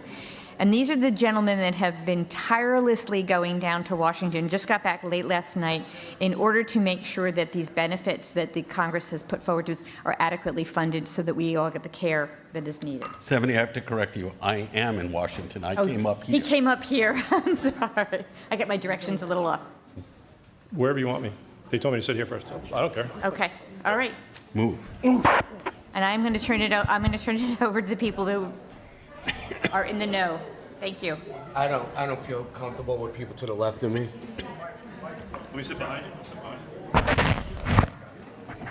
So I'm Matt McCauley. Before I introduce John and Ben, who that'll take 3 seconds, I think Stephanie was nice to say that we tirelessly work on things.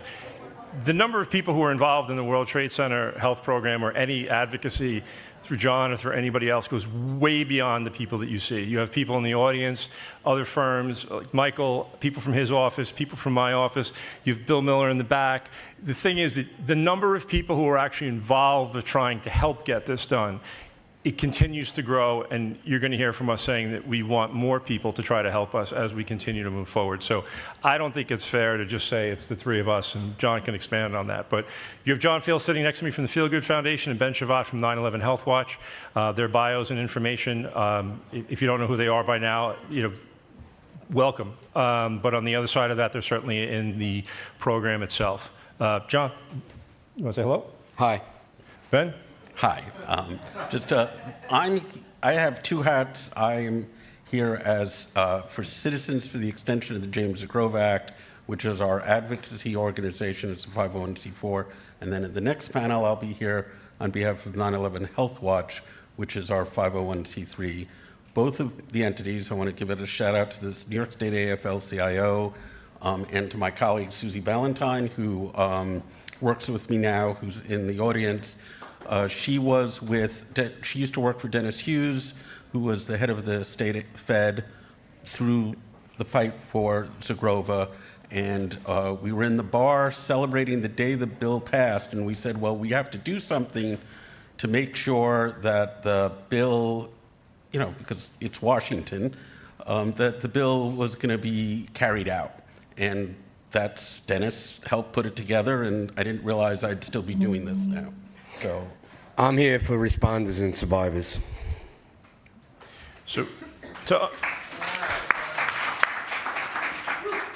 to understand the background of the two gentlemen sitting up here next to me, you have what is the architect and the builder. The architect of the World Trade Center Health Program is Ben Shervat. As he explained, as far as going back, is 2001, and the information that he holds in his own brain is unbelievable as far as how things get done in the legislative process and moving forward. And you have the builder, in a sense of sitting next to me, the person who takes that and then brings it to people together to get the final product done, except that there is no final product. The final product was done first in 2010, in 2015, in 2019, and now we're back again. So it keeps growing. And I said before in the prior presentation, the science keeps catching up to what we know, and there are things that need to get done. So Ben, can you provide sort of a little bit of the history of the passage of the bills from 2010 to present? Yeah, so it's a long journey that we've been, many of the people in the room have been on. 9/11 happened, it's well documented, people here experienced it. The government at first, I don't want to say denied, disavowed that there was an impact of the toxic chemicals. Working at that time I was Mrs. Maloney's chief of staff, working with members of the delegation, with advocates, with the unions, to try to call attention to it, to try to get Washington to respond. That took many years, many years, too long. The bill finally passed, in December of 2010. We got provisions for a compensation program to reopen the VCF and the health program, but only for 5 years and only with severe fiscal limitations. Then we had to start working to extend that. In 2015, both programs were extended. The health program was extended till 2090, essentially made permanent, and the VCF was extended another 5 years and given additional funding. 2019, we worked together, all of us, to pass an extension of the VCF so that the VCF would now match the health program till 2090. President Trump signed that into law in the Rose Garden.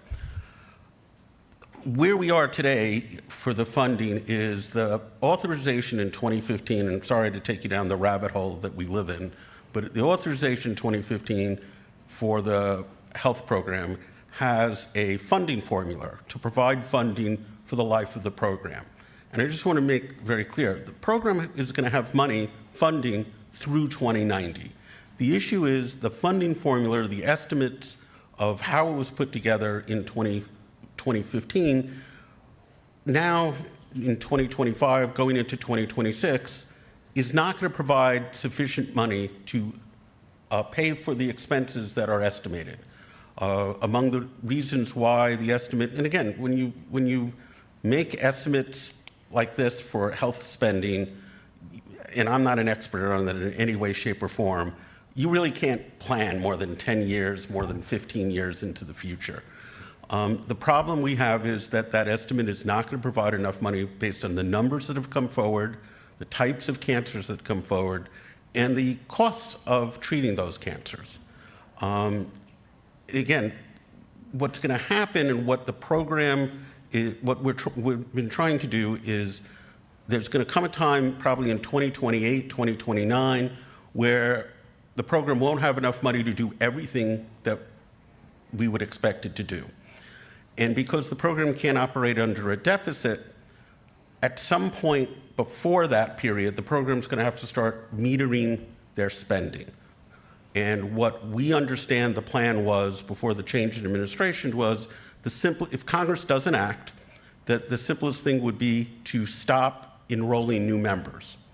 And that's a real problem, right? Because last year, 10,000 new members joined the program. This year, we expect 10,000. People are getting sick. So what we've been doing pretty much since 2019 is trying to respond to that, provide the authorization so that that doesn't happen. And we've had some accomplishments, some moving the ball slightly. In 2022, in the omnibus, there was some money. In the NDAA, sort of alphabet things that Congress does. We thought we were done, that we had a provision in the end of last year's session, through the help of Senator Gillibrand, Congressman Garbarino, Senator Braun, my favorite Hoosier, who's now governor of Indiana. There was a provision in the end of the year CR that would pretty much push back any funding problems for at least a decade. The problem is, I was literally in the Speaker's office thanking him with the leadership of the fire unions when Elon Musk sent that tweet that said, you can't support this. So the whole bill, again, it wasn't directed at this program or this spending, but the whole bill fell apart. And since that time, we've been working with, Garbarino, Nadler, the other members of the delegation, Gillibrand, my old boss, Chuck Schumer, to try to resolve that so that it's not done at the last minute, but that's sort of what Congress kind of likes to do. So sorry for the long explanation, but it is a long story. Let me make this simple for people like me. Every year we got a bill passed, they gave us so much money. We said it wasn't enough money, more people would get sick, more illnesses would present itself, and people will die. We were right, they were wrong, we're in a stalemate. Next. So John, this is like deja vu to you as far as some of the meetings you've been in back in 2009, 10, 15, now re-educating people who were 2 years old, members of Congress who were in their early teens or tweens at the time of 9/11. I think one was 14, member of Congress. And what are you seeing from your old meetings that you have to now impart on them about the people, their predecessors, even in their own offices, where you have to re-educate that member of Congress about what even their former, district leaders did? Well, there's a turnover every 2 years in Congress. So it seems like we're going to D.C. every 5 or 6 years. So Congress has turned over 2 or 3 times. Some members of Congress hold their seats, but many times they turn over.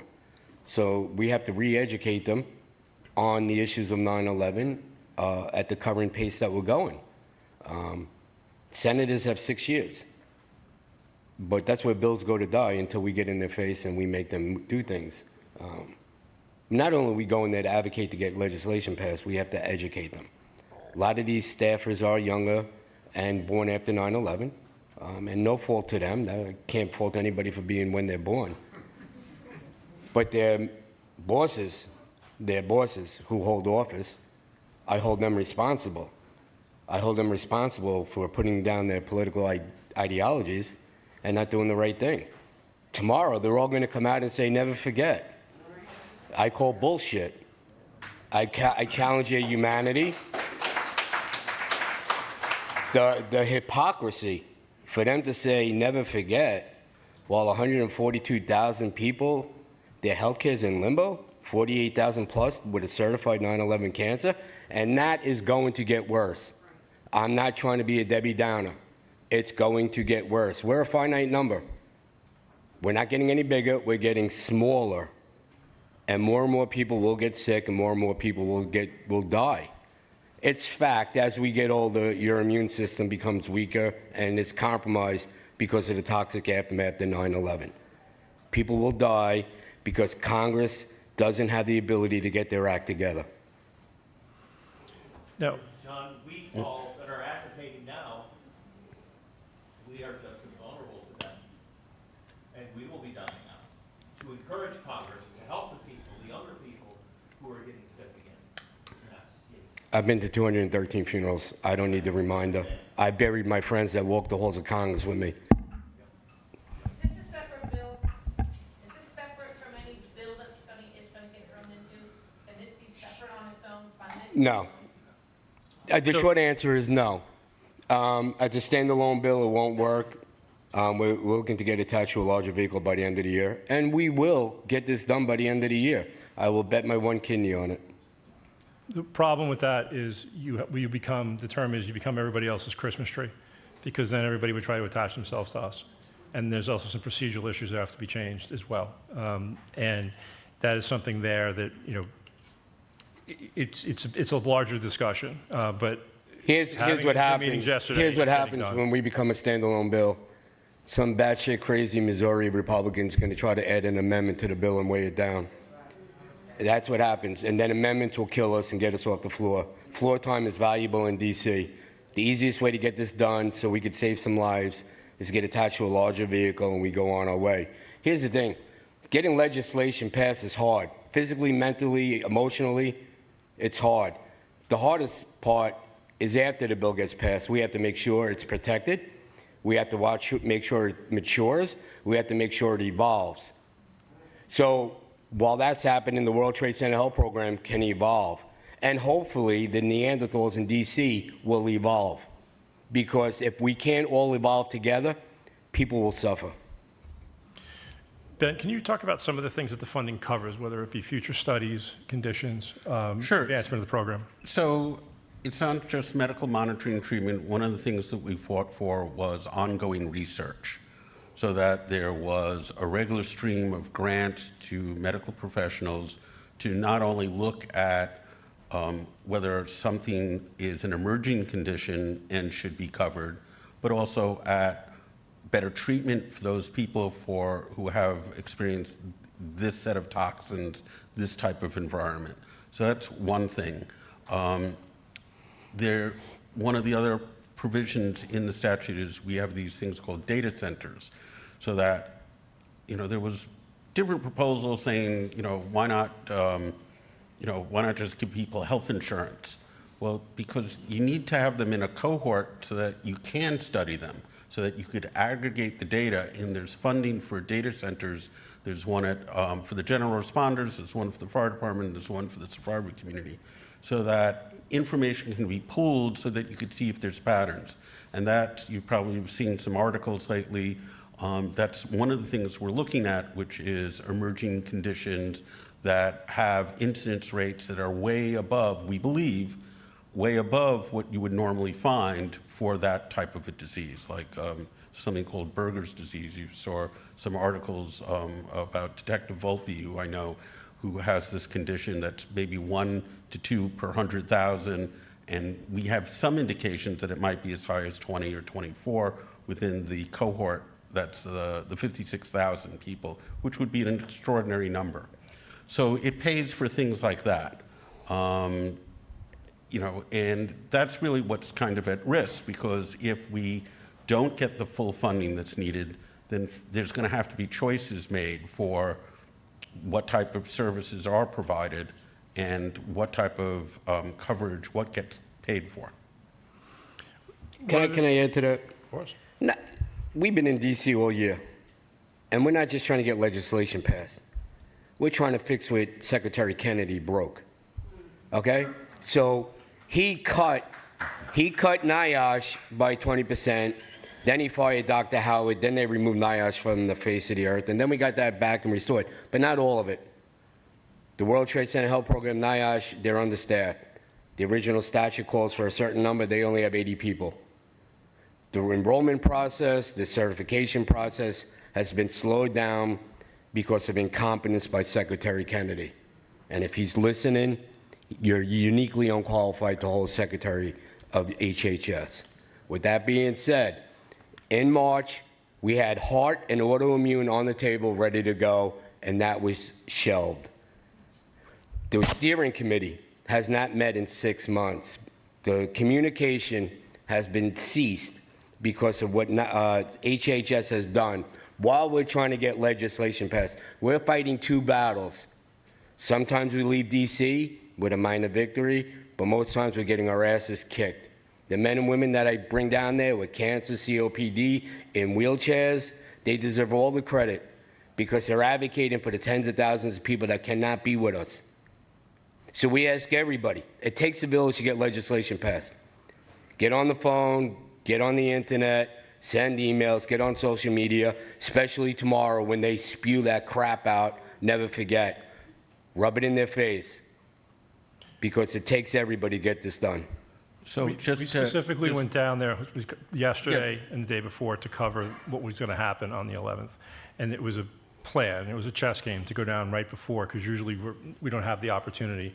And a very strong letter was written to every single member of Congress that it talked about when you put your social media post out, that you should be a co-sponsor to HR 1410 or S739. And it was done specifically by John to say, okay, well, now on September 12th, who said it? Who came out and talked about the bill? Who didn't talk about the bill? We have about 82, 83 co-sponsors right now.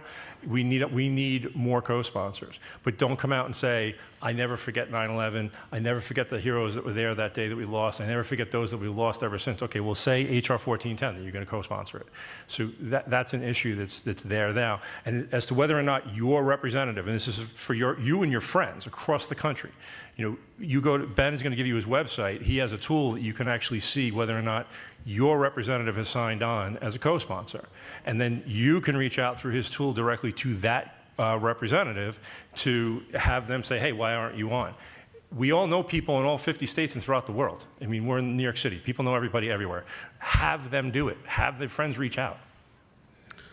So with that lead in, having worked in the state legislature and Congress, I do really want to stress, if you can't come down to Washington, you can call your elected representatives, and they do have an effect, especially people who are 9/11 responders or survivors. So on our website is on Citizens for the Extension, which is Renew 9/11 Health, all one word, .org, renew911health.org. There's a button called Take Action, and if you click on it, you could type in your address, and it will tell you who your member of Congress is, who your senators are, whether they're on the bill or not. It'll tell you how many people are in your state or congressional district who are in the program. It will also tell you what they've said about 9/11, along the lines of what John was talking about, the hypocrisy. Many of them will say, never forget the heroes of 9/11, and then you can say, well, why aren't you on the bill? For those of us in the New York area, every single New York member is on this, so if you live in New York, you should call and thank them. But there are actually still some members in New Jersey and Connecticut that are not on the bill, and the real goal here is to reach out, because it's not just in the metropolitan region. You all know this. There are people came from all over, FEMA teams. My mother lived in Battery Park City. Some Baptist missionaries came from Alabama and helped clean her apartment. Then they went home, and then many of people here retire, move to Florida, or move to North Carolina. So people don't know, there's over 9,500 Floridians in the program. There's about, I think, 2,500, I'm not sure, in North Carolina. So go to this website, see what's going on, and it will connect you. Type in your address, and then we will actually connect you to their office. Will they read it, or does it go to their staff? You can call and leave a message. I've done it many times. Sure. I want to make sure they're getting it, and it's not. Well, Let's hold the Q&A until after. Sure. Let's talk about the 13 schools that were in the geographic zone.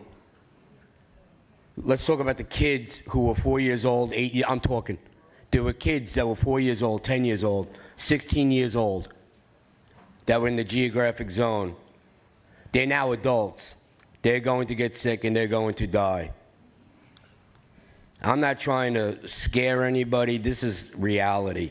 If we do not get legislation passed, people will die. This is not just for responders or volunteers.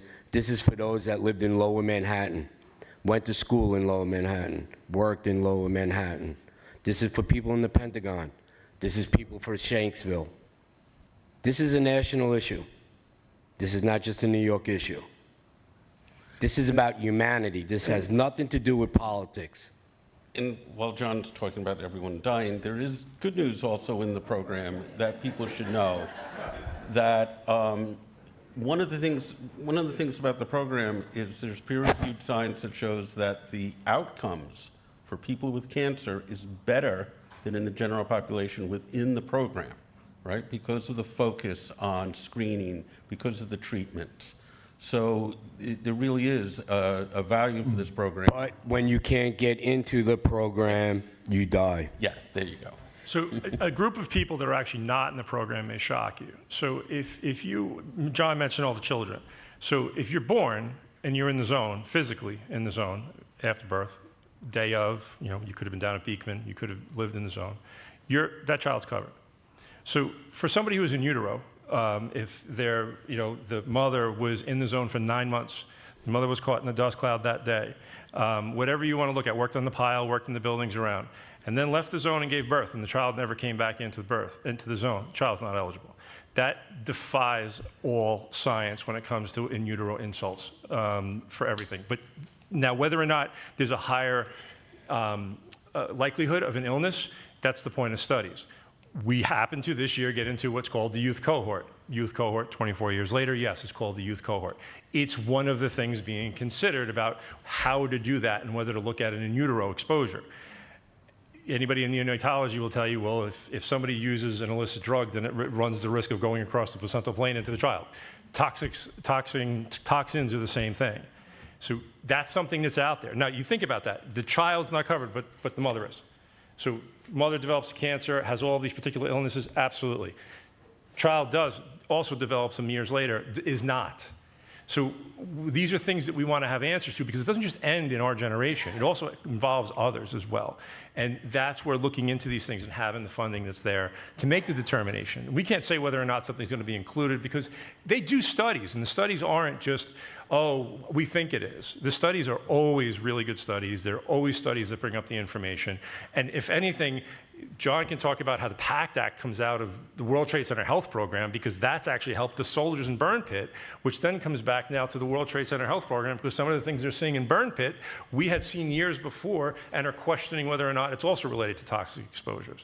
So it's a bigger issue that's we're constantly dealing with. The other thing has been brought up before is when we go into meetings in DC, we walk in now, it's like, are you here for the health program or are you here for the cuts? So it's the constant back and forth between it. Ben? Okay. I didn't really have anything to add. Okay. John? You and John have been very eloquent. I'm just going to make this simple. Go ahead. We ate there, we slept there, we cried there, we went to the bathroom there, we worked there, we went to school there. Some people did other shit there. The absorption through the nose, mouth, and skin made us sick. It's that simple. And everybody's making a mountain out of an anthill. We got sick because of 9/11. We have nothing to prove.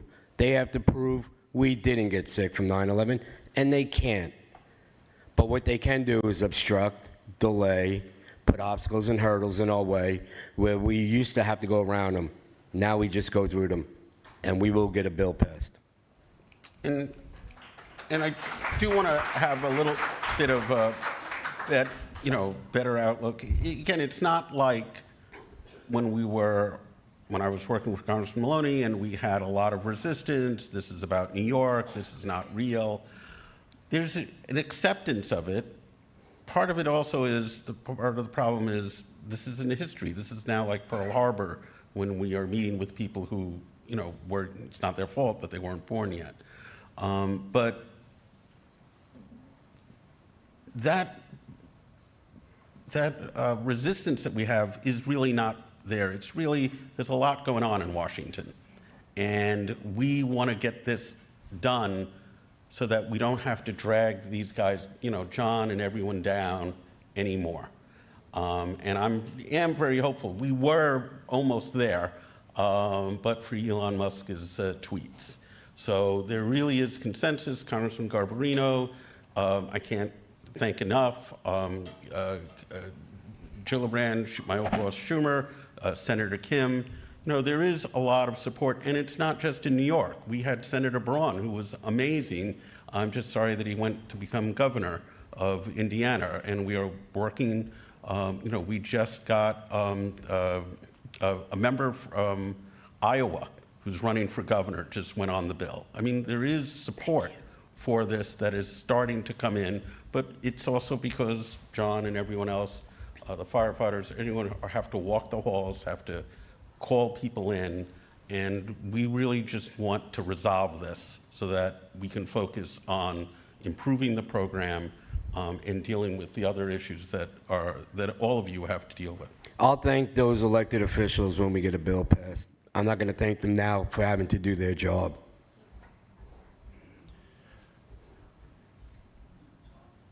Questions? We almost went to this yesterday where we were going to start to reach out on social media again. So I can put it as a question to John as far as what he wants people to do or to keep an eye out on. But for those who are familiar with what we did back in 2019 and 15 and before that, and as social media has gone on now into bigger and better things, please keep an eye on things, because we do get to people's offices. We almost did it. Yeah, John almost had a few of them yesterday. We were out in people's offices, and it's like we go back to the tactics, guerrilla tactics, as John coined over the years. Go back to what we know best, which was, okay, no problem. You don't want to take a meeting with us? He sent 9 emails that didn't get back to you. They didn't get back to you. They blew us off. They wouldn't sit down with us for more than 30 seconds. Then we ask an entire state or an entire congressional district to call up their members and say, hey, by the way, what about these guys? And it's done politely. Don't ever call them. Don't ever, ever, ever, and I'm going to say this warning, don't ever call up one of these offices and, number one, be obnoxious to them and be the person that they get the reason to say no. And don't ever call up and threaten anybody, because the Secret Service will knock on your door. Here's the thing. Here's the thing. Everybody loves their member of Congress. Everybody loves their senator. We treat them like rock stars. That's wrong. They work for us. And until you get that mindset that circus monkey in D.C. works for us, you're never going to get anything done. Go ahead, Bill. Two-part question. Any progress on these secondary exposure victims? The last former master was investigating over 2,000 nurses, doctors, and ER techs across the city who have died from cancers that were the same as related to the World Trade Center cancers. And the second part is the New York State 9/11 Notice Act. Does it have any teeth for employers who refuse to comply with the law? So neither one of those are really in. So I'll take that. One, secondary exposure is permissible in the World Trade Center Health Program and the Victims' Compensation Fund, depending on a case-by-case basis. So you don't have to be exactly in the zone. So if you were cleaning vehicles, if you were doing something else, there is an aspect of that. It's a box on the application itself. When it comes to other arguments to be made, so if you're working, so medical examiner staff has its own qualification as well, so you can fall into that. But depending on what you're talking about, there's an argument to be made for it. I just don't know enough about what it is. But as far as anything out there to bring in a group of people specifically on its own, we've never heard of anything like that. And then on the other part of that, as far as the Notice Act, that's still developing. I mean, the Notice Act seems to be, it'll probably be in the news in the next couple of days. We got a bill passed, or John got a bill passed up in Albany for the 9/11 sick time. And when Cuomo ran and signed it, we looked at each other and went, okay, what? There was no policy for it for 2 years afterward. And I think that's, one of the things that even Michael's seeing, because he was involved with it, was the bill goes through, it passes, and like John said, you have to follow up on it, because you could have a bill that's passed that you have nothing to enforce. You have nothing to do with it, and it's got a great title. It says it takes care of a lot of people, but the mechanisms aren't there to take care of anybody. I'm covering just the Notice Act in general, because what he's talking about, it's not necessarily part of this funding issue. The Notice Act is not part of this funding. Absolutely not. Whether a condition gets added to the World Trade Center Health Program, whether or not a condition gets studied to be added to the World Trade Center Health Program, that absolutely is part of the funding issues going into the future. No doubt about that. But that's into the STAC committee, which is the Scientific Advisory Committee Ben was talking about before, and John said hasn't met, in 2 years at this point. There's public discussions. They're saying that there's not a communications embargo, and yet there's no discussions coming out of the federal government when it comes to the World Trade Center Health Program. Nothing against the health program themselves. We don't know what they're being told. So, there's aspects of that are going on. Good. Next. Anybody else have a question? Do you know if Yep. there's any movement on the CDC communication that communicates with our program?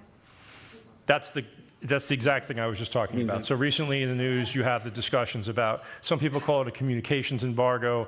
I think it was hiatus. Was that hiatus? It started out as a communications ban, and now they're calling it a temporary hiatus. So it's very Orwellian. So no, there is no progress on it. So there are several issues confronting the program. As John said, as we're dealing with these issues with Congress, we have problems with Secretary Kennedy. And again, I don't think it's directed at this program. I think it's just the general chaos that he's created and that they need to carve out to leave this alone. So there's this communication ban which prevents, I'm on it, I'm actually the co-chair. It's a committee that was actually created by the state AFL-CIO originally in the days after 9/11. It predates the program when then Dr. Levin, Dr. Prezant, the unions got together when the city, the state, and the federal government was saying there wasn't an issue, and they met every month. They've been meeting every month since 9/11, or nearly every month, and we wrote it into the bill because it functioned. It brought together, the PBA has a representative, the firefighters, the iron workers are on it, and we interact with the clinic directors in the program, and it hasn't had a meeting since February because of this ban. And that's prevented some of the information on looking at these emerging conditions, what's going on with it, things like that. So there's the ban. None of the research money has gone out this year. The Segrover provides for almost $20 million a year in research, and that's the research. And again, I don't know every bit of research that gets done, but that's the research that would go to look at secondary things. If someone had a proposal, they would get authorized, they would get some funding. So none of that has happened. And then the biggest issue is that on Inauguration Day, there were 93 staffers working for the program. It was actually supposed to grow to 138 to handle the influx of more people. And we believe, we don't know it for sure, but trying to read the tea leaves, is that there's 80. And it's not, you know, they fired people, they were rehired, they fired Dr. Howard, who was rehired.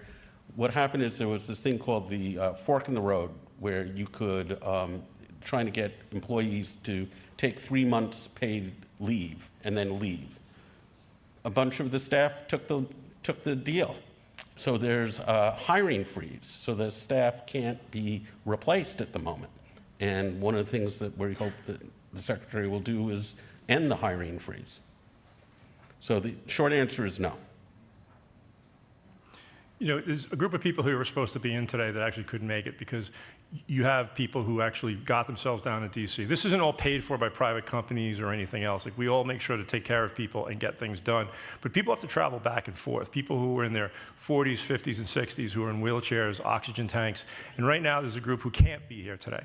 The reason they can't be here is because they can't get out of bed.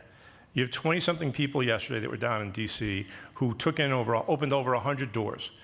It's a lot to walk around. If you're not familiar with the office buildings in D.C., it's miles of walking without even coming up. 6 miles of walking, Susie said we did yesterday. 6 miles.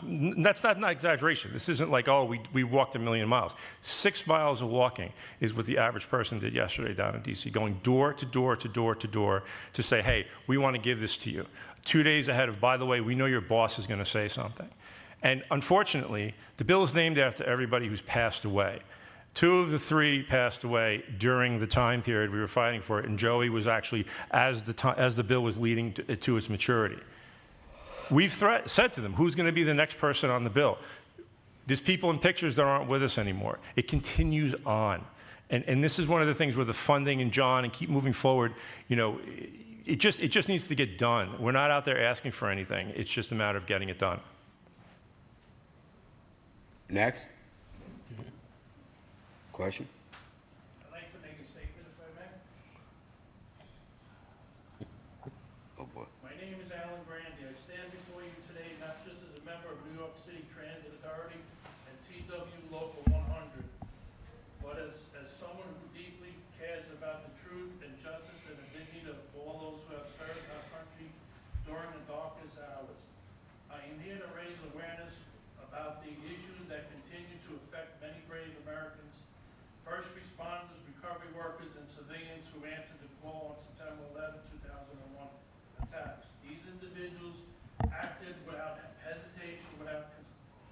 concerned with their own safety and without expectations of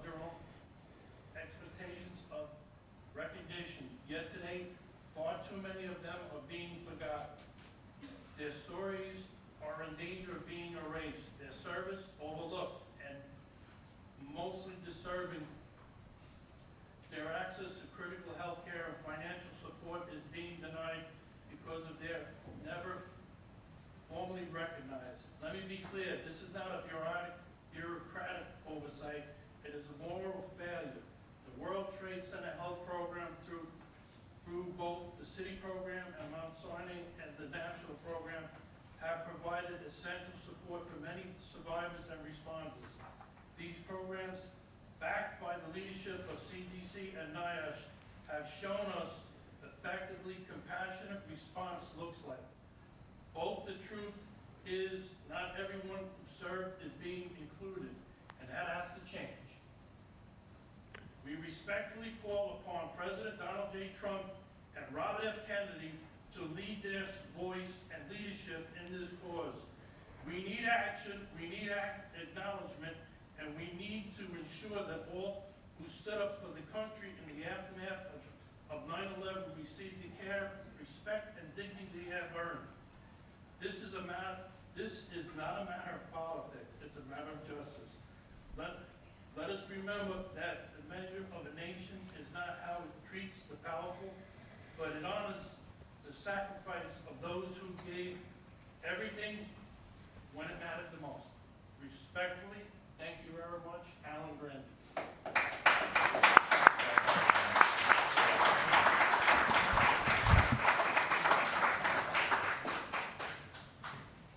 John, I'm going to, oh, sorry, there was one more question. Let me just say something. Thank you, Alan. There are those who would rather forget about us. I don't need to point fingers. I don't need to say names. But we haven't forgotten. I got more shit tattooed on my body about 9/11 than anybody. I built a park on Long Island, and this Saturday I'm going to add 362 names of those who died. I go to D.C. on my own fruition for 24 years. I have not forgotten. So those who have forgotten us, fuck them. Because we're going to make enough noise that you're never forgotten.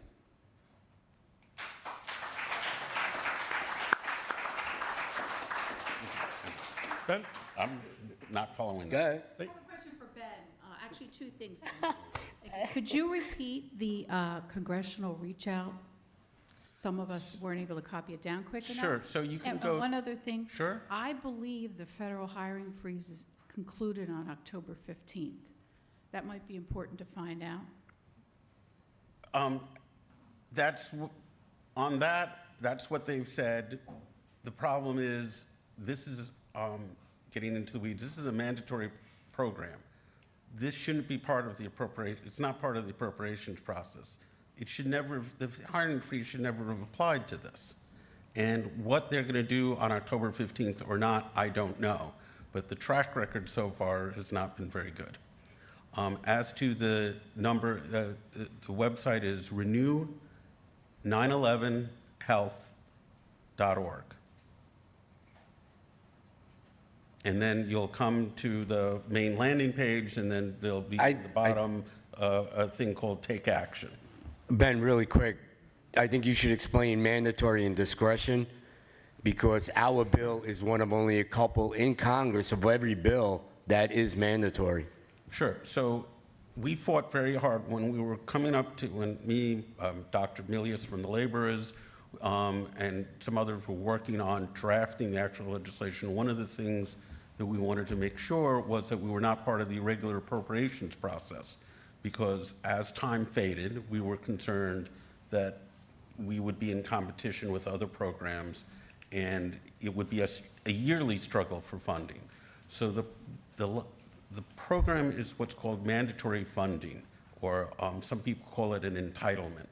So it's technically it's a mini entitlement, and that means that there's a regular funding by a formula that is provided everywhere. And that's why I was trying to say is that the program is funding through 2090. The issue is the amount that you need is not going to be keeping pace with the amount of money that's being provided. And that really helps us not be part of the back and forth that's happened in Congress with the president deciding that certain funds don't have to go one way or the other. This is a different class of funding, as is the VCF.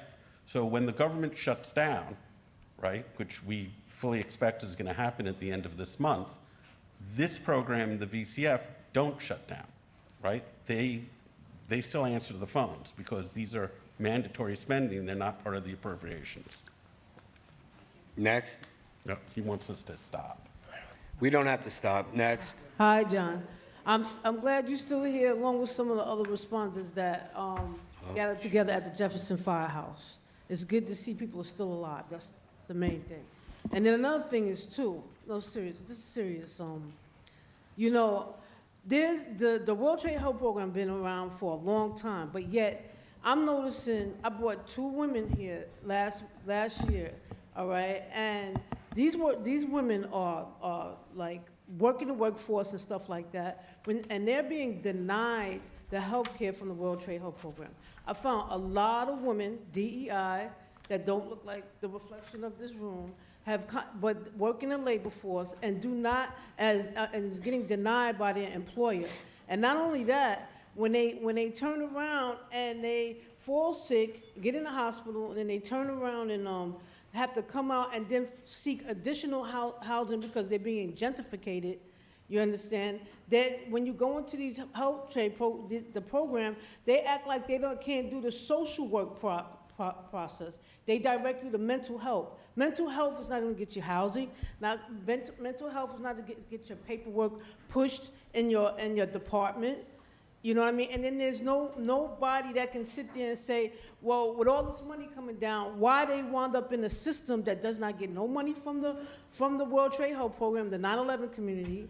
They wound up in a system that has the foggiest clue where this money is going. All right? And there's this is a serious problem because these women are average 50 years and up. They're in the working force, AARP. All right? And there's too much marathoning going on, raising funds, and not having these resources available in the social work division to get them their housing, their benefits. Okay, Michelle, I understand you. I hear you. But I'm never going to be a spokesman for the World Trade Center Health Program or the BCF because I'm brutally honest. And there's a criteria to meet the standards to get into these programs. If these women have not met that criteria, whether they were in the geographic zone, whether they had enough hours, it all depends. But no one is denying them because they're a woman or because of their skin color. Also, the World Trade Center Health Program does not provide housing, nor does the VCF. The VCF compensates you for your illness, your certified illness. So if you'd like to have a conversation with someone smarter than me on this panel, then that would be great. I think we have to wrap this up. Shouldn't 9/11 be a national holiday? Yes, it should. Why aren't they mandating that? You're talking to the wrong person, but yes. You guys have a great day. Thank you very much. Thank you. We'll be moving on to the next panel. Next panel. Ben, Andy Carboy. Andy. Wow. Wow.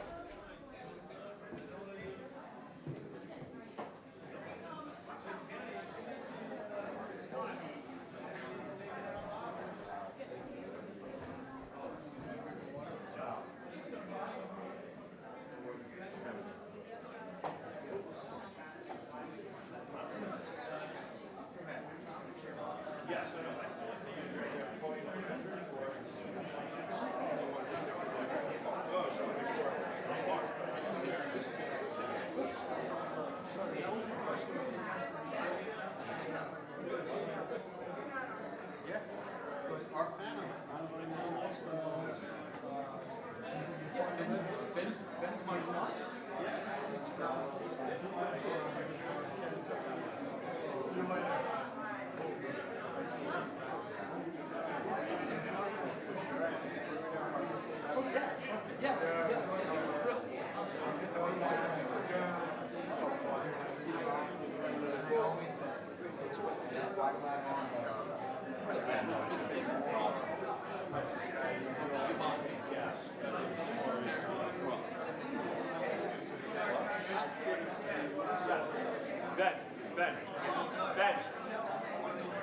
Just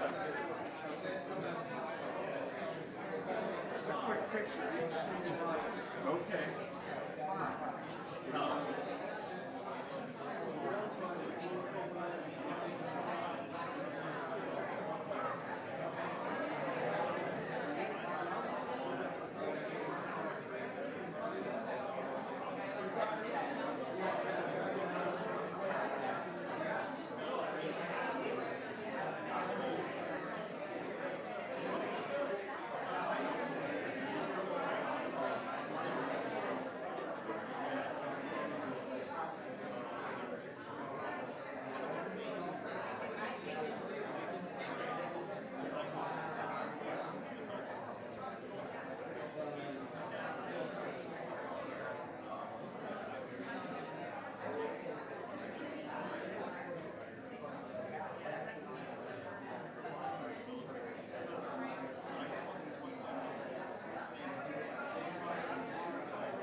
So they already filed with their insurance. They did. Oh, good. They had the video. Right. They did like an incident report, Great. claim. Good.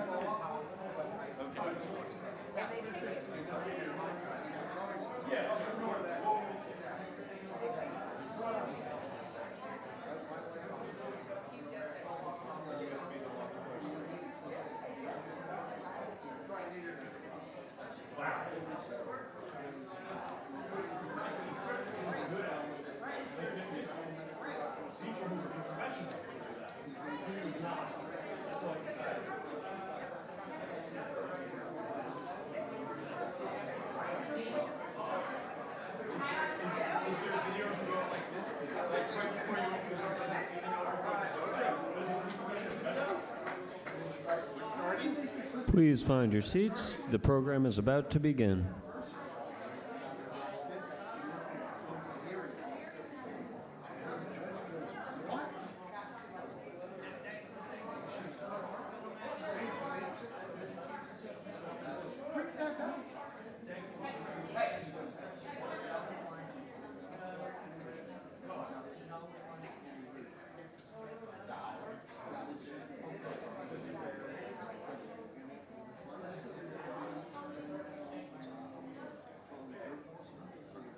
We're starting.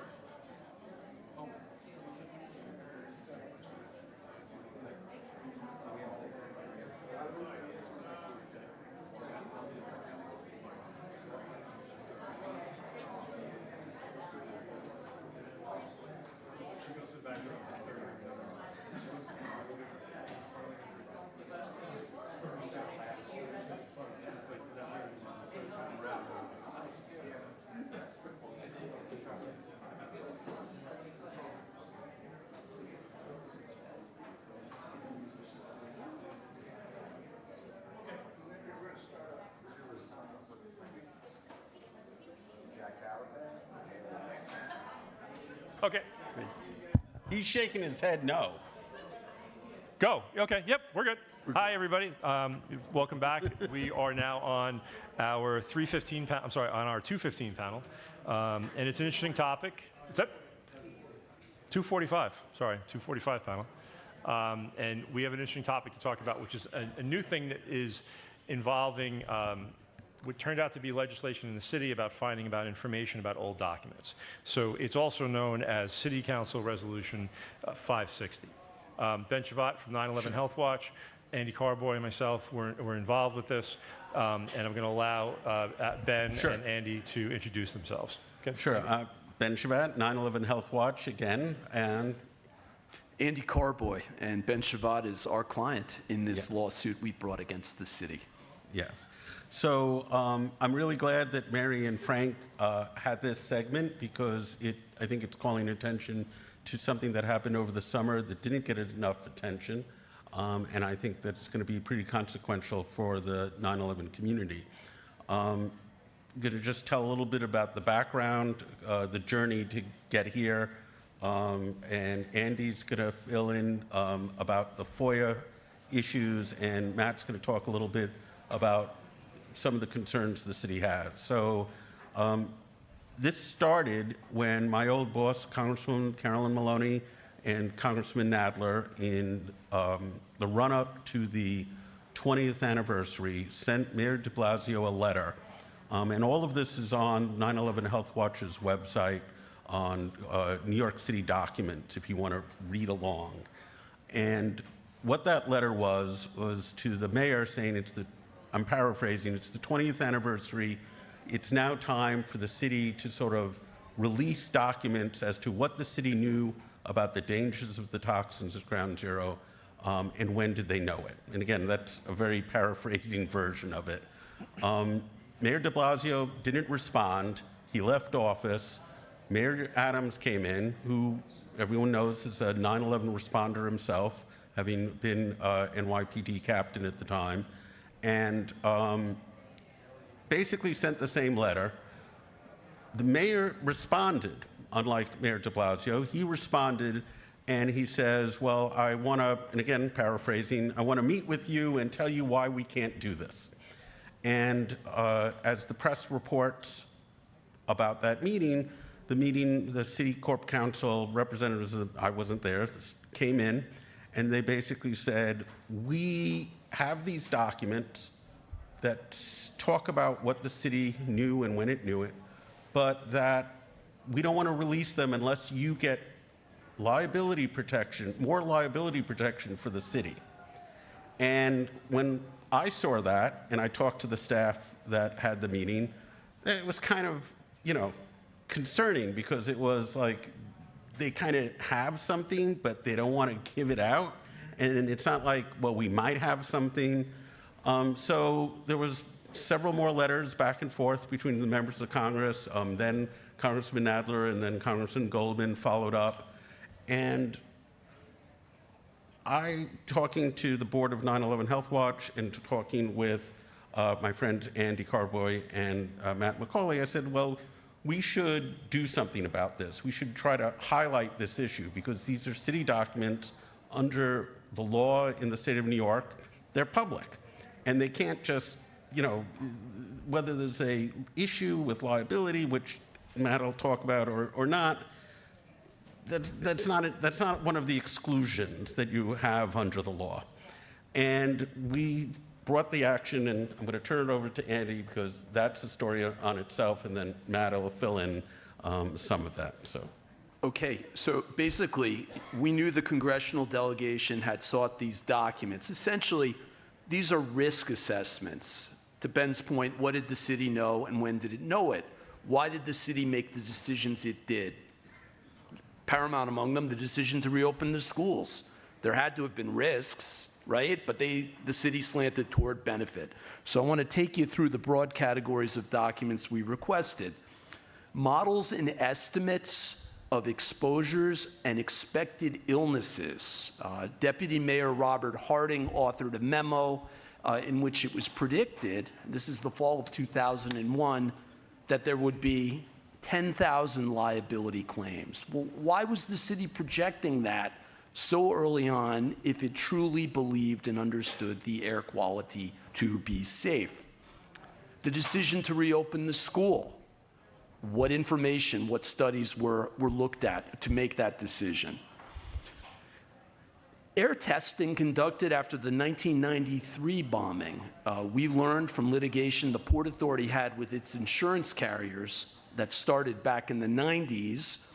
The New York City DEP did air testing in February and March of 1993 and clearly had detected something. It was important enough that the judge in the Port Authority lawsuit, pre-9/11, referenced it in his decision. So we wanted those earlier asbestos air testing records, which would underscore, perhaps, we don't know, the fallacy in proclaiming the air to be safe after the September 11th event. We also sought information concerning the city's lobbying efforts. The city has two sort of obscure offices, the city's Department of Federal Affairs and the Mayor's Office of Intergovernmental Affairs. They have offices in Washington, D.C., and they worked early on in the fall of 2001 to cap or preclude any liability on the part of the city. Matt's going to talk about that in a moment. Well, why was the city doing that if there weren't well-placed concerns, contrary to the messaging? Lastly, after the 1993 attacks, we all heard and read, and it was referenced in the criminal prosecution, the goal of the terrorists was to topple the towers back then. Letting our imaginations run, we presupposed, and we don't know, I want to underscore don't know, that various agencies, it was probably intergovernmental, state, federal, and city, ran simulations before the collapse of the Twin Towers as to what would happen in the event of a collapse because of the 1993 experience. So those were the categories of information. We targeted a number of city agencies, paramount among them the City Department of Environmental Protection, because it took a lead role in the response. Can't get away from that. That's a matter of public record. We also know from having other lawsuits against the city, and I'll just share this with you, the city works to destroy or hide its secrets. After the First Victims Fund closed, I was involved for over 9 years with a lawsuit on behalf of over 700 first responders. The claim was the city failed to provide them with the appropriate respiratory protection. After 7 years, it took that long, we were able to ascertain there were 700 air purifying respirators on hand for the 10,000 members of FDNY that morning. So less than 7% of the appropriate equipment was on hand that day. In 2 lawsuits I've had in the last year, I've had the city sanctioned twice. One for failing to turn over documents. The city was fined $1,000 a day until such time as it did. And in another case, the city defied a preservation order we'd secured before the lawsuit, destroyed evidence anyway, and was sanctioned for that. So it came as no surprise when we got the denials from the city. The denials were essentially, we don't have these documents. The documents were destroyed when 7 World Trade Center collapsed on the afternoon of September 11th, because that's where the Office of Emergency Management was. Now, mind you, we're not talking about documents they made that day. We're talking about documents that predated that day and were generated in the weeks and months afterwards. Finally, the city insisted that we identify with precision the titles of each of these documents, their current whereabouts, and the names of the custodians who have them. That obviously is an impossible task. We appealed the denial internally to these various city agencies, and when those appeals were unsuccessful, we brought our lawsuit in court. We are currently before the Honorable James Kleins in Manhattan. We've kept him abreast of the developments with respect to the City Council resolution. I think it bolsters our claim. And we're seeking a hearing. We're seeking a hearing with live testimony. We want to find out about the diligence that was exercised in responding to our requests. and we want to ask additional questions that would shed light on these denials. So that's the status, in a nutshell. Of the FOIA. Thank you. Yeah, sure. And then Matt, one of the, just so to answer, to give Matt sort of the question, and because we don't have a lot of time, I hear you, Frank. The city's concern is, that was stated in these meetings with the congressional members was, well, we need more liability protection. We're worried about these documents. Do you want to talk just a little bit about that? Sure. And why we, The interesting thing about this process was it didn't start out with the intention of, or it still doesn't have the intention of involving litigation, other than the fact that it became litigation. This was not an attempt to reopen anything to do with the first lawsuit that was settled of, 12,000 people back in 2010. It was to get information. When the city responded, they didn't say, oh, no, we gave you that already. It's all been turned over. There's nothing that you don't have from the prior litigation. See the 101 or the 100 docket. Their response was, we have documents, but we can't turn them over because we're afraid of liability, that's FOIL 101. You can't actually respond to a request that way. And then it just kept going after that, of not saying, and then we don't have any documents, but if you went on the DEP website, there's actually a picture of them, of DEP on their website at Ground Zero. It just kept going on, and we kept pushing, saying, well, this is not about litigation, and it's not. This is not about a litigation in a sense of reopening something to bring about more claims, to reopen the original lawsuits. It became a fact-finding mission, which is really what it is, in a sense of, well, as we keep moving forward, this information becomes more important because the science also keeps changing. It keeps getting more advanced. More things keep getting added. For the people who've sat through, the two panels before this, at the same time, this is information that may be relevant to other things that are going on in the World Trade Center Health Program. It may be relevant to other exposures that are out there. And to not be able to be getting any access to it at all, or be told that it exists, but we're just not going to give it to you because, that's where we've been. It brought us to litigation. We sat there, this isn't about it. And now here we are in this position to say, okay, well, I guess we have to litigate for it because at the same time, if you're not going to give it to us, then because of a liability issue, that's just not the proper response. And that leads all up to this past summer, or actually last year. We were finding the city stonewalling, and we just thought, this is 23, 25 years later, what's going on there? I ended up talking to former borough president, Gail Brewer, who's now a councilwoman, about what could we do about this issue. And her staff did some research, and they found out something that wasn't quite well known within it, that the last city charter had created a provision that allowed the city council to order the city's Department of Investigation to do an investigation. And no one had actually used this exercise before. So the councilwoman drafted a resolution, Resolution 560, and with the work of Speaker Adams, over several months, they worked, and over the summer, they passed it. So now the Department of Investigation, which is a pretty sophisticated, though underfunded entity of the city of New York, is actually been ordered to do an investigation to, and again, I'm paraphrasing, what did the city know and when did the city know it? And they have 2 years to come back and give a report. And I think it's just, having gone through this now for 24 years,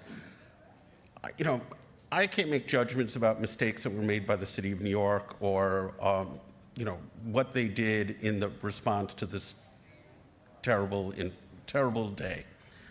But had they at some point said to well, maybe we're making a mistake, maybe we should be more careful, a lot of people who are sick would not have gotten sick.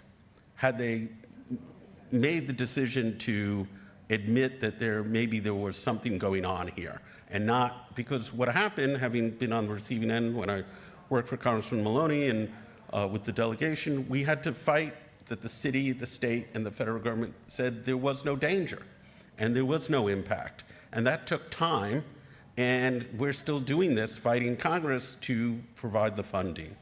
So I think it was a really important thing. It didn't get the recognition, obviously, when it happens, because what we do know from a New York Times article in 2007 is we have this memo that the city wrote in October of 2001 saying there would be 10,000 toxic claims. And then a few weeks after that, and I was in Congress, working for Congress at the time, the city of New York got a provision put into a bill limiting the city's liability to $350 million. The two are connected. Why were they taking this action so quickly? And again, a prudent action, obviously, but why was this happening? And we're hopefully going to find out within a year or so. So that's basically it. So I don't know.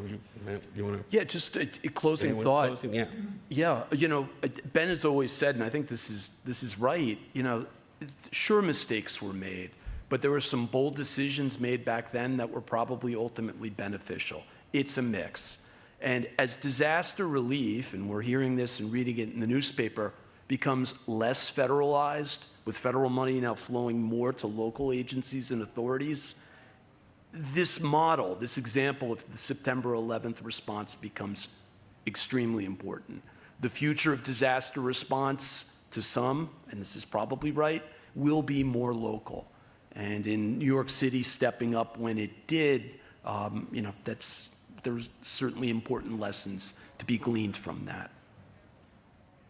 Yep. I live in Lower Manhattan at the corner of Bleecker and Thompson Streets. Flight 11 killed my wife, flew right over my building. I'm a pilot, and I knew exactly what kind of plane it was. I'm sorry. And in fact, I'm the first guy to call the FBI to tell them it was not an accident. Because I instantly knew it was a twin-engine jet at full throttle. I watched a lot of that stuff. My dad's a chemist, and so it kind of comes into my head. And I'm wondering how much about what the city decided to do on the spot because it had no prior example of what to do. So they kind of, you might say they kind of have to make stuff up as they go without any real experience on what to do. How much of this was based on the federal list of chemicals, harmful chemicals and compounds and so forth, that the federal government created?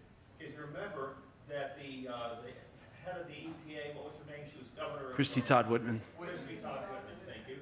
I mean, they have a list. Sure. If it wasn't on the list, it wasn't technically, legally harmful. Regulated, right. Yeah, right. Yeah, yep. But if you take a look at, you got two towers, a quarter of a mile high each. You got a lot of solid compounds that have been ground up and then burned. Anybody that remembers, if you took college chemistry, you got physical changes, you got chemical changes. How much of that stuff is stuff we never even knew about, that didn't exist? So And you get around going on. I don't think I'm not qualified to answer that question. I'm not a toxicologist. I'm not. But all I know is that hopefully we will have some better information about what happened 25 years ago because of the city council's action, and because it should be a knowable thing now 25 years later. And for the city to take the position to the congressional members that, well, we have these documents, so it's like presence of mind. Do they have a list? Right. And we're not going to give it to you unless you give additional protections to the city. It just seems, What I'm talking about is how can you be held liable for something that you didn't know would exist or even could exist based on how the whole thing happened? So that's important you brought that up, because here's the thing. The information we're trying to get in 2025, which does relate to 2001, is to be able to hand that over to somebody with your intelligence to be able to go, okay, this is information that now we look at it in 2025, could have caused cancer, could have caused this, could have been this. That part of it to answer, it's not to point fingers at anybody. Right. It's to say, this is what we have now. And there's no doubt that 9/11 illnesses happen. They continue to develop. But to be able to take that information and say, okay, it supports what we know already. Great, there's not going to be anything else. Or it's opening up this door someplace else that we need to look at. What's there? But it's also to protect. Yes. To protect against an outside entity, Mm-hmm. let's leave it at that entity, Right. private or public, whatever, coming in and swooping down and want to make a mess of what we never knew to protect from, legally, in a lawsuit type of thing. That needs protection. We didn't know this stuff was going to happen. Well, We need a legislature or we need Congress to throw up a wall of protection against this kind of thing, just like they did with the airlines that resulted in the VCF. yeah, and you might want to consider this too. After the lawsuit settled, after the VCF reopened, okay, with the passage of Zadroga, the Second Circuit Court of Appeals, only the U.S. Supreme Court is higher, upheld the dismissal of the case involving 9/11 response because 9/11, quote, was an act of war, and any response would be given immunity. The city of New York is protected. Its argument that we're seeking to reopen liability is misplaced. The alternative of the VCF, it's not even an alternative. It's the only option for the people everyone in this room is working for. That's my personal view, having done the lawsuits. All right, Frank, Thank you very much. The sign to. I'm sorry. Just saying thank you. All right, thank you. Frank is giving me the sign to wrap it up, so I'm doing what Frank told me.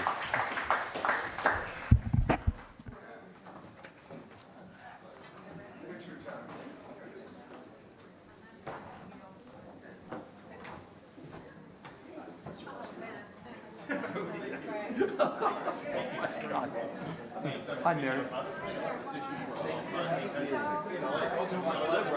Yeah, no, it's what you, we want the information. Thanks, man. As always.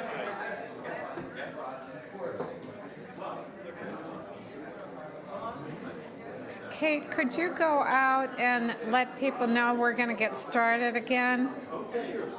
Let people know we're getting started again. Yeah. Jay, you can come out.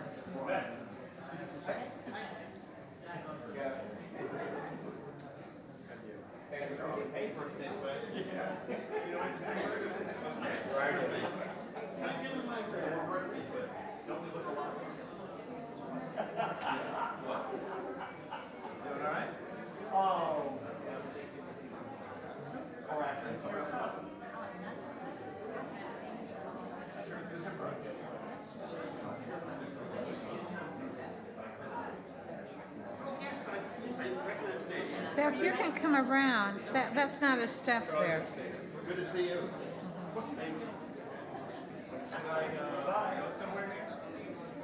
Let's see. Why don't you take the last one? Beth can take the second one. And I'll take this one. We're starting accumulation of things up here. What's that?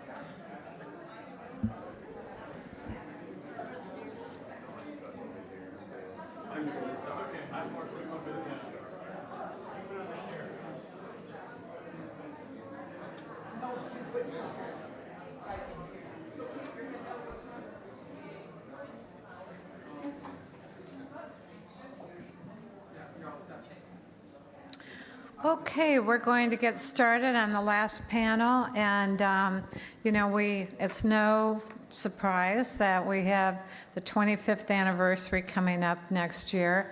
So I thought we would have a conversation with two of the organizations that are steeped in remembering 9/11, and we have Beth Hillman, President and CEO of the 9/11 Memorial and Museum, and Jay Winnick, co-founder of 9/11 Day of Service.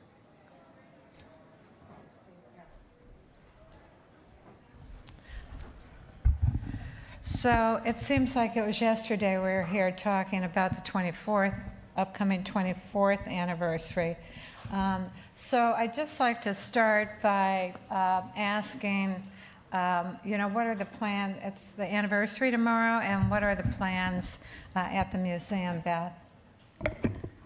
Thank you, Mary. Thanks to you and Frank for pulling us together. You're terrific staff, and I'm grateful for everybody who's here and the chance to learn from some of the panels that I was able to listen in on. We are still focused on the 24th anniversary, just to be clear. So tomorrow will be, as ever, a really important and solemn day for us at the memorial and in the museum. We'll be grateful to be with family members. And we're also working, as you mentioned, on the 25th anniversary. So the lead time to build the exhibitions in the museum is not always short. We need to listen and consult and prepare. We're excited that we'll have a 25th anniversary set of initiatives. At the center of those, as ever, is the content in the museum. You know, the museum was created to help educate people about what happened on 9/11, to commemorate the people who were killed that day, and to help us understand what has happened since has been an increasingly important part of what we're doing. We also hope to inspire an end to the hatred and intolerance that caused 9/11, and we keep that in mind too. So at the center of the 25th anniversary special initiatives that we'll focus on to raise more awareness will be a special exhibition that will focus on 9/11 inspired service. The two people flanking me on the stage here know an awful lot about 9/11 inspired service. There are so many, and as well as the folks who actually were talking about their work earlier today, and actually yesterday, so many people were inspired to change their lives by what happened on 9/11, and it really changed the city, changed the country, changed the world. For us to have a chance to share with our visitors more about what has happened since is part of what happens with that passage of time. And because we're at that 25 years, we have a chance to take really a look at the myriad of different efforts that were inspired. And the content of the museum, the exhibitions that we create, is generally the base for all of our educational outreach. So for instance, our digital learning experience, we've reached 5 million students through that now. If you haven't signed up yet and you know any students who would like to sign up, they can still sign up to do that for tomorrow's digital learning film that will be released for free around the world. We'll have educators live online to answer questions about that. But those digital learning tools, all of our public programs, all of our educational outreach will build on that new set of materials that we'll have to talk about in service that was inspired by 9/11. So that's where I'd start with how we're thinking about the 25th anniversary right now. And Jay, how about you? I know I said I am not wearing these high heels to the Intrepid this afternoon. And so I'll put my track shoes on when we leave. So tell us about what you're working on this year, Jay. Well, thank you. And of course, it's a pleasure to be with my two friends here and to see all of you. As some of you know, 9/11, the anniversary of 9/11 is a national day of service and remembrance, something that our nonprofit organization advocated for years ago and that passed into federal law in 2009. And part of what we do as an organization, just part of it though, is to stage large-scale service projects to mark the day and to give people an opportunity to participate in the day by making a difference and by doing good deeds. And the service projects that we're very focused on are large-scale meal packing events.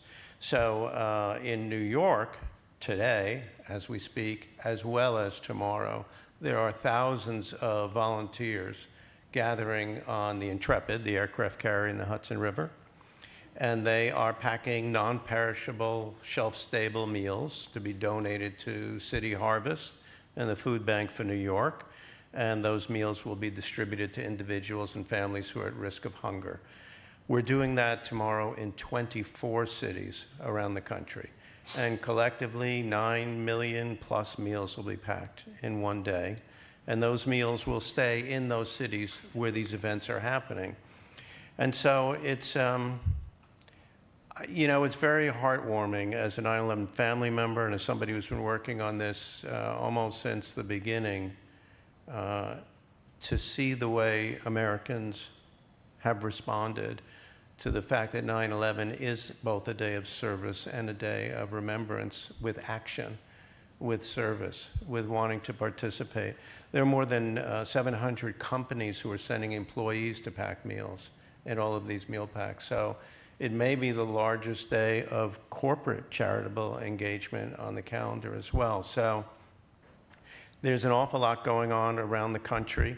The meal packs are just a small fraction of what's happening in terms of service and 9/11. The research shows that about 30 million Americans each 9/11 anniversary mark the day by doing good deeds now as part of this national observance. So we're very gratified that people still want to do something meaningful on the day, even if they weren't directly affected, as some of us, of course, have been. Jay, where are those meals going? You said they're staying in their cities that they were created, Yeah. but where are they going? Well, in each city, we make an arrangement with whichever is the Feeding America affiliated food bank in those cities. So we leave it to the professionals who are in the business of handing out food to those people who are at need, at risk of hunger. And they come with big trucks, and all the food is palleted up. These are non-perishable meals. So what happens is they're packed in an assembly line fashion, 12 or 13 people at a table, and each person at the table has a job with a particular food ingredient, or they're sealing the bag, or they're putting it in the box, or they're sealing the box. And it's like each person who winds up volunteering at these meal pack events packs the equivalent of about 350 meals. So they leave after a 2-hour shift really feeling like they've done something meaningful. So in every city there's a food bank or multiple food banks that come and actually pick up the food to distribute it. So I'm packing 350 Yes, meals this and afternoon. that is why you're Oh, wearing boy. sensible shoes. And I think I need a cup of coffee, too. It's been a busy day. What, did you have a busy day, Mary? I did. Yes. A busy couple of days and months. But let's go back. Beth, I think about when the memorial was being created, we were creating a memorial. But the memorial was created, and it's magnificent. And how many visitors have you had? More than 91 million people have visited the memorial. Isn't that amazing? Mm-hmm. And you just started a program where New Yorkers can visit for free. Can you talk about that? We have. I should note, too, 9/11 Day is one of the supporters of our 25th anniversary special exhibition. We rely on a lot of generous donors to actually help us out, too. You know, all the good work that happens out there requires people to support it. The number of people that have visited the memorial is a really compelling one for us. You remember when that opened on the 10th anniversary of the attacks, what a different space the World Trade Center was.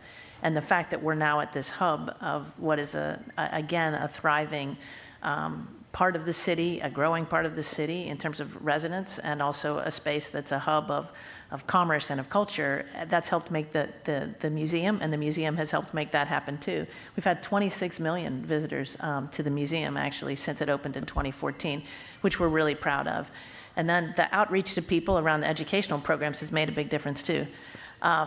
What'd you ask me, Mary, now? It hasn't been a short day for me either. What I was asking, I guess I wanted to make the point that we were, very engaged in making sure the memorial was built, and it was there to honor the people that died and recognize the people that responded, and Jay's organization being one of them, something that transformed 9/11 to a 9/12 and how our country came together.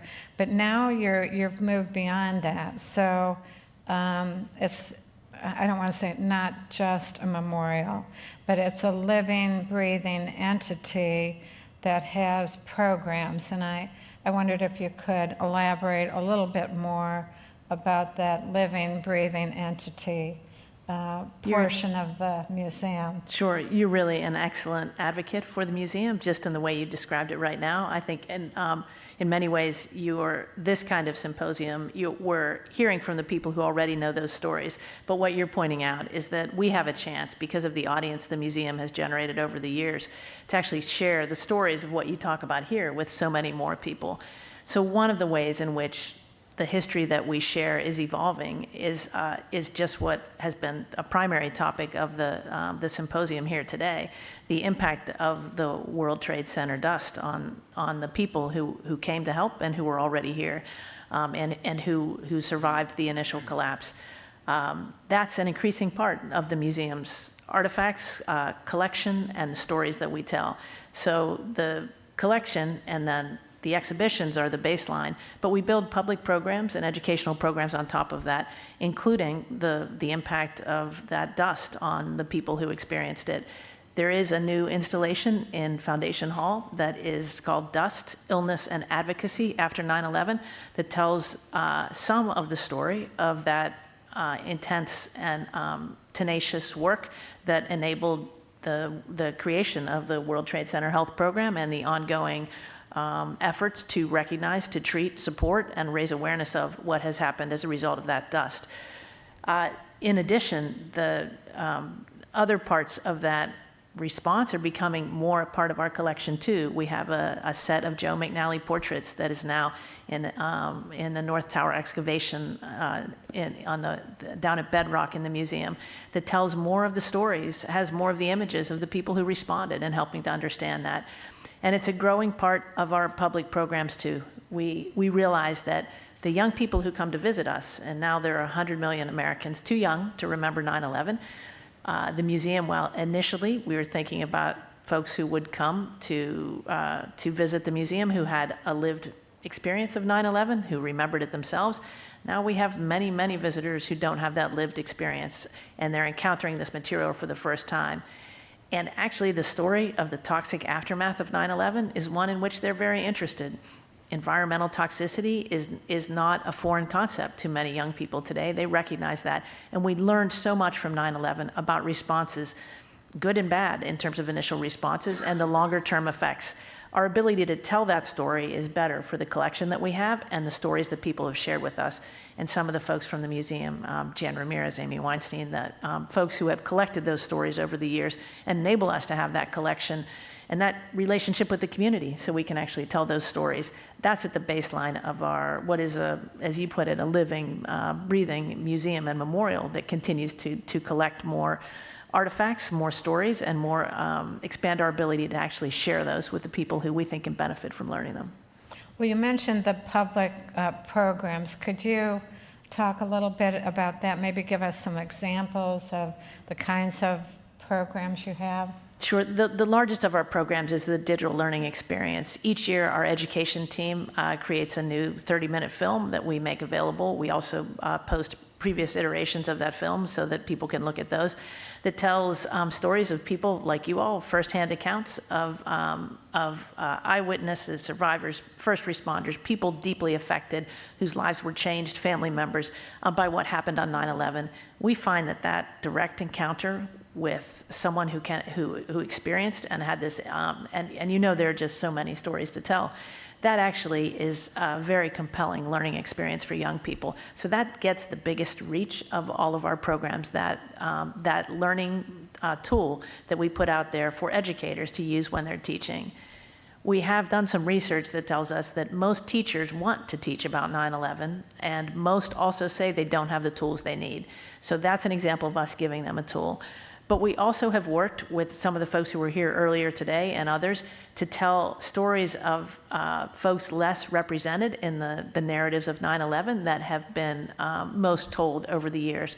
The 8 members of agencies that didn't get the recognition that some other agencies did, like Alan Grandy, who is here from TWU Local 100, as opposed to maybe the city's agencies that responded on that day. And so our collection has expanded to include more there, and we've been able to hold public programs in the museum auditorium where we record people telling their experiences, and then we can excerpt those and put them in educational programs. So folks who don't visit the museum to hear those or join us online because we stream them, they can get excerpts of those firsthand stories and conversations about what happened at Fresh Kills, for instance, during that very grueling and difficult process of clearing the site and reckoning with the consequences of those terrorist attacks. Those kinds of stories we can actually tell from the people who actually experienced them. And the other thing, you mentioned New York, the effort to bring New Yorkers to the museum. We do realize it can be difficult for people who experienced that day, especially right here in the city, to join us. And we wanted to encourage more people to come when they're ready. So we asked our visionary network of young professionals, military veterans, some family members, first responders, people directly moved by where they lived or the people to whom they're connected or the professions they're in, to help us share what happened on 9/11 with more people. And they helped us launch New York, initially New York First Mondays. We were free on Mondays for New Yorkers, along with some other folks. We now moved it to New York First Sundays with the support of the Carnegie Corporation. And that means New Yorkers can come. We also show a different film in the museum on those New York First Sundays. We show a film from the Department of Design and Construction on their responsibilities after 9/11 and what happened since. So it's an effort to reach out especially to the communities most affected and to make sure that we're listening to them, that we're growing our collection in the right way, and that we're altering our exhibitions and public programs to incorporate their stories into what people learn about 9/11. Right, and Jay, I wondered, we all know who you are and what you do, but there might be some people listening online that aren't familiar with 9/11 Day. So I wondered if you could go back and explain, how you and David got it started. What was it, it was One Day's Pay, and then My Good Deed, and now 9/11 Day. So talk about how it got started and that evolution. Yeah, my co-founder, David Payne, and I, public relations professionals, you would think that as experts in branding and messaging and such, we wouldn't have had 3 different names over the course of the years for our initiative and organization. But nevertheless, we finally landed on something that seemed to be the right fit and that worked. Yeah, we did call it One Day's Pay in the beginning, and it was a grassroots initiative to try to rekindle the spirit of compassion and community service and the focus on our common humanity that so many Americans felt, and really all over the world, and the aftermath of the attacks. For us, and for so many, we had never experienced anything like that. And even as a family member dealing with the trauma of not even knowing if my brother was dead or alive or, what was going on, it was very apparent what was happening in New York and around the country and around the world, the way people were coming together and putting aside differences, regardless of politics or race or religion or economic status or geography or age or sexual orientation or anything. It just didn't matter. We were in so many ways all together. There were those who didn't experience that, of course, in certain communities and certain faiths and such, but nevertheless, it was a time of togetherness, generally speaking, and we wanted to recapture that. We didn't want the terrorists to own the day in the future.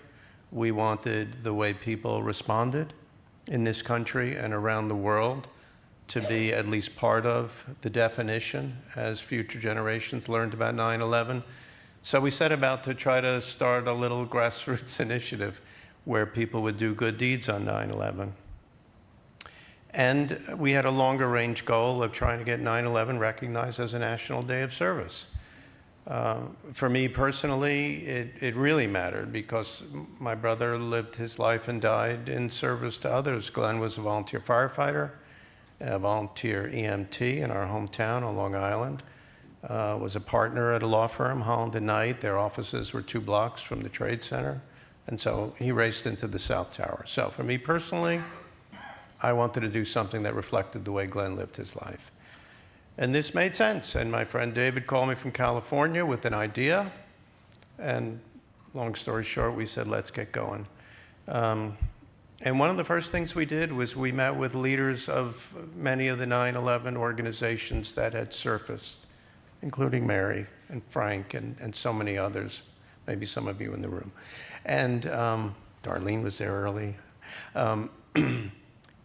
Because we wanted to make sure it was something that was comfortable for the 9/11 community at large.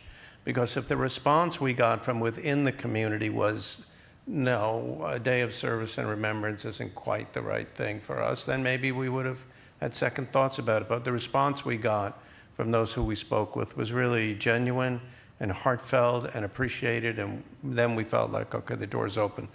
So fast forward, after it became a National Day of Service and Remembrance in 2009, after years of walking the halls of Congress and through multiple administrations, we decided to start staging our own large-scale projects. So the meal packs is what we landed on. September is Hunger Action Month in this country.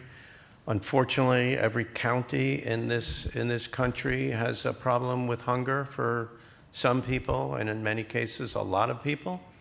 And so we wanted to engage in an activity and bring people together around something that affects people in every corner of the country, to give people an opportunity to do good deeds in that way. And that resonated. We started with one meal pack on the east side at Basketball City, which is a big cavernous space, and then we moved it over to the Intrepid, where we've been doing these meal packs for, basically 10 years, except for taking a break for COVID. It's really, and then as I said earlier, city after city after city, it's kind of jumped in. We have big plans for next year for the 25th anniversary, but it's not just about the meal packs. The meal packs are just signature projects of what the 9/11 Day of Service and Remembrance is all about. We have a major education program, as the museum does, to try to educate the next generation, that 100 million, and the next 100 million, and the 100 million after that. So it's important to make sure that young people who did not live through this, and future generations who did not live through this, understand the intersection between 9/11 and doing good deeds and people coming together and unity, and the fact that everybody needs a helping hand sometimes. And if you're looking for a way to mark the day, well, doing some good deeds is not a bad thing. I certainly feel good about it as a way to pay tribute to my brother, but it has resonated with millions and millions of people around the country. So we think we're on the right track. Did that answer the question you asked? It sure did. I think you did a good job. I just rambled on there for a while. So talking about the I wish I had, an explanation of what we're doing, but I've been so busy planning for these events. We have a lot of ideas what we'll be doing for the 25th anniversary, and certainly partnering with the museum and Jay would be two of the things that we're going to be doing. Hi, I'm sorry. I have a question for really Beth. My name is Laura Walker. I lost my husband that day. I have a request for my children. Sorry. They were 8, 7, and 4. It's going to be so silly. They have asked me to ask you, and maybe Jay can relate to this, word W. Can you please, just for once, reverse the freaking alphabet when you read the names? My daughter read at the 10th anniversary. My kids stood in the hospital 6 hours. She came down from that podium. We were denied access to the memorial because we were told it was too full. That's their memory. It's easy to reverse the alphabet on a computer. Please, can you consider?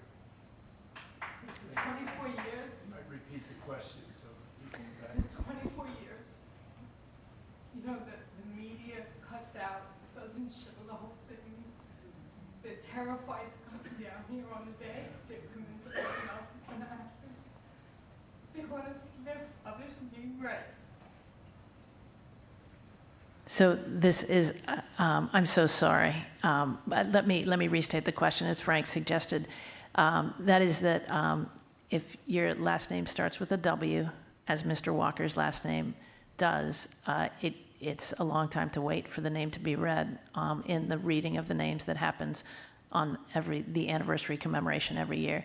And the question is, would we consider reversing the order of the names and make that not happen in the future? And also related a difficult experience, not being able to get access, not being able to come to the memorial at the time that was happening. I'm so sorry. I'm not even complaining. I'm just. Yes. Yes, ma'am. I mean,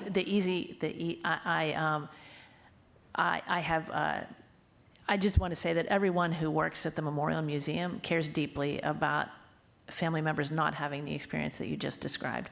So we absolutely want to do whatever we can to make sure that that doesn't happen. So, and we consider any ways we can improve each year, and I will definitely take that back. So thank you for taking the having the courage to share that.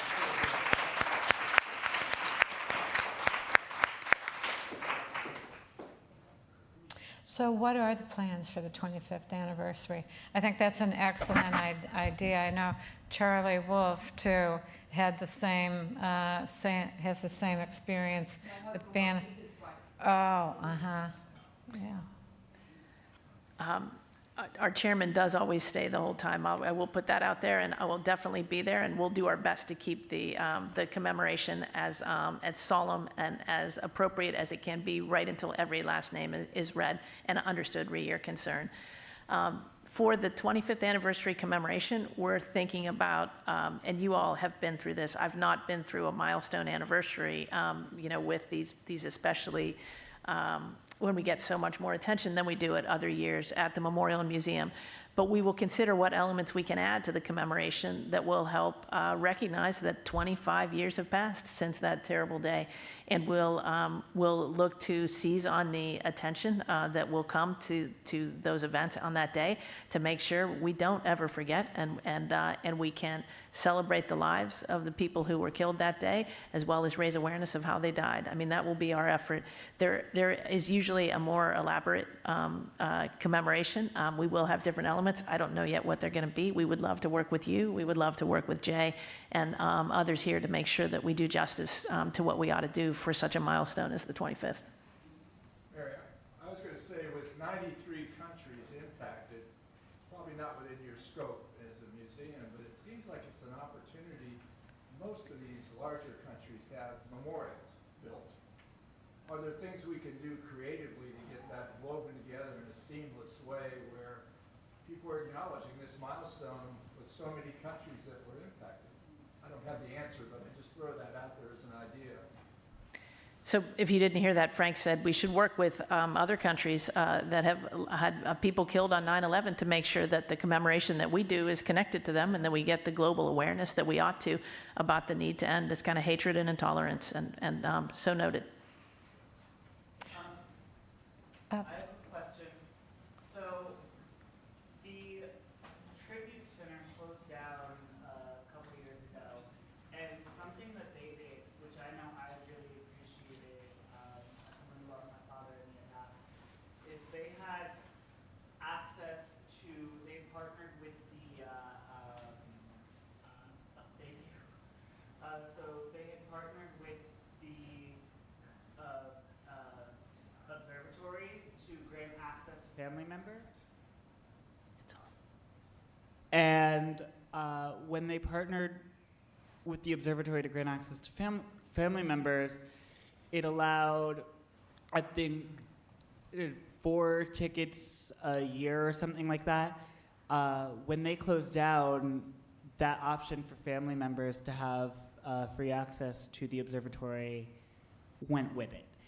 And I have been reaching out to the museum since then to try and see if you guys could potentially do something with the observatory to bring that back. Because I know personally as a family member, I loved going up there. It made me feel closer to my dad in a sense, and it was just something that I really appreciated, and it was something I really cherished.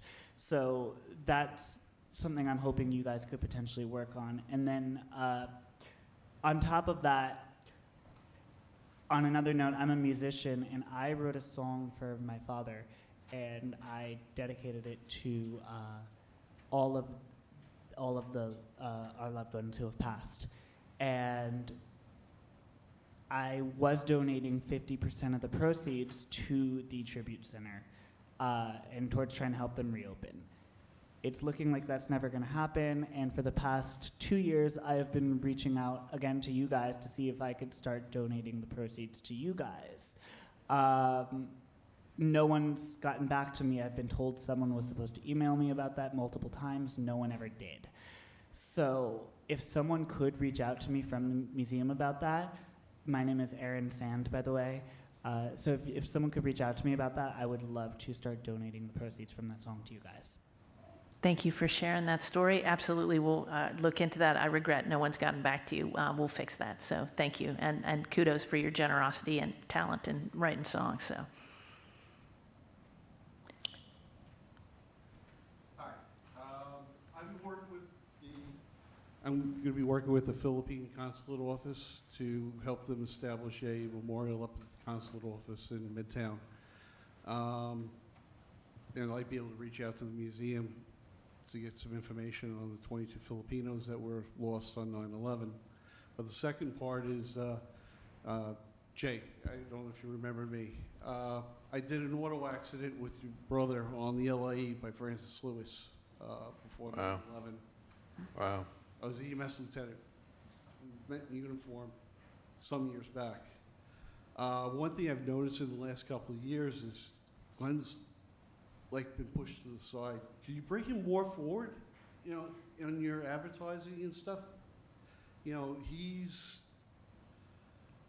like being lost in the shadows. He was part of, out in the forefront for the 9/11, your events early, and it seems that lately he's, become a secondary item. Your brother was so much more. He stopped and helped people on the highway all the time. He was a volunteer fireman out there. I think that spirit of your brother, unquestionably just helping people, needs to be out there to inspire other people. Well, first of all, thank you for saying that, and thank you for being here. Glenn was, he was very special, and he was part of the inspiration for this National Day of Service. Usually when, I'm a little surprised to hear you say that, though, because I usually get a lot of opportunities to talk about him, and I do, and we do as an organization. But we have to, so when I do, interviews about 9/11 and the Day of Service, it's usually kind of half and half about Glenn's story and how we started, and then, okay, what do we do now? But, it has become, because it's a National Day of Service and Remembrance, it's very important to share the bigger story with Americans and with other people around the world. It can't just be about one person, and it's not. In fact, it's not in tribute just to Glenn. It's in tribute to all of our family members. And in fact, it's in tribute to all of those who were injured and who are now continuing to suffer medical conditions. And so it is to honor all of those who were directly affected. Certainly for me, when anybody asks me about Glenn's story, I'm very gratified because it's very personal to me. And we make a lot of effort in our marketing materials and otherwise to make sure that people understand the origin. But if you're saying to me that we should talk more about Glenn, I'm not going to argue with you about it, because I'm very proud of my brother. Thank you. Jay, we just have a few more minutes left. Can you talk? Do you have your plans finalized for the 25th? Our plans will be finalized the day after the 25th anniversary. It's like, it's a moving target. It's amazing because there's so much happening. My co-founder David Payne and I were in Washington just a few days ago on Capitol Hill talking to different legislators about the 25th anniversary. As most of us know, it coincides with the 250th anniversary of the signing of the Declaration of Independence. And so the country is going to be duly focused on those two milestones. And so, we're looking to, we're in some sense collaborating with the whole country's observance of that too, because people around the world are going to be paying attention to this country as if they're not already. But people are going to be paying attention to this country We'll stay next clear year of that. in a big way.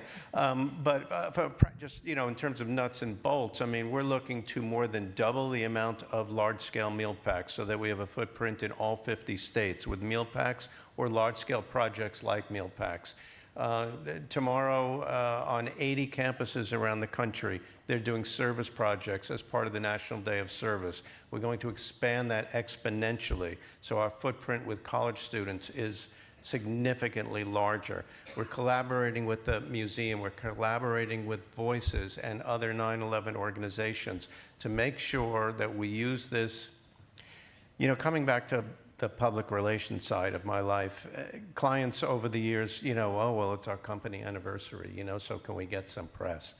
An anniversary just for the sake of the anniversary is not newsworthy, it doesn't get attention, it comes and goes.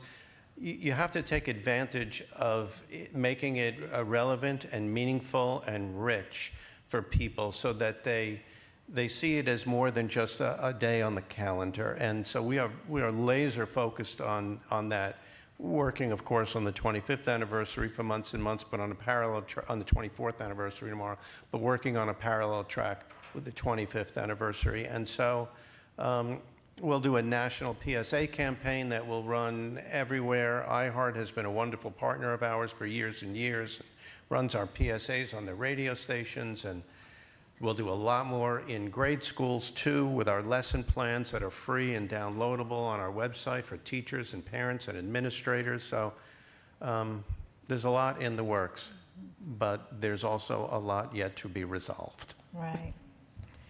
Can I? Well, Brought something up. I just wanted to say thank you, but also ask a question. First of all, thank you all for including the youth of our day, because my 13-year-old granddaughter in Florida just did an interview with me because their school is talking about 9/11. They got my photos, they have my story of being a responder, and anyone else in the class and in that grade is asked how 9/11 affected them, whether they were part of it or where they were when they heard. So thank you for getting it out there. My other question is, how can her school and her teachers access maybe the digital stories or like what you said, Jay, about schools being able to access this? If I could take that home with me and let them know, that would be wonderful. Sure. Do you want to go first? Or? Yeah. Ours is 911memorial.org/DLE, Digital Learning Experience. So 911memorial.org/DLE. Sign up is free. We'd love to have them, and good for you for being willing to do that interview for her. Yeah, and our website, there's a whole section that's just meant for teachers, 911day.org, 911day.org. And these lesson plans, which are age appropriate, because depending on how old children are, the lesson plans have to be geared towards something that's appropriate for their age. And we have taken great pains to do that. And teachers all over the country, thousands of them, are using them in their classrooms. They come to the website. They've been developed with professional educators. We collaborated with other 9/11 family members in the development of them. But there's a lot more work to be done. As far as I'm concerned, and maybe you too, both of you too as well, 9/11 should be taught in every curriculum in the country, and not just about how we were attacked, but how we responded. And I don't mean militarily, I mean as Americans coming together. There's a lot of lessons to be gleaned there for young people. And as much as we have accomplished and you have accomplished in terms of education, there's a lot more work to be done. can I add that if they want to learn about the victims, they can go to our 9/11 Living Memorial site, and we have, a portal for each of the victims. And we have 87,000 photographs that we collected while the museum was being built, and then gifted copies to the museum for their internal exhibit. But with that, the light is blinking red here, or it has been blinking red. And I want to say thank you to Beth and Jay for joining us again. And I can say for certain, one thing we're doing for the 25th anniversary is having the symposium again. And so same place, same time. The 9th will be focused on law enforcement, counterterrorism, and, you know, it's more for professionals, bringing them together, but viewable online. And then, of course, the 10th, this is our 24th year holding this event at the Marriott. Amazing, really. Thank you. Thank you. Thank Frank. Thank your whole team. It's extraordinary. I always say we didn't know what we were getting into, but it was probably a good thing, right? But I have to say, the relationships that we've developed over the years, I'm looking out in the crowd and seeing so many people, some that I met on the first year, people that have contributed so much, you know, to the community, to the organizations that are continuing to do the great work. And, you know, it's really I think I was saying in another session, as a social worker, I was very focused on providing continuity of care. And that means, you know, providing the support that's needed when you're contacted. And our numbers are just going up. The people that are contacting us for the first time, many who have never talked about 9/11, if you can imagine, or never met another family member that was impacted. It could be, you know, a young adult now that was a child. It could be a responder or a survivor. So I think it's really important to continue on, and you know, we've been very fortunate to maintain the relationships with the memorial, with the medical examiner, with Jay Winnick, and other organizations that are still providing some kind of resource or support.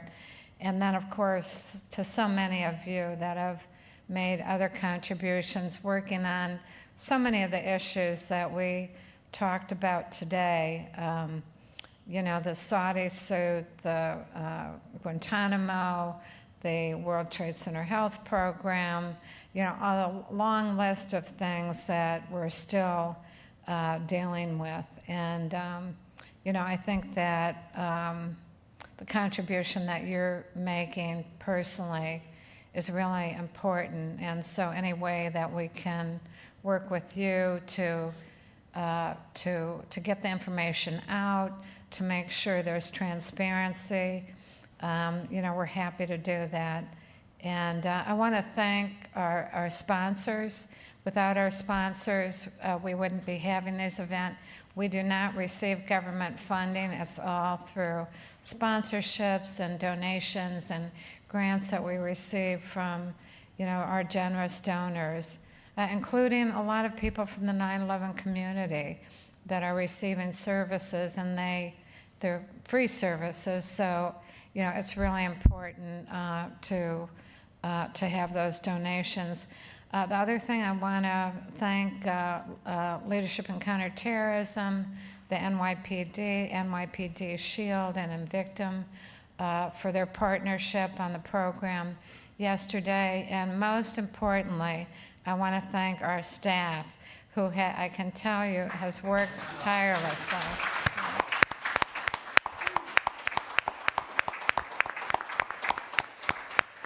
And they're probably out in the hallway, but I have a monitor out there. So, because so often they're outside, you know, registering people with the programs. I said they have to hear what's going on in here, you know, and because so often I don't come out of the room. I come in the room and they don't see me till the end of the day. So, so I want to thank so much.